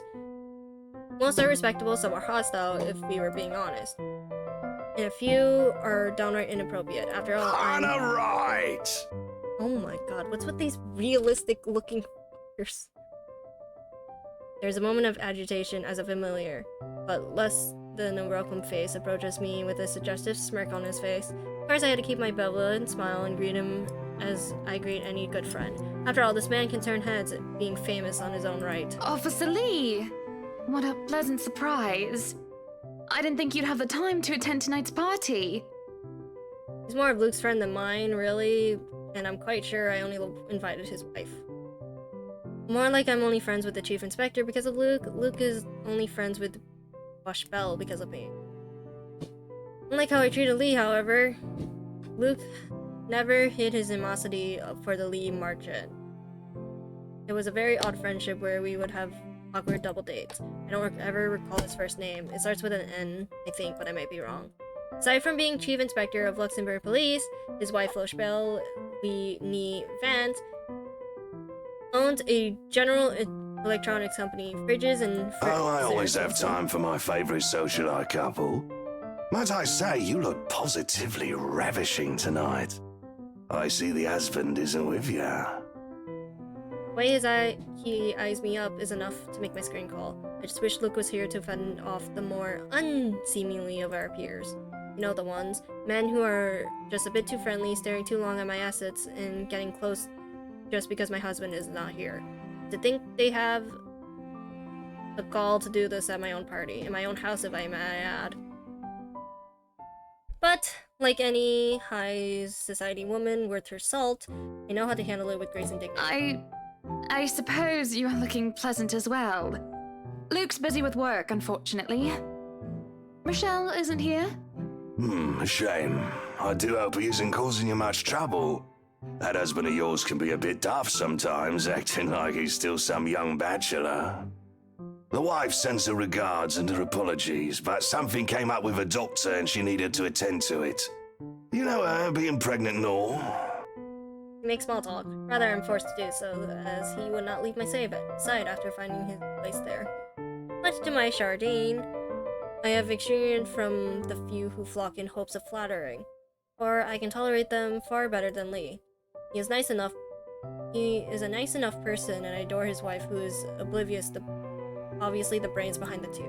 But there is something unsettling about him. I do not trust him as much as I want. Ay. You regale to me tales of the Luxembourg Police Department, a different affair to the usual gossip I'm privy to, and though I loathe to admit, is interesting nonetheless. I expect the topic of business to die out quickly, which would be understandable enough due to the confidential nature of his work. But oh boy, was I wrong. Wearing civvies, I steal and drive off with one of the police mobiles, right? In the mirror, I see the mutant chasing on foot and screaming about theft. The look on his face was priceless when I parked it in the garage. Oh my. You made him chase you all the way home for a prank. What did Rochelle have to say about that? Rochelle has a strange love and hate affair with Lee. He's a married man who did not grow up past his early 20s, judging by the way he acts. Surprisingly enough, they've been married for a good 20 years. A lifetime if you compare it to my marriage of 7 years with Luke. I, on the other hand, well, Luke is no Lee. I should be happy about that, I suppose. Though my darling did have his moments. Hey, the wife pulled my ear and gave me a good talking to, though. Besides, we live in a flat a block away, so it wasn't much of a grand chase. Weren't you living in a house near the countryside? Moved for work, you know. Or you probably don't. No, I don't. But a flat in downtown? I suppose if that's what you like. Oh, it's horrid. Hate that tiny place, no matter how convenient it can be for work. 55 square yards are not enough when you need to get away from the wife.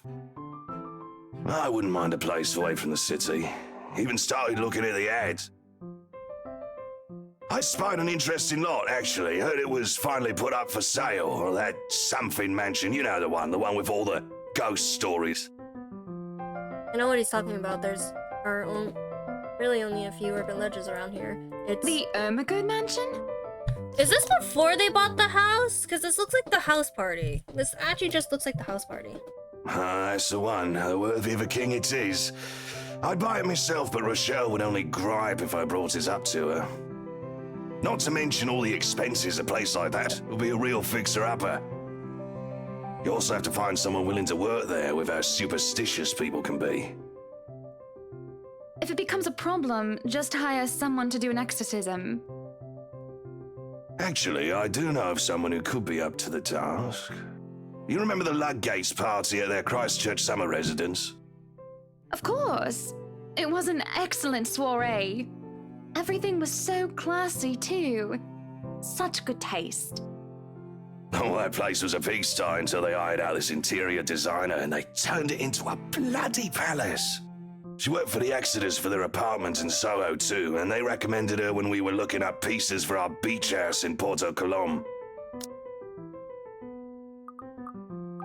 I wonder that's why they gave us so many save files. I think I have a business card no, I must have left it in my other jacket. Anyway, she's called, what's her name? McCullough, Marianne, I believe, yes. But truly, if anyone were to get that place in McCullough, well, they'd be the envy and the talk of the town. We'll try to finish,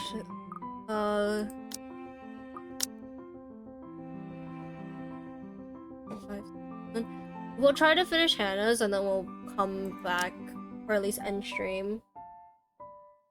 Well, if you put it that way, I might just snatch it up for myself. But yeah, we'll most likely try to do Hannah's thing, and then once we reach Zach's chapter, I'm gonna call it a stream. This place was starting to feel a bit small lately anyway.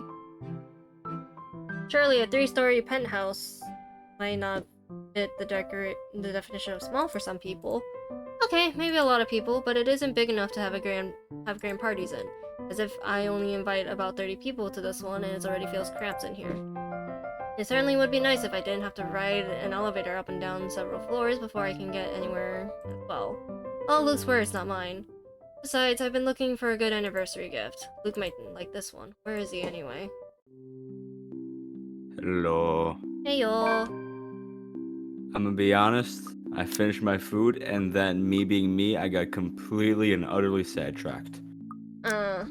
Hiya!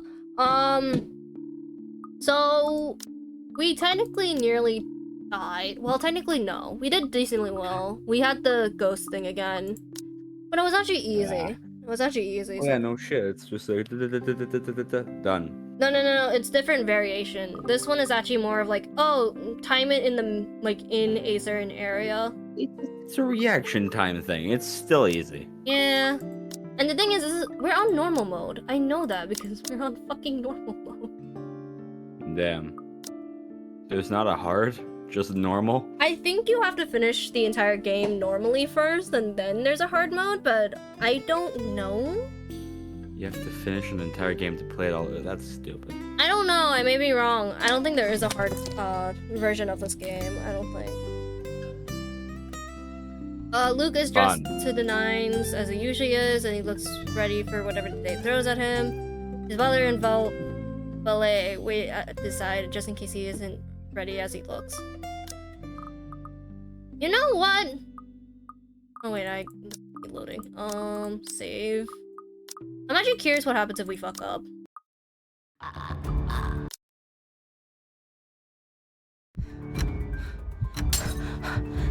I'm curious if we fuck up. No. This is me purposely fucking up. Oh, I see. Okay, good. I was like, you Our Father, disappoint me. who art in heaven, give us this day our and lead us not. She I like prays. playing a lot of reaction time games, so you fucking up would like disappoint me. Okay, it's on. Okay, I thought it was gonna be worse. I actually thought it was gonna be worse. The other one was. The first one's more scarier than this one. What the fuck? Okay, so the only main issue is that Rebecca's thing is so fucking upset. Or at least low. Sorry. But yeah, main goal, try to... Damn, fireworks, you good? Main goal, finish Hannah's thing. Or at least get halfway. Then end stream, because we technically did this for like 4 hours. Damn. Sure, that's normal. What is confusing me is the fact that he is on his way out of the penthouse, considering we don't have anywhere to go until much later. Where are you going? I am to attend the Triad Autumn Tasting. I do believe I informed you of this 2 weeks ago. Yes. And might I remind you that I had stricken that off your schedule? Because 1, the doctor told you to stop consuming so much alcohol. And 2, I informed you a few days ago about the open house we are going to attend in its place. Oh, they're posh, oh no. I've even found this marvelous interior designer, Mary Ann McCullough. It's a 3.5-hour drive to Cardiff. I don't have time for this. This is the only time that's actually... The drawings are really nice. Like, the drawings in this is actually... But yeah, apparently her ass is 31. Damn. Hannah is apparently 31. That is surprising. Old. This is like that Almost little double party my you age, threw all actually. over again. You don't inform me of it, Goddamn. and you expect me to stay and be a gracious host when I have business elsewhere. I'm gonna say this is gonna be funny. Why does he look like Draco Malfoy from here? He looks like the more posh, but like in like modern version. Yeah. Yeah, but still my point. Yeah, no, you're not wrong. You know how I And there's operate, rich Hannah. Ronald Unless this was penciled Weasley. in, I am sticking to my schedule. The rich version. The better one. If I may intrude, the madam is correct. Your physician did insist you moderate your drinking, unless you wish to incur acute pancreatitis. Hey, you got another one to add to your book. Grim, What? you have another one. Yeah. You have another one to add to your book for illnesses. For what? Illnesses. Oh. I see. I shall keep the list. But at one point we just ended up talking about fucking Harry Potter spells. That's why I said Ascendio and Avada Yeah, I Kedavra. saw that. I'm like, what the fuck? No. We just like ended with like Harry Potter spells, and then I was like, might as well also give you a little insult there too. And you did have this open house penciled in last Or Wednesday the morning. Yeah, he's a gingerbread man. His voice isn't bad. I mean, is it annoying after a while? Kind of. It's okay. Bullocks, I don't remember did not doing hear his so. voice. But my guy said bullocks. Bollocks. Well, you did. Bullocks. While very hungover, in fact. Yeah, his voice is not. okay. It doesn't match him though. It doesn't. He did. What about me being too loud, but gave in after some pushing? Perhaps that was a bit cruel and manipulative of me, but... Whose side are you on? Come on, Luke. You promised we'd do whatever I want this weekend. Huh? Listen to the wife. Gordon Bennett, fine. I am giving this house tour of yours a chance. Gordon Bennett. That's an insult I will never hear. But if it proves to be a waste of time, I am going to Cardiff, and you are going to take a cab home. Abusive. Are we clear? It's just a bit of a husband and wife tit or tat, isn't it? All couples have their arguments. Bro, that's just abusive. If it's 3 hours and he's the... And the fact that she has to take a cab. I mean, I get it, they're rich, but like, come on. Once the honeymoon phase is over, as they seem to call it, reality sets in that you and your partner might not see eye to eye. Darling, hello, hi, how are you?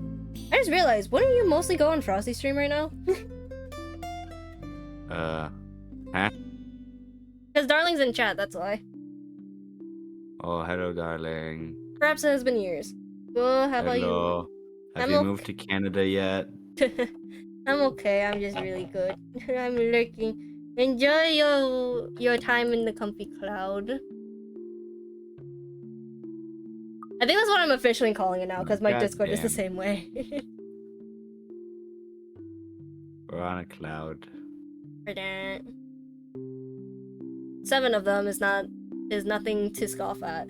Welcome. I am very much considering. Well, welcome if you to ever failed want work. me to write another essay, I'm willing.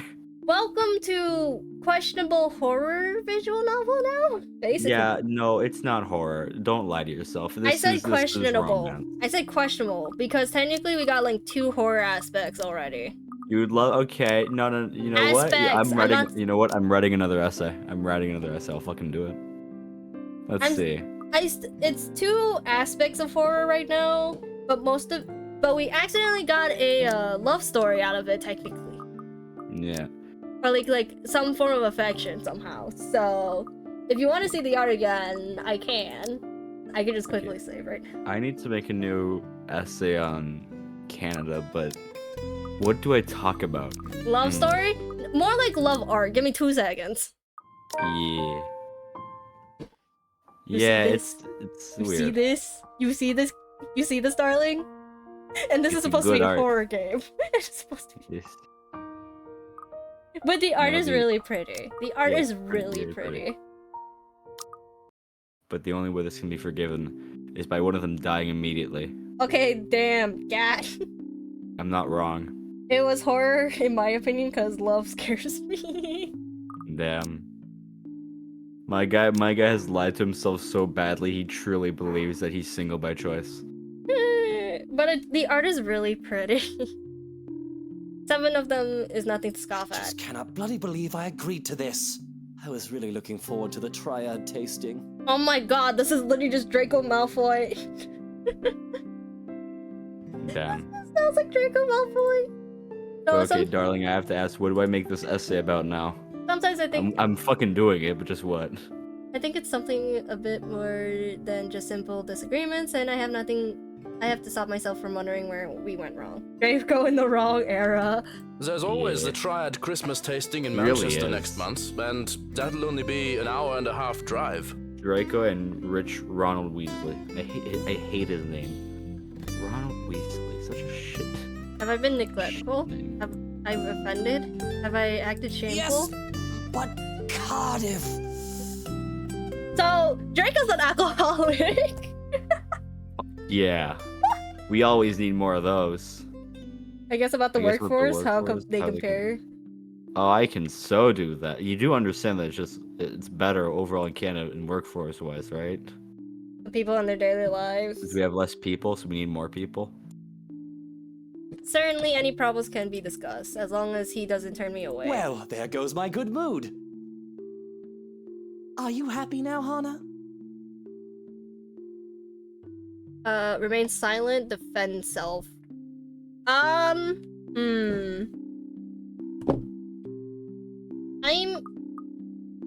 anybody fallen victim to the Grimace Shake yet? Not yet.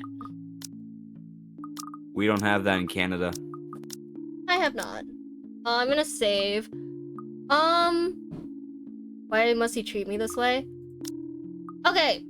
I'm gonna try to get, like, mostly positives, like, positive out of everyone for, like, every character for likes, so that's my main goal. Let us defend ourselves. I am very happy, Luke, because for once in a very long time, we are doing what I want. That actually worked. That actually fucking worked. Okay. That thing is creepy. I'm ecstatic. Understood? And this would be perfect if you stop acting like a child who needs their nappy changed.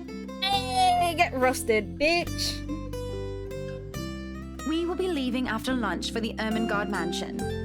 You are going to park your rear in the car and keep mum. And you are going to behave during the tour.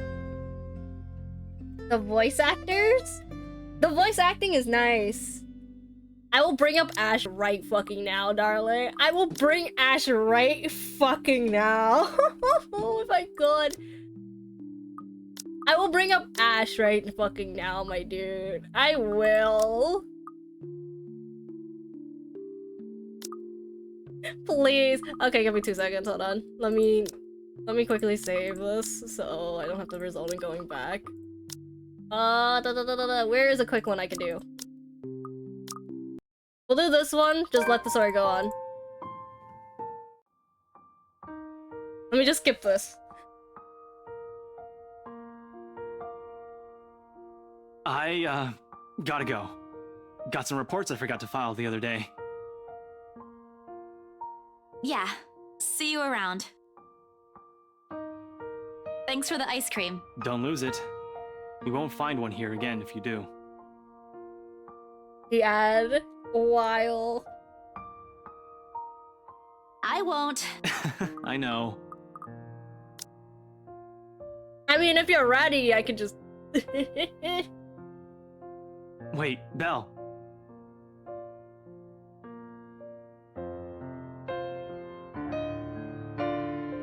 I'm like, I could just... I, gotta go. Got some reports I forgot to file the other day. Like, dead ass, I'm like... Fortnite better move out of my screen. You need to see these... Ah. Yeah! And just to play the voice again.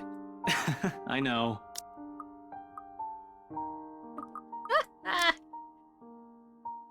Here, catch. You are so welcome. The thing is, I think there's like one more. Yuma, don't do this to me. I am 100% doing this. Wait, did I? What is the save? That hurts! Well, oh, this was the... Ah, shit. Okay, whatever, that's fine. I'll probably oversave it later. What happened?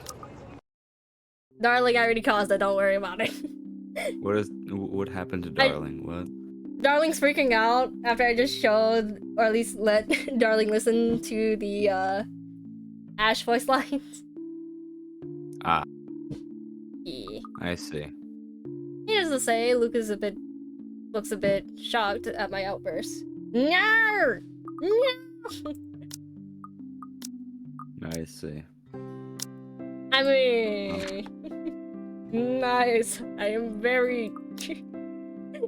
I'm gonna go. I may come back. I don't know. I am very... Darling, expect that essay. It's happening. Are you sure, Darling? Yuma, I hope you die. Well, even though this is a dating sim more than an actual horror game at this point. I will most likely die on purpose for some of them. I just have to pass them once. But I will mostly die anyways, just because I want experimental stuff. I technically did it twice already. Yippee. Okay. I'm gonna go. I come back. See ya. Good luck. Fuck you. Fuck you too. But yeah, welcome to voice acting, where I don't have to fucking talk often except being a dumb narrator. He opened and closed his mouth a few times, struggling to reply before he crosses his arms to look like, well, a mopey child. Fuck you thrice. The cutoff's amazing. Fuck you, girl. Any more rules for this little excursion of yours, Your Highness? No wine. Wait, can I delete? Nope. No wine? Ha! Get denied of wine. Unacceptable! I am already not allowed to the tasting, and you would deprive me of that simple pleasure? If I see you take one sip today, I will put the stocks under lock and key. I mean, darling, if you understand want to me? see mommy, I could do that too. I could showcase mommy really quickly. But no, I think I'm too far for that. Don't forget the bottles he keeps in his dresser. Hey yo, it's too far gone, darling. It's too far gone. I would have to skip. No, actually, there is a skip button. Actually, never mind. Ignore me.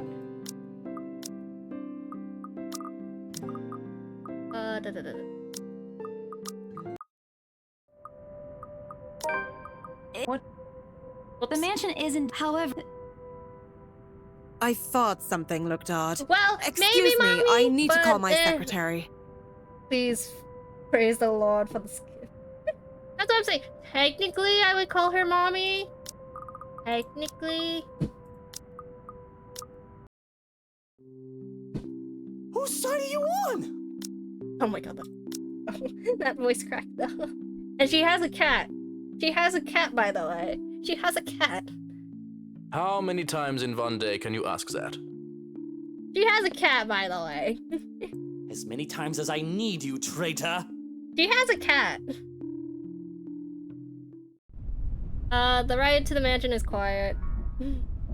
Alright, with Luke having stared out the window the entire way, not paying attention to anything around him. Meanwhile, I am conflicted. I don't know if I should apologize for changing his plans like that, but by the time we arrive at the mansion and I can see his eyes light up in genuine interest, apologizing is the last thing on my mind. The affair with the Emigard mansion is certainly an interesting experience. The place has been renovated and restored by the owners to what they claim to be acceptable standards. The mansion itself looks like something befitting a fairy tale or a period piece. It is tastefully decorated, and with a bit of love and attention, I'm sure it can be a place Luke and I can call home. So, very much context. The actual mansion is haunted. The first character we played up, which is Isabella, technically experienced the ghost first. Since if you look in the actual journal itself, like there's this paper that constantly says help me, but in the actual thing it mentions send this to 5 people or else. And now we see a woman that has like disheveled hair, I guess lack of flesh technically, or like cut up flesh to the point it's like bone. She chases you around apparently now because of like the girl's there, but the thing is her face is very fucking creepy. Like wild hair. Think of it like the Ring Girl, like the like the girl that comes out of TV. Think of her, but she smiles very creepily. That's how I would describe her. Call home, and the number of other prospect buyers that have come with the powerful and wealthy of Luxembourg certainly did not disappoint, marketing this estate as primary property. I know what you mean. Oh, hell nah. Thing is, she constantly says help me when we were Isabella. I'm curious on how this changes POV-wise. So, let's hope. Because she comes from this exact house. The Lees are amongst the group who went with the Rose woman. And I saw a few other notable faces, though I didn't really feel like mingling. Unfortunately, for every one of them, the Wrights are interested in buying. Hello? What's been bugging my mind, however, is that Isabel. What's her problem? I don't quite understand what's happening. One moment she's scrambling to give us the paperwork to finalize the sale, and then she's panicking over some prank letter or another. Technically, this is the prank letter is basically just the same paper. So, there's that. Dear me, is Isabelle alright? It is apparent with the way she's shaking and by the pallor of her skin, some has really shaken her up. Isabella, do you need me to call that ambulance? By the way, spoiler alert, technically for the last chapter of Isabel's POV, she's dead. I'm worried, but it will be best if she attends to someone more familiar to her, like her partner. But then, the girl refuses Rose's offered drink and looks up, ready to make a run for it. I'm just feeling a bit out of it. Excuse me. I'll be back. I just need to catch my breath. By the way, I will say this now. This is apparently fully me in terms of personality, and everyone in chat agrees, including myself. And she does so, just as I predicted, and her partner follows like a concerned mother. There's an awkward air among us as we were left in the wakes of whatever that was. The others murmured and gossiped with each other, speaking of the poor draft girl and telling the tale to whoever was not audience to the act in the first place. It doesn't take long for the woman, Rose, to return and pull us aside into the study for what I'm assuming is damage control. Okay, yeah. So she takes a break. Blah, blah, blah, blah, blah. This is the first time we're seeing the study for the first time. But yeah. A lot of it is a story so far. Rose invites Marianne in too, hoping to apologize to her as well, but the Roman refuses, saying she is not one of her clients anyway. That leaves myself, Rose, and Luke. The last all too eager to make himself comfortable in the study, he had no doubt already claimed as I can't apologize enough about what just happened. Please forgive Isabella. She's been under a lot of pressure lately. She's young, and all those rumors about this being haunted just got to her head. And it must be this terrible heat, too. Not a drop of rain for days now. Are you sure it is wise to just let her go like that? Where is the poor dear? She might get hurt. I'm surprised she's nice. She's more likely to hurt somebody else, given what just happened. Okay, I'm gonna say this now. I hate Luke's personality so fucking much. Like, it's literally just devil versus angel mode. I told her to sit down and take a break. I love the Already rain. rang someone Nice. to pick her up, too. That might be for the best, dear. But please, we're here to talk about the mansion, yes? Why, I absolutely adore it. Don't you, Luke? Some of the rooms will certainly have to be repurposed. We want to change the appliances and have Marianne lead on the decor, but the whole thing is just lovely.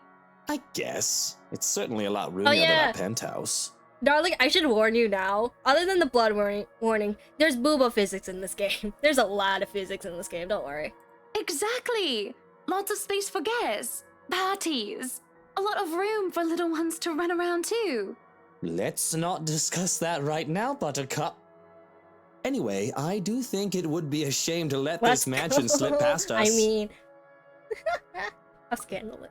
But you haven't even finished touring the house. Well, we like what we've seen. I'm making her job easier for her, am I not? No need for loans or long price negotiations. We can just sign a contract and close the deal. Really, you think this woman would be happy about an easy sale? Oh, God, okay. I should not be mad at my own names, but holy God. Kaito, how many points do you have, buddy? I know how these real estate agents work. How long they had to wait and how much they had to spend even just a single sale. Why, she should be jumping for joy right now. I'm sure the commission on this mansion is nothing to sneeze at, even if she has to split it with that Isabel girl. I spent like 4K to date. God damn. Huh, do you think we could have horses here? Yes, those do sound nice, love. Anyway, if anyone else is interested in buying this property, I assure you that I'm able and willing to give a better offer. A vineyard would be nice. Or maybe And we do reward our people quite generously, Rose. So if I were you, I would start on that paperwork. Helicopter pad. Child. I pause, and there's a small moment of complete silence where Rose and I stare incredulously at Luke. Luke. It's an unspoken understanding, a rule between the two of us that we have to put on an act. With our social standing, where image matters, it's also important to avoid making enemies. And to follow this rule is easy for me to feat. I'm broke now, so I'll make you Poyo whenever I get 100 sushi. God damn it, Kaito. From youth, I've been a well-trained social butterfly. Gracious and graceful. Luke, on the other hand... What, Luke? No. What? Whatever would we need a helipad for? Well, he likes to play the fool sometimes, even if he's anything but. As he throws a weary smile, I shake my head and beckon Rose over. This will be our new home. There's nothing she or anyone else can do to change my mind. This is a place that speaks of power and importance, and at the same time, of safety and comfort. Perhaps we can have our family here. There is definitely no bigger gift than this for our special date. Why, everything in here is absolutely wonderful. Okay. That is not a painting, honey. Well, except for this ugly painting in the study. Darling, you see what I mean now? Darling, you see what I mean?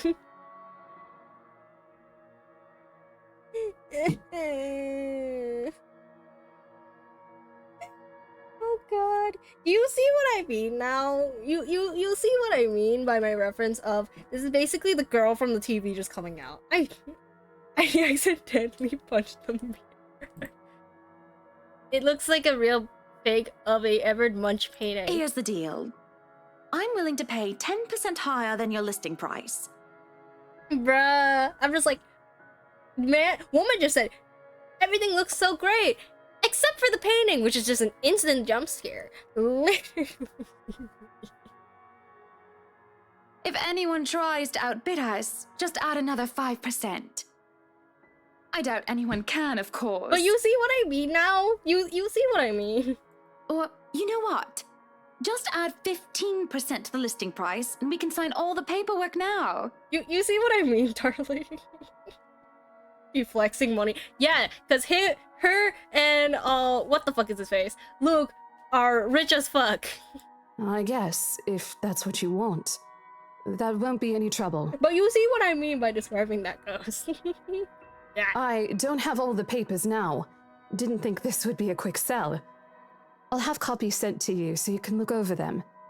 And if you'd still like to finish the rest of the tour with Isabella's group, you're more than welcome to. No, I think we're good here. We'd appreciate a private tour of the place a lot more, I think. All right. Should I let Marianne in, then? Marianne? Oh, right. She's been waiting outside the study this whole time, hasn't she? But it's creepier. It is very much... No. She has a smile thing. Her face smiling is creepy. Her face smiling is creepy. I didn't expect that to come out, okay? I'll need to have a little chat with her to move this little mansion project forward. Please do. There's a look of apprehension when the other woman enters the study. Yet, like a professional, I see the moment she steals herself and master her worries. Admirable. We have this project then? Of course. I wish we were were needing rich, anything from us? Bro. Having the floor plans would be a great start, just so that I can look at them beforehand. And if you could tell me when you're available for a meeting so that I can include it in my calendar. Never let them know your next mood, for real, for real. Oh, is a meeting really all that necessary, Marianne? I guess we can send Johans to help you out. You two can start by getting rid of this ugly painting. Bro, stop showing me this thing. It's 10 fucking p.m. right now. It is 10 p.m. right now. A hush falls upon the room at my request. What painting? And lo and behold, the painting is gone. In its place, a mirror stands, which leaves me to look at my own, which uses expression. Odd. Well, no matter. Back to the topic at hand. Marianne, You can fit a whole burger in you're her simply mouth in far one too bite. busy to meet True. up.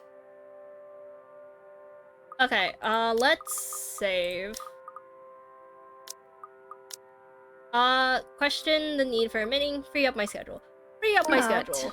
I guess we can free up a day to meet with you. Because it's always good to meet up so they actually know what the fuck you want and need to adjust stuff. Right. I don't really need another Maudlin Monday reading about Maury anyway. The book club can function without me for one day. What time shall we be seeing each other? How does lunch sound? Besides, my house has higher priority over book club. Why, we can hold the next meeting in this place.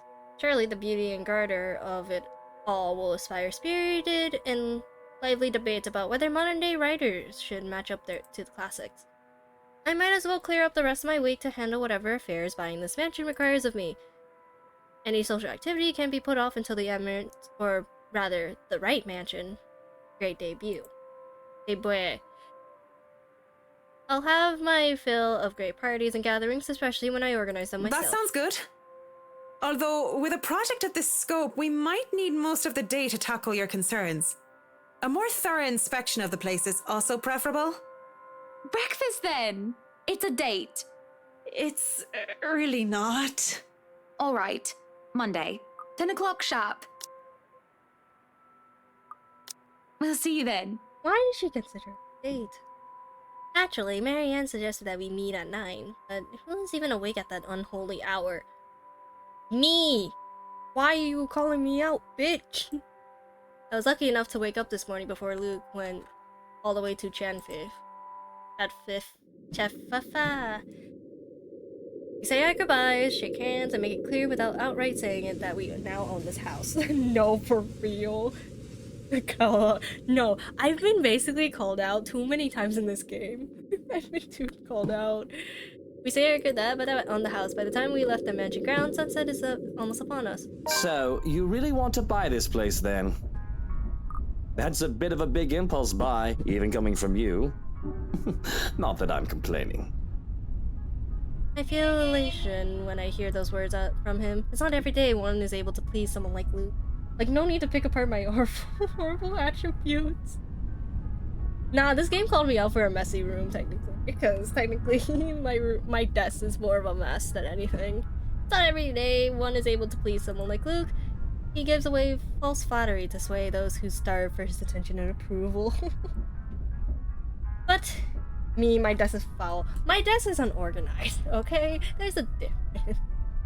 But in the privacy of closed doors, he's often expressed his grievances. He neither censors himself in front of me nor spares me from his criticisms. You have been Let's saying go. the penthouse was getting a bit too small for you. Happy anniversary! Oh. That time of the year already? Oh, I would be happy if I had a boyfriend. I would most likely be always happy when it comes to anniversaries because I appreciate how long a person stayed with me. You forgotten about it last year too. Break up with him. Divorce him, please. Divorce his ass, please. I understand that he's a busy man, but Is that why you want to buy it? Yes. You don't like it? I do. But I remember you used to talk about how you wanted to live next to the beach. Hawaiian Bay, Kent. I remember the sea, water that stretched on for miles and miles as far as our eyes can see. As a kid, I loved our beach trips, swimming all day as much as I could. I was a well-behaved kid, and the only time I was ever truly difficult was when I refused to get out of the waters. Even when my fingers gone all wrinkly. And even when they managed to pull me out of the water, there were always sandcastles. The day before we got married, I told Luke that I want a house on the beach and a dog, and a kid or two. None of those came true 7 years later. That was a childish dream. Living next to the beach is so impractical if you really think about it. Not really. As someone who fucking lives in Florida. I don't know. It's not a bad thought to see you in a bathing suit every day. No! Luke, shut the fuck up! Luke, shut the fuck up. I'm about to put your ass on mute. Luke, shut the fuck up. Maybe another time, love. I get it, y'all a couple, but no. Stop making me feel like a third wheel. We still have forever, don't we? Stop making me feel like a third wheel, damn it. He says nothing, only grabbing my hand and holding it tightly as we spend the rest of the ride home in silence. I miss the sea. Thick and hovering over the loo. Oil! God, Christ, Kaito. I feel like it's so easy to get 100 though. At 3 in the morning, the picture I paint right now is hardly glamorous. A horribly fishy taste is left in my mouth as I throw up what I had for dinner, and I hate the ashy stench that fills the lavatory. The burning sensation at the back of my throat is no help later. I feel another wave of nausea come up at me when the door Hana, opens. what are you doing so early out of bed? I'm fine, love. I must have just eaten something bad. That's all I managed before vomiting again into the porcelain throne. Lovely. Just go back to bed, Luke. I'm going to clean up here. I refuse to look at him. I don't want to see him. I want him to see me like this. Last time I had a horrible morning wrench in a toilet was during my college years, being the life of the party. Thoughtless and shameless, I had thrown away months of very merriment, pointless hookups. I didn't even retain any of the connections I made from that time. Really, they still know of me, and I still know of them, and we still do business from time to time. But I've lost touch with anyone who I didn't see on a daily basis. I hardly had any friends I had when I was still Hannah Evans. Teachers, fellow university students, drinking buddies, and old conquests like Jack. No, don't touch me, sweetie. It's disgusting. I'm disgusting. Luke says, why is this wholesome after the amount of bullshit this man had to fucking say about her? Luke sits down next to me on the toilet floor to hold my hair as I cup up more fish. He wipes the vomit from the corner of my mouth and just Do I stares. need to fire someone? I don't feel sick. Just feeling a bit under the weather, dear. It's been unbearably hot as of late, hasn't it? I appreciate that he cares about his wife, but at the same time, I want to slap him in the face. I do wish it would rain. Are you sure it wasn't those sweets? I told you not to eat those sweets. I will never see him like no. Maybe. Well, don't laugh. Well, I can't help if you make that sort of face. Why is this going wholesome? What the fuck? He starts chuckling, and soon enough, he's in a fit of laughter. The scene's happening next to a loo filled with sick just makes the whole thing bizarre, and it makes me starting to giggle as well. I try to stifle through it as I smack him on the shoulder. I'm not making a face, Luke. Stop laughing. When he would not stop laughing, I let myself go as laughter bubbled from my own throat, and I forgot whatever ill feeling plagued me. We are just husband and wife, laughing together at a funny face, the little things in life. I let go because I know that these moments will not last forever. But if I just know the terrible things that are coming for us, I would have wished with everything I have. Then and there, that the laughter stayed. Why was it wholesome? Hiya! Come on now! Why was it wholesome? Luke smiling is creepy. No, the better question is, why was he so fucking... No, not even. Why the hell was he so nice, but yet during the fucking, or he was a piece of shit. The place is bustling with movers, carrying furnishing here and there, along with several trunks of personal belongings taken from our paint house. Bro is bipolar. Bro is so bipolar as fuck. Luke watches them like a hawk, making sure nothing is handled carelessly or gets stolen. Careful now. I know your pictures are framed by cheap plastic, but those are framed by African blackwood and are one-of-a-kind commissioned paintings. I would have broken those paintings if I was him. Or like fucking frames. Each one is easily worth a lifetime of what you lot make. Luke, do the dishwashers go into the kitchen or the butler's pantry? Pantry, Buttercup. Careful, that's Emma No, you there, put that down. You do not manhandle a Napoleon Abueva. I can see the aspiration, and I have to send the foreman an apologetic glance. Even Jonas rolls his eyes as he goes by. Considering Luke is always like this during a project, Jonas and I have gotten used to it. Poor Marianne, on the other hand, looks a bit stressed at seeing the gigantic mess, before quickly going back to work.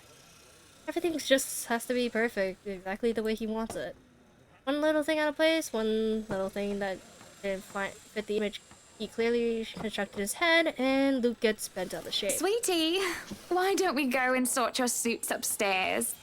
Let your Hans and Marianne and the foreman deal with the rest of the work. We have this, Mrs. Wright. Yes, please do go before a blood vessel bursts. Bloodstains are so troublesome to clean. Not really. Well, depending on what the fuck you use, but like, blood is not that hard to clean. Taking him by the hand, I led him upstairs into our bedroom. This is a purple ass fucking bedroom, my dude. This looks like a Sims bedroom. This place has been arranged first so that we can have some rest, no matter what state the rest of the mansion is. I am really glad I can just lie down on a soft, comfy bed after what has been a busy morning. Watching Luke act like this, like his life depending on getting his move done, is tiring all on its own. And to think I have a whole day of this ahead of me. Bro is really fucking bipolar. I feel the bed dip beside me as Luke sits down with us. Well, I can't wait for this to be over. I don't know. It's fun seeing you all fired up. Here at home and not at work, you know. You know I can't always be home, Hana. I have a company to run, unless you've forgotten. I haven't forgotten. You're the one who insists on being there to make sure each and every little thing is under control. I just really miss you sometimes, and I wish you were at home more often. Why, if you're not careful, I might go a bit loopy and I'll start bringing cats home. What's wrong with cats? Was this last time playing Isabella? And soon enough, one day you'll find yourself going home to a farm just filled with felines that follow you everywhere. Oh, don't bluff. The things would shred up your precious furniture. How wholesome. Almost. Besides, you don't even like cats. True. Dogs are infinitely superior, of course. But what about the wet dog smell? The mess? I'm not cleaning up after a mutt, no matter how cute. If you think about it, a cat would be better. You laughed. But always that we can just lie down and talk about joke around as if we were teenagers again, with very little problems in the way of abilities and roles. To hear his genuine, honest to goodness laugh is a this is just second time late. I can only see it as a sign of good things to come. All good points. I guess we could just have kids. That is, if you prefer dealing with soiled nappies and sick as opposed to dead birds, mice, and litter boxes. I've already told Marianne about turning the second bedroom into a children's room. I guess sometimes I don't know when I cross the line. I didn't say that I'm a good comedian, did I? Not this again. What? I wasn't being serious. It's not something you take the piss out of. Having a kid is a big responsibility, Hannah. We've talked about this, haven't we? I'm not ready to be a parent. I'd probably end up killing the little brat by the week's end. be a great father. Apologize for bringing it up.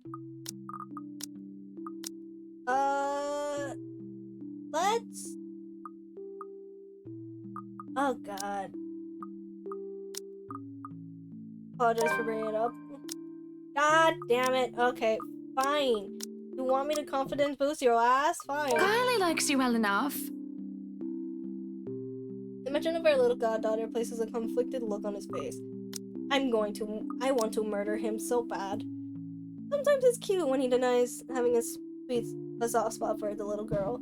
But then sometimes it's sad. It makes me wonder what happens to make him think so poorly of himself in that regard. Yes, well, it's Kylie. The tyke likes everybody and, on the off chance she doesn't, likes them well enough as long as they buy her sweets. And sure, that kid is great. But if I get tired of her, I can ship her back to her father at the end of the day. Having kids of our own will be a whole different monster entirely. I've never heard him talk about his father in anything but a business context. I recall Damien Wright kept hearing about him from my own father even before I met Luke. The business world praised him for running a tight ship, all until one mistake led to a great loss of enterprise. It was then that news of Luke Wright, prodigy's son and successor to the old man, started to show up, and he aided in its recovery and growth until the Great Recession. I'm getting a bit off track. Regardless, I've never heard him talk about his father like one would talk about. I think you'll be a great father. There's a smile, no matter how half-hearted it may be. He might have not been a good, honest man. Part of me knows that, though I try to silence it. But I know Lucas well enough that he'll be a great father than either Damien Wright or Henry Evans. What the fuck? I love my father, but he never had the time. If it is any consolation, I think you'd be a decent mother. Wow, we got like great father and decent mother. On the other hand, I have never heard of his mother. Silence settles both comfortable and uncomfortable. There's a familiarity in each other's company despite the awkwardness that has transpired. Defiance is a mess down without anybody else looking, both together and alone in this quiet. Okay, a crash from downstairs startled us both out of our reverie. Luke lets out a heavy sigh before coming up to his feet and straightening his jacket. I'll have to attend to that then. Be good, darling. And watch out for your blood pressure. He gives me a great kiss on the cheek before leaving, while I lay there in a daze. Alone as per usual. Jesus! Alone as per usual, I should be used to it by now. I feel the minutes tick by with me just lying there, feeling wistful and full of self-pity. I rolled around to lie on my stomach at this point with my face buried into the pillows, where I heard a knock at the door. Fumbling at them to go away, it doesn't work as a voice comes from the other side. Madam, the photographer from Luxury Living is here. Wait, is that today? Oh yes. People had caught wind of our new mansion the moment we left the open house. Luke had boasted he could acquire the property in no time and allowed a photo shoot for the interior design magazine to be scheduled today. Well, there are complications. It took longer than it usually does for us. In a minute, Hansi. Hansi? Johannes, if you could at least make it through the end. Tell them I'll be right down, Hansi. The mansion grounds has been one of the first things to be fixed up aside from the bedroom. Although it's a work in progress, it had a promising start, and I could see the flower patch. Luke's favorite daffodils stand out easily. Have been transplanted from the pots that used to litter the roof of our penthouse. If the moving crew thought that Luke was being hard on them, they clearly didn't see the landscaper on his way out. The man looked like he was ready to faint, and Luke seemed ready to kill him by the end of their decision. Oh my god, it's sick! It's the wholesome fucker! It is in the gardens that I see him standing near the flowers in quite admiration. He is hard to miss, the hunk of a man that clearly does not belong, and the big backpack and suitcase he has with him makes him look very much larger. It's a particular sight seeing someone who looks like does handling little delicate things with care. He looks up from the gardens and does a double take before a friendly face replaces a scenery expression. Miss Wright, yeah? Hi, Zachary Steele here from Luxury Living, ma'am. Oh my god. Hope you weren't waiting too long. But it looks like you're still moving in, huh? Thought for a second there my calendar was wrong and I came here too early. The one and only. Welcome, welcome to Maison de Right.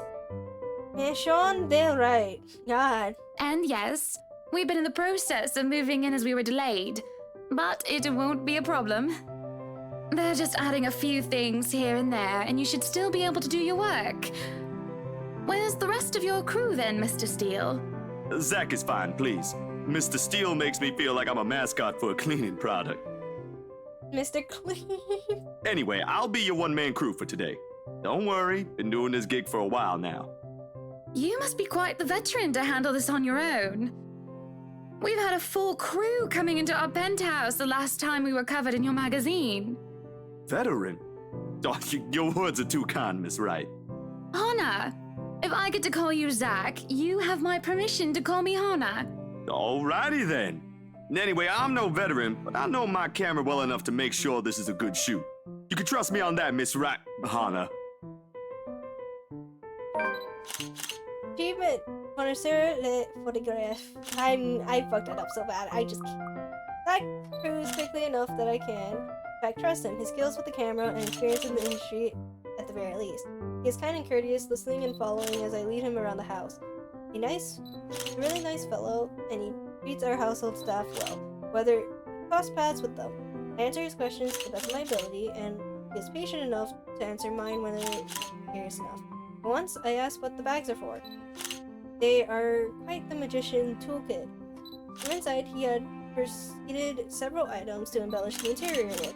A bowl of rolls of fruit, lemons, trays of peppermills, stacks of cookbooks, cutting boards, and glass canisters filled with colorful nuts and grains are brought for the kitchen set. In the bathroom, there are white towels, seashells, and decorative soaps, and the other things as well, too numerous to count, all the part of the large bag and Tricks of the trade. Softens up a room, makes a place feel more homey, and fills it up with texture. But you guys probably have better stuff I can use for this. No lights? Don't tell me all of these are just props. Well, I've got my tripod here. For things like these, natural light is best. I'll just have to set the shutter speed to a real slow setting, and as long as nobody steps into the shot, it'll look great. Oh, it better. Got through the rooms one time, and although we tackled the ones that the movers had no business in it. Oh my god, we actually see the ballroom. The ballroom needs a little preparation with its grand side. Although there is something trouble at first. The wide window space and the big backlit. It is in the kitchen that Zach's props come in handy. Considering how Jonas kept the place so neat and sterile, one can practically be on the floor. We carry on touring the house and taking pictures where we can, with exceptions which have yet to gain any purpose to. Too bad I can't take a sneak peek at his photos yet. Funnily enough, he uses a traditional camera. I didn't even know film still exists. With the way he speaks, however, I can see he knows enough about his craft that I'm not too worried about botched photographs. I imagine photography must be cathartic for him, judging by how at ease he looks while taking pictures. There are small snippets of conversation in between the clicking of the camera. Gone so far, goes far to talk about these terminologies like shutter speed and aperture when I asked him about the technical aspects. I can't quite see the picture as it's made, much like when I watch artists paint on the canvases.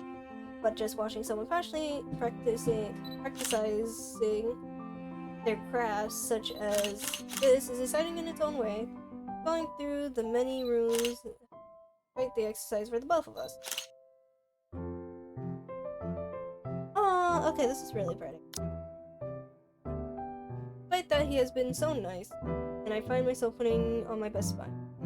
But it is, as we were taking pictures in the foyer, that everything comes to a standstill for a moment. Just a moment. And had I not paid attention, I didn't even notice. It is a mere second before Zachary's rhythm is put to a halt. My fingers don't move to release the shutter. Hey, bitch! Welcome back. Hi, bitch! Yeah, he... Zachary? Oh, wait. What the fuck? I was trying to... Yeah, he doesn't pull the camera away from his face, gazing set firm through the view boundary.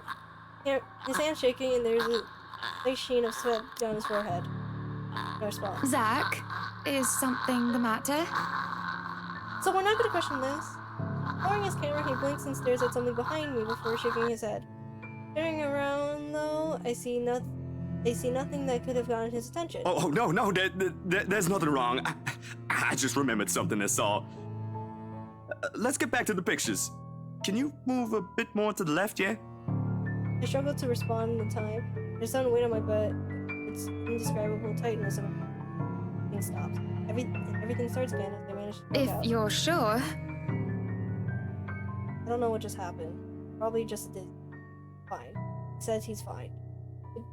Continue at the same pace as before, although there's an unspoken agreement that we not talk about what happened. So, is this a full-time job for you then? Nah, I just freelance mostly, for magazines, newspapers, and events. So you can't really call it a full-time job. It's fun and it puts food on the table, but it's not what I really want to do. At least, not all the time. What is it that you want to do then? Maybe I've been out of line sticking my nose into other people's business, but I can't help but ask. I regret doing so as his shoulders slump and the going air he has fades. He looks torn over whether he wants to talk about it. Films, documentaries mostly. But cinematography is a lot more difficult than photography, right? I was working on this thing, actually. What thing? Well, it wasn't really a big thing. People didn't like Blue Fonzie very much. People don't like a film about colors. I suppose they would have liked Blue Bibby a lot more. Very funny. So, Grand Director, do you want to tell me what Blue Fonzie is all about? He hesitates, but when I refuse to budge on the matter, he gives and spills it all out. No, don't make me... Okay, dark blue, the darkest hours of the Black British. He speaks with passion of one who has gone through the very matter he is concerned with. There is a conviction, knowledge, and experience in his why I would have told him that he's an amazing speaker if I could, if only I wasn't engrossed listening. Free justice and discrimination in schools and workplaces, lesser chances for opportunity and higher chances being treated like a criminal. He spoke of blacks and people of color in general still being treated like citizens, all because of the color of their skin. It is all just positively reverted and sad. Comes to the point wherein he loses steam. He looks abashed, realizing what he has done. Sorry, I just got so carried away and... It's fine. It is really so fascinating to watch people talk about their passion after all. You should see how your eyes light up when you speak so fiercely. You do have very beautiful eyes.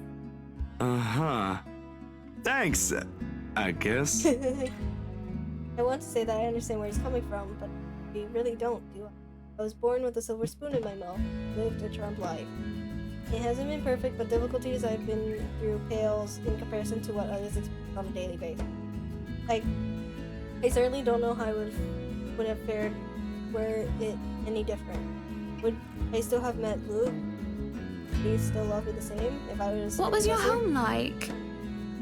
These things you talk about, it sounds like you've... Well, I don't mean to pry, I mean. Live with my older sister and my grandparents. We had a shop selling all sorts of things below our flat. He's American? And well, I was one of the few non-white, non-British students in class. I didn't get pushed around or anything straight up. Even then, I was one of the biggest kids around. But a pencil and notebook would go missing, you know? Oh, that I knew. Children can be so cruel at times. Hey! Of course, it may be silently different different story when you birds and well, I know not a pencil, but an expensive. So what about you? How you liking your new house? It's pretty impressive. It's nice, I suppose. You suppose? Not big enough? What? No, oh, don't be a bully. It's just that. I understand if you don't want to talk about it. There's a little girl all dolled up and treated like fragile porcelain, nursemaids waiting to be handed all the material possession one could ever wanted. I could ask for on a whim, would be handed to me just like that. But I barely saw my parents. My kisses in the before they went off to who knows where they will be next. Saw them more often on the telly or in the paper than I remember my old house. It was a lot like this one. Big walls and big halls, but nobody in it. Not really. It makes you think how alone you are. defensive move overcomes us. And there's a moment where neither of us are sure how to go on from. Things have gotten a bit too personal, yet it isn't wholly uncomfortable. Like, as if we have been friends. Well, that's normal, ain't it? You just moved here. You'll make home out of it yet. You're certainly making it easier for me to believe that my childhood home is indeed a lot like this one. Just as large and extravagant, it's empty and great. So, Monsieur le Photographe, you've covered the one and only Ermengarde mansion. What's next on the agenda? The interview? Boring. It's an interior design and housing magazine. And they want to know what Miss Wright has to say about her interior design and house. Honor Wright thinks she bought a magnificent house that she can certainly brag about. Blah, blah. Boring. You know what they should print more of? I watched an interesting documentary the other day. Bleu Foncé, The Darkest Hours of the Black British. I recommend you watch it. Those are the things that people should know about. What do they care if I use a purple or green bowl of fruit in my kitchen? People, right? Oui. People are shite. He said it! He said it for me! People are shit, though. What do you think? Do I look good with this angle? I strike a pose while he's being busy, looking taken back for a moment, probably not expecting me to just go and stay such a cast seat. He quickly recovers, and after snapping a few shots, he grins. Yeah, vous êtes belle. You want copies of these ones? Yes, please. So, the big boy knows French. You must have wooed a few ladies. Unless you're into gents. Either way, French is, after all, the language of romance. Oh my god. Oh, I don't know about quoting fancy poetry. But I've made lunch for a girl before, and they did like that fancy French cuisine. Can you cook bouillabaisse? I can cook just about anything as long as I know the recipe. C'est magnifique. It's been too long since I had a nice proper chat with a good friend. No, Lee is certainly not a good friend. No, obviously not. I was about to say Rosebell, but okay. You know, we just met. Zachary is the sort who can probably befriend anyone. He's just a comfortable person to be around. A bit too comfortable. But the photo shoot went by a breeze, and somewhere along the way, as we talked and laughed, I found myself getting a bit too close without realizing. He'll give me the strange look until I back off. He'll go back to asking questions after I agreed to the little interview. And it's just odd. Well, no, me being friendly isn't that odd, that's how I am, Zach. Zachary is the one that's being odd. Why anyone else would absolutely welcome the extra attention I give them. On the other hand, looks almost flustered about it. He should be used to different personalities by now, having to deal with various people when he works. Well, if not, he needs to start. Perhaps nobody has shown him attention of this kind. The big boy should be able to handle. All it is a friendly touch here, a pretty smile there, and a gentle swaying of hips as Zachary grew more red every time he noticed. By being mean, as I find enjoyment seeing him unravel, perhaps. This went on during the interview and beyond. There's nothing wrong with what we're doing, right? Zach and I were just having a playful, chatty, friendly chat while enjoying the outside view. Oh, that's how I see it. I'm sorry, but I'm really getting distracted. Could you maybe stop doing that? Stop?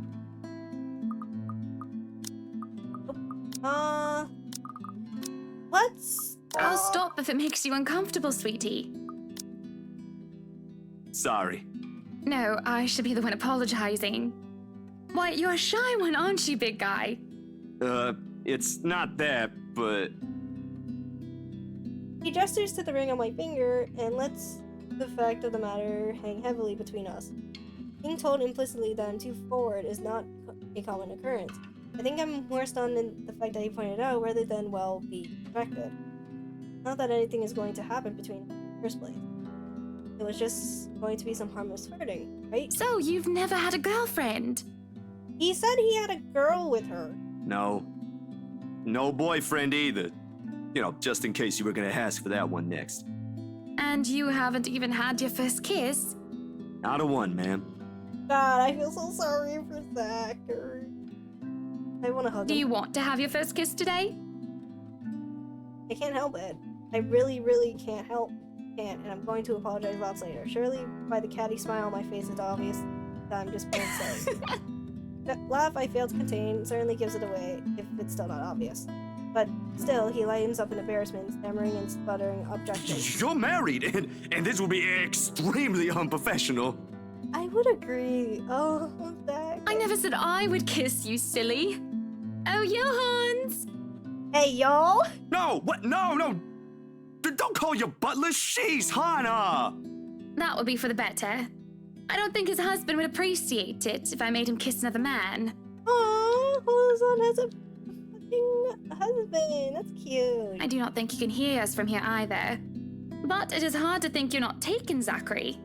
Why, whoever becomes your girlfriend will be so lucky to have you. You can cook and take wonderful photographs. Wonderful meals and wonderful memories. I can play guitar too. You can? Oh my. Wonderful serenades as well then. Perhaps I can find a young lady who deserves a fine, strapping young gentleman like yourself. Let's not get carried away. Oh. Besides, I gotta be going. It's getting late and I got someplace else to be. A shame. I will be expecting you again soon, I hope. For a copy of my photographs, yes? Oh, Of course, I'll even deliver them personally. Just, you know, don't try to make me kiss your butler when I drop by. As fate would have it, the very moment the words leave his mouth, Johans comes out of the house. Judging by the silent raise of his brows, he has only heard the tale of the end of it. There shall be no kissing of any butlers under this roof. Danke. But you are not under a roof, are you, Hansi? To my amusement, he takes a step back, safely placing him within the threshold of the foyer and under the house. And just as ever, he quick to return a sardonic reply. I am now. As I was saying, madam, it's about time for supper. Will I be needing to set an extra place at the table? Oh, what? No, I was just leaving, actually. So, you have a good night, Hannah. And you too, Hansi. It was nice to meet you, Zach, honey. You have a safe trip. He nods and grins on his face. Say goodbye is the sweetest I have ever seen. If we ever have to do another escape thing again, I will probably unshrink totally. We're gonna be here first. I linger looking out for him with his relatively tiny backpack safe, secured in the basket in the front and the suitcase hooked to the back. I watch as he went down the path to the village until he's nothing more than a blimp in the horizon. And help the small smile on my face as I go inside for supper. Entering the dinner hall caused me so much confusion. Dark. For a moment, I thought the electric works is not far, but that certainly is not the case, as every other room bright with artificial light. Finding the light switch is a monumental task, considering the size and my unfamiliarity with them. To make it worse, the darkness grants the different atmosphere and eerie and frightening. I feel like we're gonna have to see it again. It takes longer than I thought to find switch, something that will have to be ratified later on. My skin starts to prickle and there is the distinct feeling of being watched. I'm gonna save. It's unsettling to me and only spurs of my search. When I do open the lights, there's a hiss. I'll turn the lights down, woman! Can you put the green drink away? There at the end of the hall is my beloved husband with his one hand and a glass in another. Perhaps I can let it go since it's the one glass of wine. However, I can feel myself go livid after seeing the toxic green liquid gleaming mockingly at me. Luke, what? Are you drinking absinthe? You know what the doctor said. Absinthe, Luke. Are you actively trying to kill yourself? Because if you are, we can just hit you with a bloody car.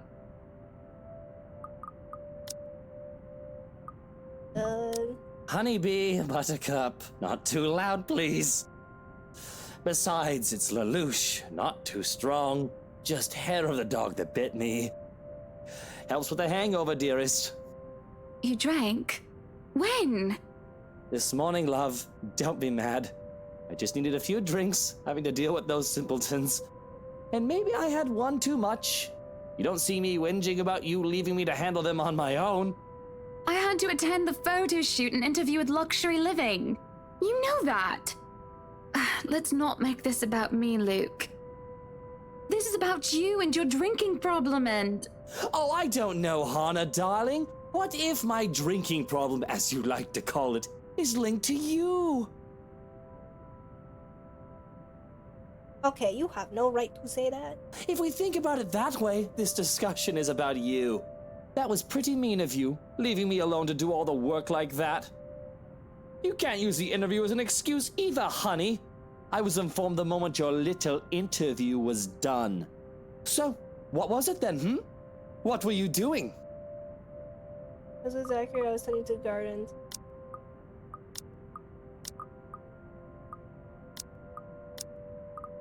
I was talking with Zachary, the photographer for Luxury Living.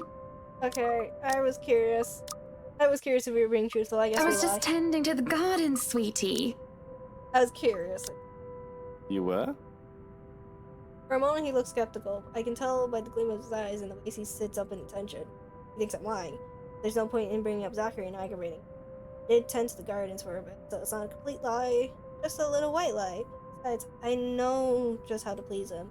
Sauntering over and circling around him, I place my fingers over his shoulders. God, stop! Mm-hmm. I had to make sure they didn't ruin your favorite daffodils. God, stop. Oh, that is wonderful. I don't need to hear the groans. I do not need to hear that. Not sure if he meant the massage or the flowers, but I'll take it. He do be groaning. This is better than... So, absinthe. Just one glass, Loosh. I suppose I can let this one go. A bit too late anyway, you've already drank half the thing. But remember your doctor's orders. Yes, I'll try to drink less. Try. Hey, I'm only human. Do you want one? No, thank you. Supper is spent in silence with nothing but the occasional sound of silverware. Grand feast has been served, well gantered than usual anyway, mostly due to Luke's complaints of Shred.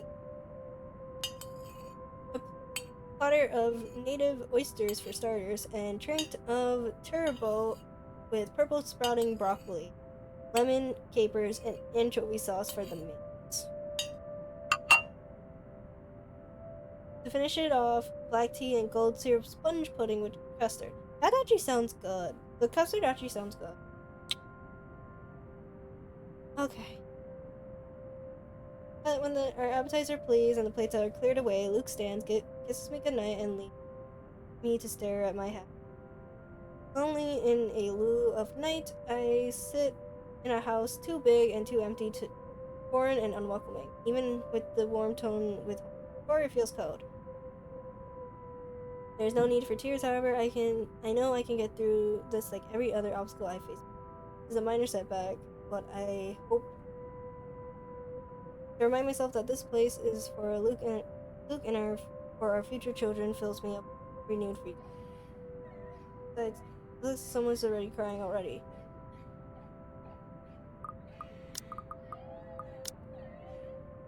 We all know what the fuck that sounds like. Not like a muffled, yet at the same time it shakes my very cord as I hear it, as it's suffering standing right beside me. Hearing it sends chills down my spine and let my skin prickle with goosebumps. Who is that?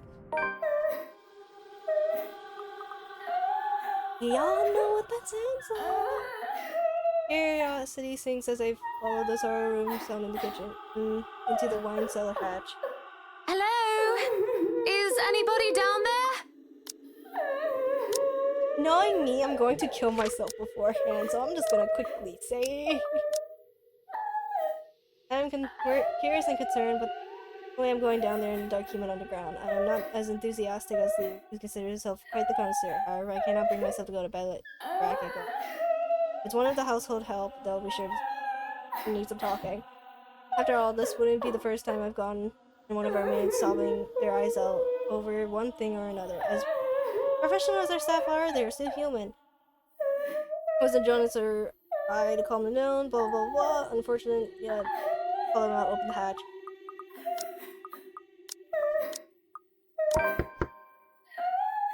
Why? So did nothing. He said. You, in the cellar? We don't want Luke waking up and finding you in there, do we? That man would go ballistic thinking someone was trying to steal his precious wine. You can have a good cry. Why don't you come out here and we can have a cuppa and you can tell me all about whatever it is you're bawling about? I'm sitting like a fool, wailing and eerie. Now you come out of there! That isn't why I ought to. As a hand clamps down on my shoulders. Oh, we're dead. I can feel my heart pounding against my chest, but the touch is gone as soon as Touchy squeezed me. Apologies, madam, for touching you like that. You were not responding to my voice, and you looked about ready to wake the whole mansion up. I was... I'm sorry. I was getting rather loud, wasn't I?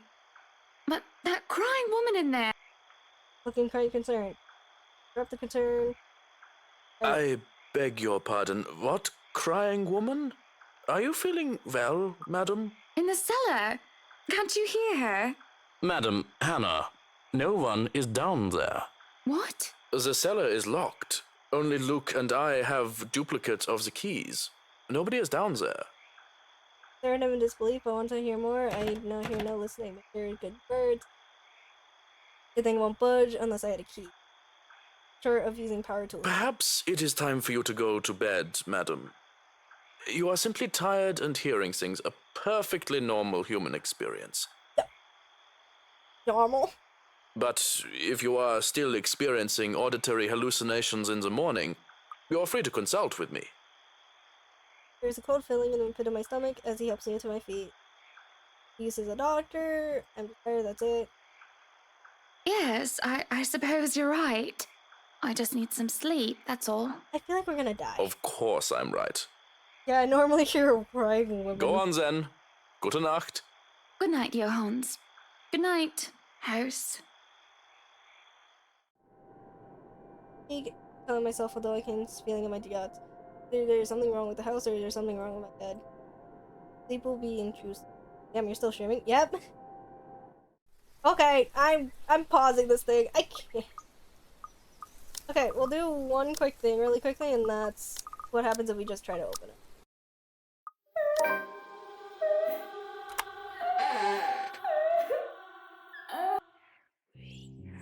Suffocating. I look down beneath me. I look worried. Well, something pulls me in. I can hear her whisper, help me, calling for me. She wants me. She needs me. She don't want to pull me down. Has it been spooky shit yet? Kind of. We're at a spooky point now. Spotting, she calls me from there. All I want to do is help. I do. Keeps me in place. Getting in the dark light. Position. Do I have to up to one thing? There are hooks everywhere. And it hurt. Help me.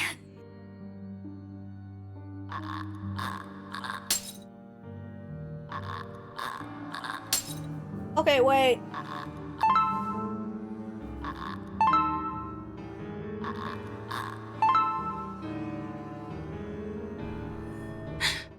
Okay, I didn't expect that to work. Pick up from deep slumber. I just look around. I'm in the bedroom. I don't remember being here. It looks somewhere survived. Looking peaceful. Doesn't matter. I'm safe. Better than ever.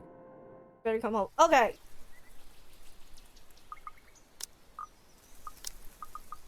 So there's 2 alternate options. I'm gonna save it here. Menu. I think I'm gonna call it a stream. We've basically been here for too long. We've been here for too long, chat. We have been here for too long. Oh my god. So we're missing stuff from chapter. Oh wow, we're missing a lot.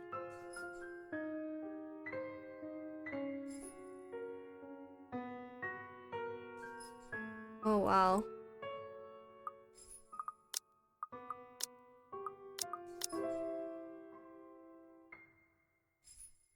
Interesting.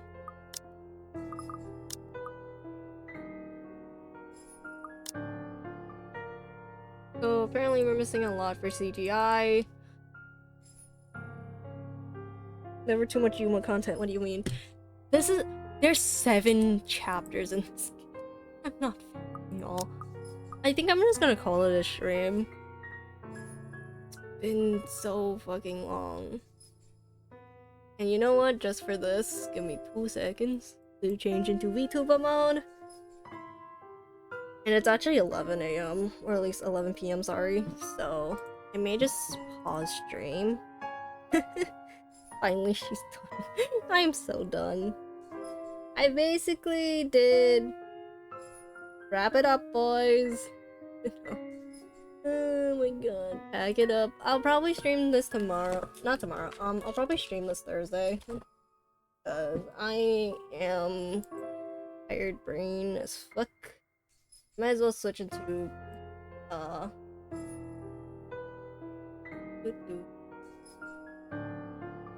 okay.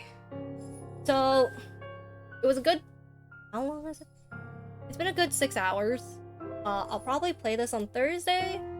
Knowing me, try to finish chapter 2, get halfway to chapter 3. Because technically there's 7 endings. So it isn't terrible. Now the question is, who the fuck are we waiting? Are we rating today? Do I want to rate someone new or should I rate someone? Is the better question. Okay, wait. Let's see if I can find anything related. Because I don't think anyone is which is funny. Let's see. Is anyone streaming this game other than me? No. Okay. Okay, let's see. What horror can I manifest?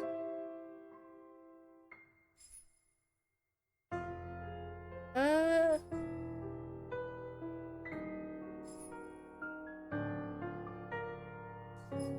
see. You know what? Let's. I mean, we could also raid into Spirit. We could raid into Spirit. Okay, we may have to do a poll. But I don't think I could do that on my phone. So that's gonna be worse. You hate Overwatch though? I do. I don't care for Overwatch. But I don't mind streaming to or raiding to someone that is my friend. So that is the better.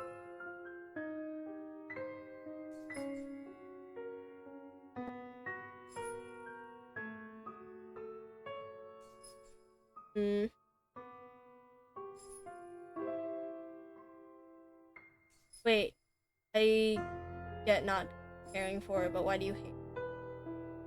By that, I mean, what specifically? I don't like ability or shooter games, if that's a better option. Because the same way I don't like Fallow is probably the same way I don't like Clutch. That's probably my main reason. Yeah. That and I also hate the community for it. So I'm like, I can enjoy some stuff, but I don't like. Just not a first person. Yeah. Okay. if you enjoy my content, hit the follow button. We are okay, I'm just gonna rate into spirit. I don't care if the game is bad, or at least like I'm supporting my friend. I am supporting my friend. That is the main goal. But yeah, we are going to be raiding into spirit since I haven't done that in a while.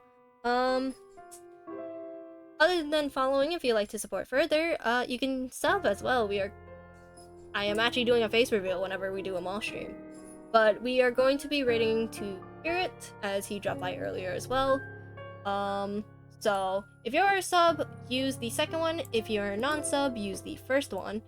But yeah, I will probably stream this again on Thursday, 5 p.m. EST, since I have classes to suffer with. And also happy 4th of July for anyone who actually cares for it.